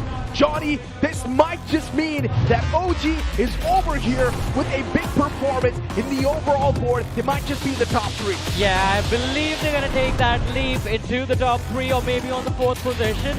But still, I mean, it is going to be tomorrow that decides whether OG gets to celebrate as the champions, or are they going to stand on the sidelines and then again just to celebrate for their comrades on the stage. Yeah. But we did see the watch party happening with the fans of OG in Mumbai, I believe. They were quite happy with their team winning the chicken dinner. Johnny, OG is going to be around that top 3, or maybe in the top 3 as well, since VXT fumbled up. And I just hope this time as well, it's not just going to be that 1 point separating them from being the champions.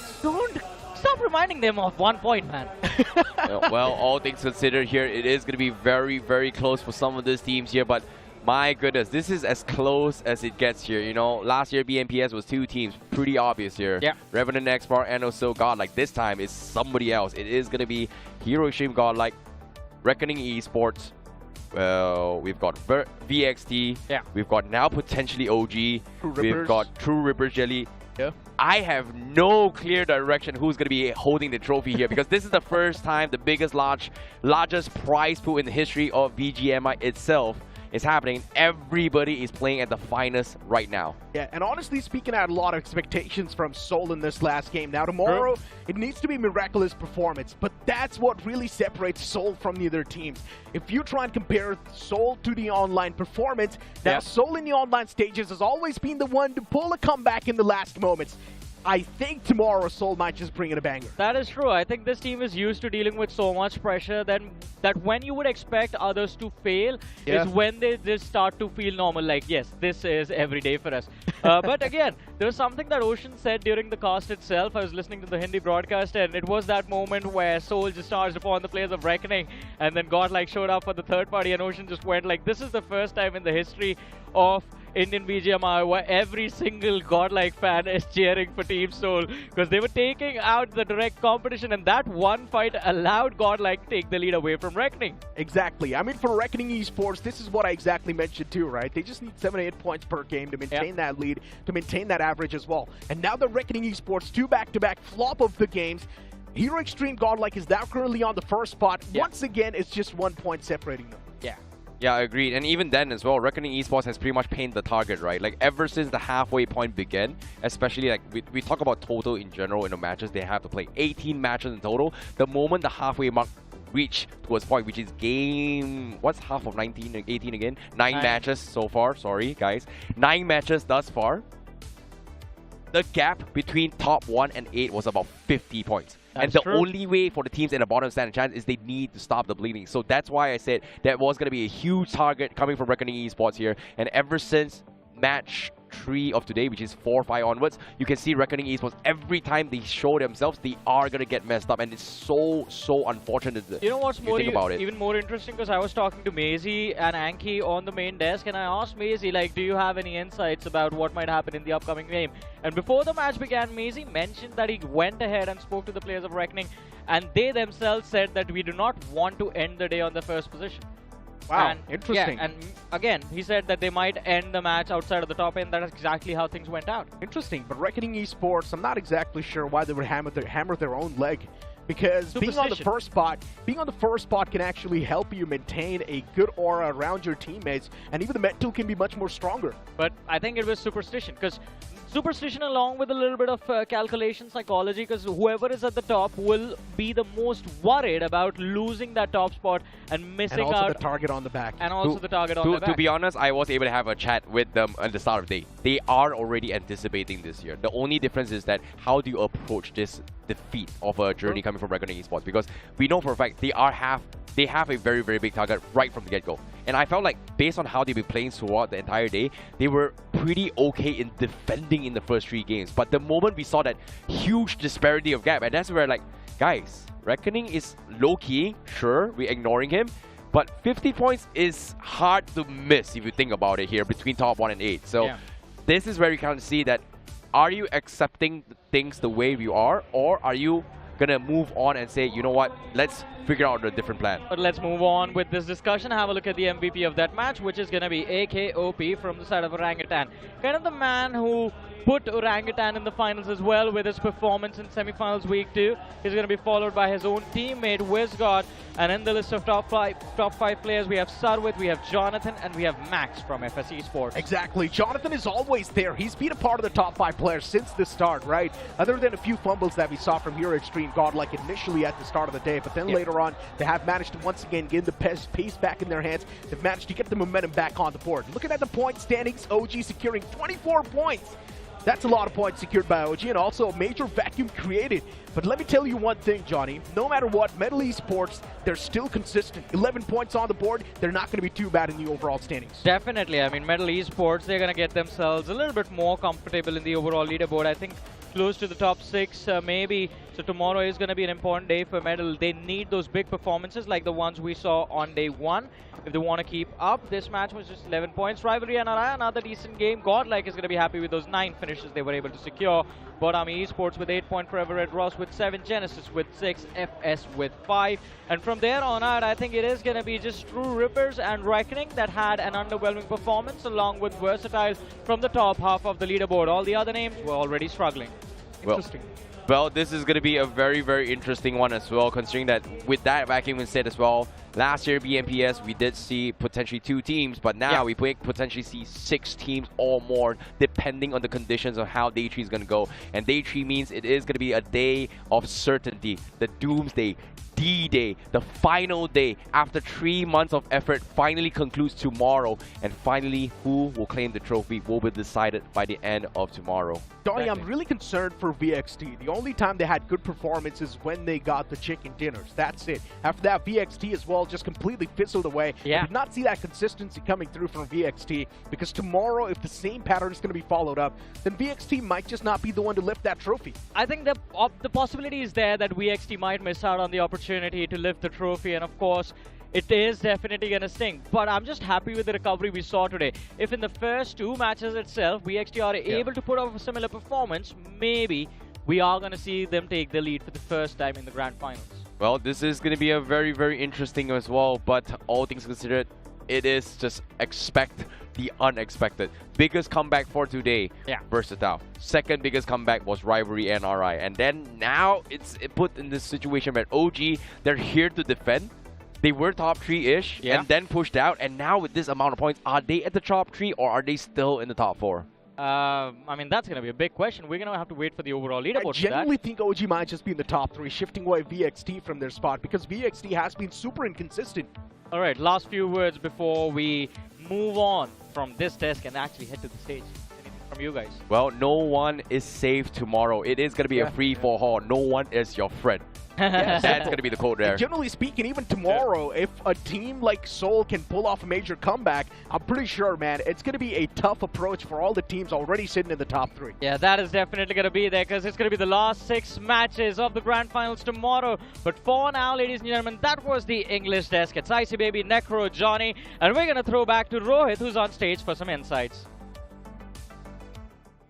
जो intensity देखने को मिली, मजा आ गया. अब चाहे बहुत सारी teams ये सोच रही होंगी कि दिन की शुरुआत जैसे भी हो, दिन का अंत अच्छा होना चाहिए, लेकिन इस टूर्नामेंट का अंत अभी हुआ नहीं है. In fact this tournament has just gotten more exciting, क्योंकि अब जो टॉप 5 टीम्स हैं उनमें ज्यादा फर्क नहीं है. लेकिन अभी मैं बुलाना चाहूंगा हमारे realme MVP ऑफ BGIS 2025. ये वो इंसान हैं जिनको हम ट्रैक कर रहे हैं from the league stage, and इस समय he has the best average. And ये वो इंसान है जिनका नाम मैं तो लेने वाला हूं, लेकिन ऑलरेडी इस अरीना ने बहुत बार इनका नाम ले लिया है. So ladies and gentleman, the realme MVP of day 2 is Jonathan from Hero Extreme Godlike.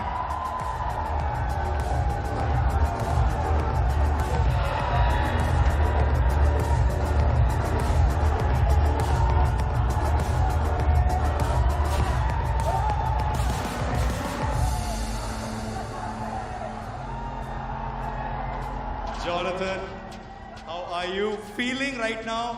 इस समय टॉप पर है आपकी टीम, टॉप पर है आपकी परफॉर्मेंस. डे 3 बचता है अभी भी, तो आज क्या होने वाला है डिस्कशन विद द टीम, क्या होने वाला है that final mindset before day 3? सो आज थोड़ा सा हम लो फील कर रहे थे, टू बी ऑनेस्ट. इस माहौल में कैसे लो फील कर सकता है कोई?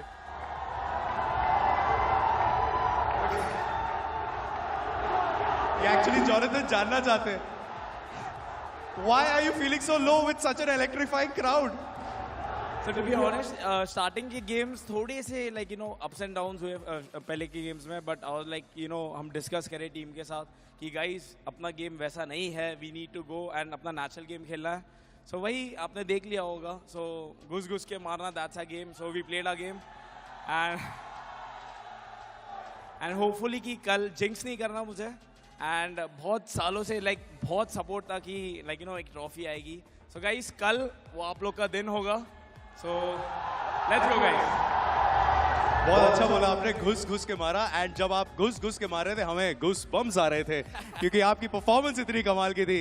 एंड वैसे तो ये वाला मोमेंट होता है जब मैं आपको कहता थैंक यू, लेकिन अभी मैं आपको सिर्फ थैंक यू कह के जाने को नहीं बोलूंगा क्योंकि आज के आप बन चुके हैं MVP of the final day 2. That's also Jonathan from Hero Extreme Godlike. Guys, एक बार, ठीक है, एक बार जोर से can we have some MVP award, ठीक है? 3, 2, 1 पे, ठीक है? Wait 3, 2, 1. Yes, MVP is Jonathan right now, and with 30 finishes on day 2, you are on fire right now. Thank you so much. And guys once again जितने भी अपनी कोलकाता के public है, फर्स्ट ऑफ ऑल आपके लिए एक स्मॉल सा line बोलूंगा कि कोलकाता की पब्लिक आमी तुम्हाके भालोबाशी। एंड इसी प्यार को और कंटिन्यू करेंगे। Jonathan, wish you all the best for day 3। Thank you and do your best एंड देखते हैं कल और क्या क्या सरप्राइजेस मिलती हैं from Jonathan from Hero Xtreme Godlike. So yeah that's it from day 2। लेकिन डे 3 में बहुत सारी चीजें अब और ज्यादा एक्साइटिंग हो चुकी हैं। ये जो लीडर बोर्ड है उसमें क्या क्या तब्दीलियां हुई हैं उसके बारे में डिस्कस करने के लिए चलते हैं डेस्क की तरफ।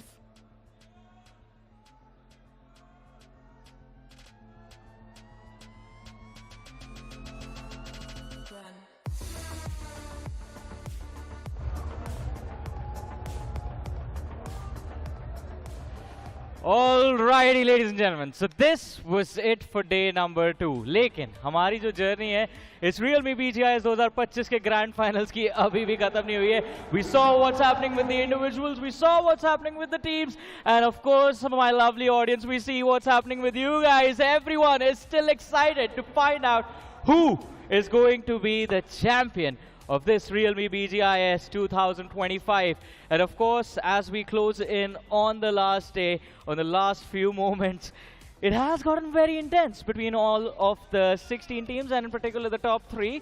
लेकिन अभी ये जो इंटेंसिटी है ना इस चमचमाती ट्रॉफी के लिए, ये कल ऐसा लग रहा है और ज्यादा बढ़ने वाली है। I'm pretty sure हमारी when I say हमारी, I mean our discussion on the English desk, it was around what can happen tomorrow as well. And of course, I'm pretty sure my boys, the discussion on the Hindi desk was nothing different, right? So what are your expectations for tomorrow?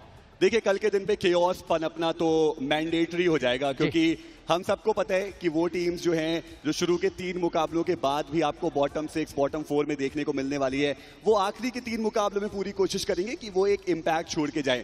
और एक और बहुत महत्वपूर्ण बात रहेगी कि day 1 के बाद हमने देखा कि काफी सारी अंडरगॉड लाइनअप थी जो आज के दिन पे बेहतर खेलते हुए नजर आई।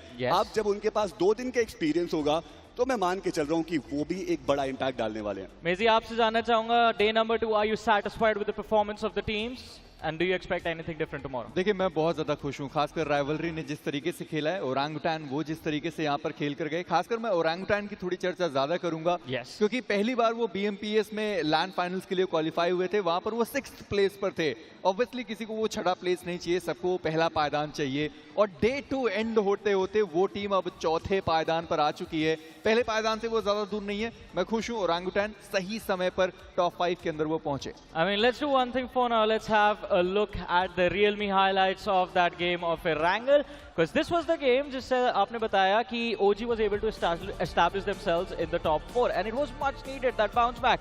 But again, this is also the game where we saw the clash of the titans. First, it was Soul taking out Reckoning, and then Godlike की timing on that third party was just perfect. Those 9 points, they change everything, don't they, Anki? जी हाँ, और अब मैं बस इस चीज को देखने के लिए एक्साइटेड हूँ कि कल के दिन पे क्या टॉप 3 टीम्स के बीच में ही वो महामुकाबला होने वाला है या फिर कोई चौथी, 5वीं या 6ठी टीम भी हो सकती है जो अपने आप को और ऊपर लेके जाए। और ये जो रिएक्शंस हैं वो आपको सब कुछ बयां कर रहे हैं कि कितना ज्यादा इंपॉर्टेंट वो एक पॉइंट इन सारी ही टीम्स के लिए है, और वो हर एक अंक जो इनसे दूर गया वो उनके लिए कितना महत्व रखता है। पर इन सब के बीच में एक चीज जो कॉमन है वो है ऑडियंस का एक्साइटमेंट, वो है ऑडियंस का फन, वो है ऑडियंस की एक्सपेक्टेशन जो पूरी होती हुई नजर आई आज। I was having this conversation with a friend of mine, right? That the amount of cheer that we hear from the audience in few of those moments, it's unrealistic. Like I never expected that these are the environments I'm going to be a part of, and I think I have to be grateful to the lovely audience that's behind us. So Kolkata, you guys have been amazing, but I hope you guys save your energy for tomorrow as well, because it's the last day. That is still left. But Maisie, this game of Erangel, as we mentioned, कि competition top पे बहुत ज़्यादा close हो गया है. VXT हल्का सा fumble हुआ, अब गॉडलाइक के पास advantage again. Now they have to chase down Reckoning again for the second and then Godlike for the first. और अब VXT पे प्रेशर ये भी है कि OG क्लोज इन कर रही है. एक बारी पिक्चर को ना थोड़ा और क्लियर करते हैं, क्योंकि मैच मेरे ख्याल से आपकी अच्छी होगी, हम दोनों तो बहुत बेकार है. ओवरऑल रैंकिंग्स में हम लोग नजर डालेंगे ताकि हमें मैच ना करनी पड़े, और हमारा जो स्टोरी बोर्ड है वो becomes crystal clear for everyone that is watching us right now.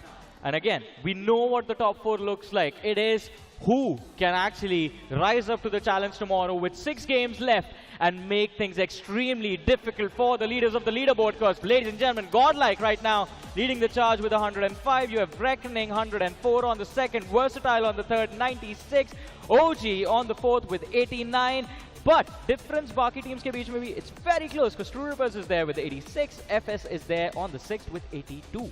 देखिए मैं बस इतना कह सकता हूँ कि जैसे हमने मेडल को देखा है 76 के साथ, चलिए ठीक है मेडल को एक बार अगर हम पीछे भी रख दें, पर FS है 82 के साथ, 82 से 105 ज्यादा फासला वो मौजूद नहीं है. कल के दिन पर भी हीरो एक्सट्रीम गॉडलाइक वो एक अंक के फासले से पहले पायदान पर थे. रेकनिंग को हमने 66 और 67 के साथ हीरो एक्सट्रीम गॉडलाइक को देखा. VXT ने एक बड़ी जंप निकाली है. कल के 6 मैचेस में वो 37 पॉइंट्स के साथ थे. आज जो उन्होंने बाकी के 6 मैचेस देखिए, आप डिफरेंस देखिए कि पहला 6 मैच और आज के दिन का 6 मैच बहुत बड़ा गैप है.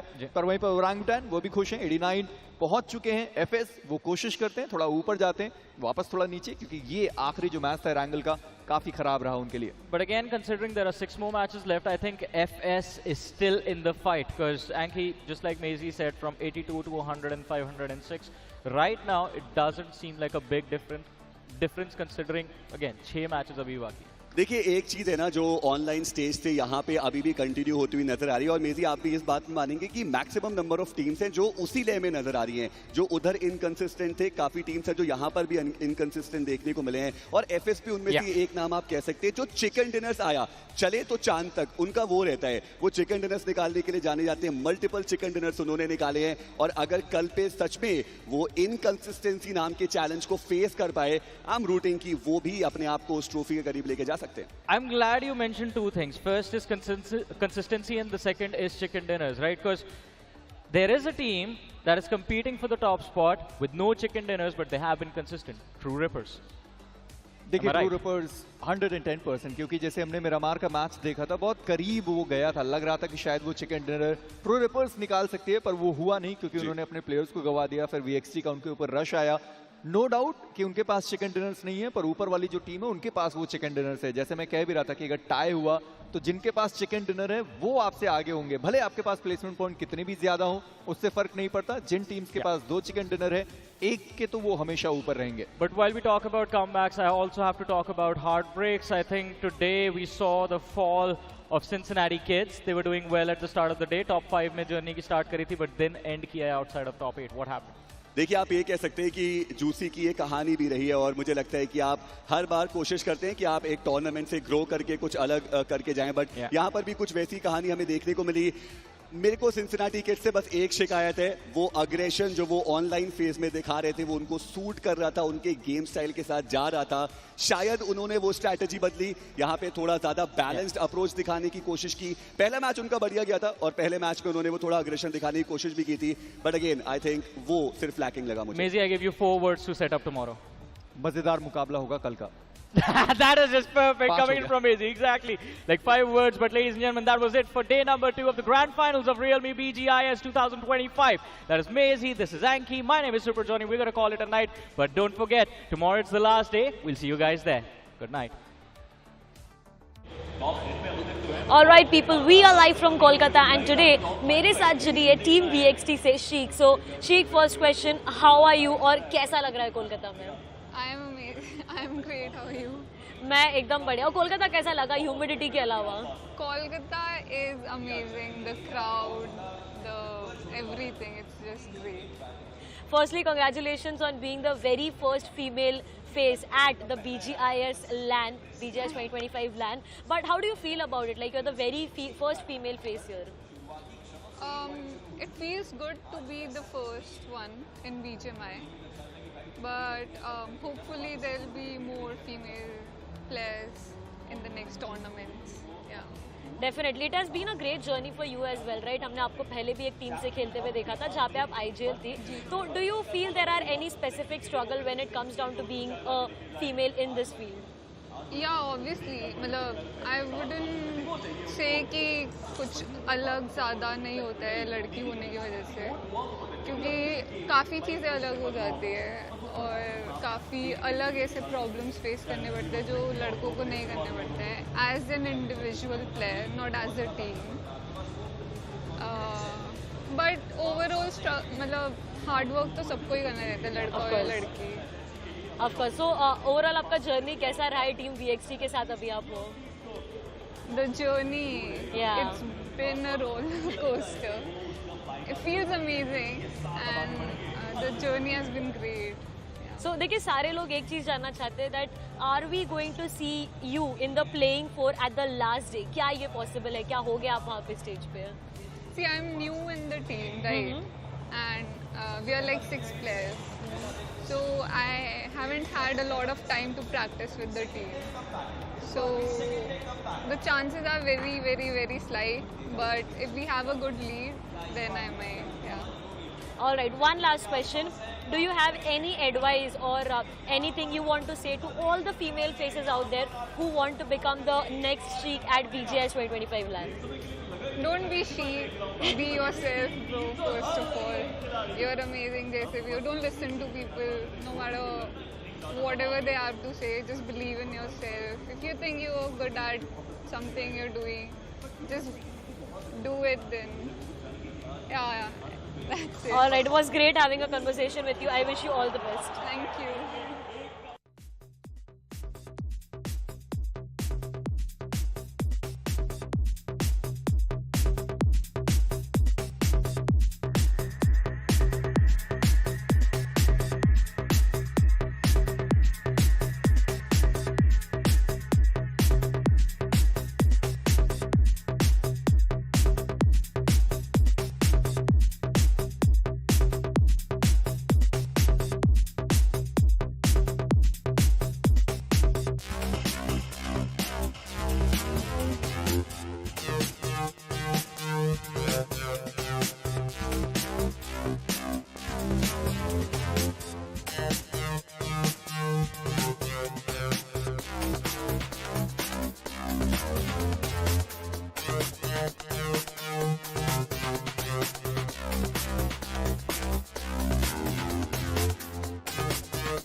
Bye.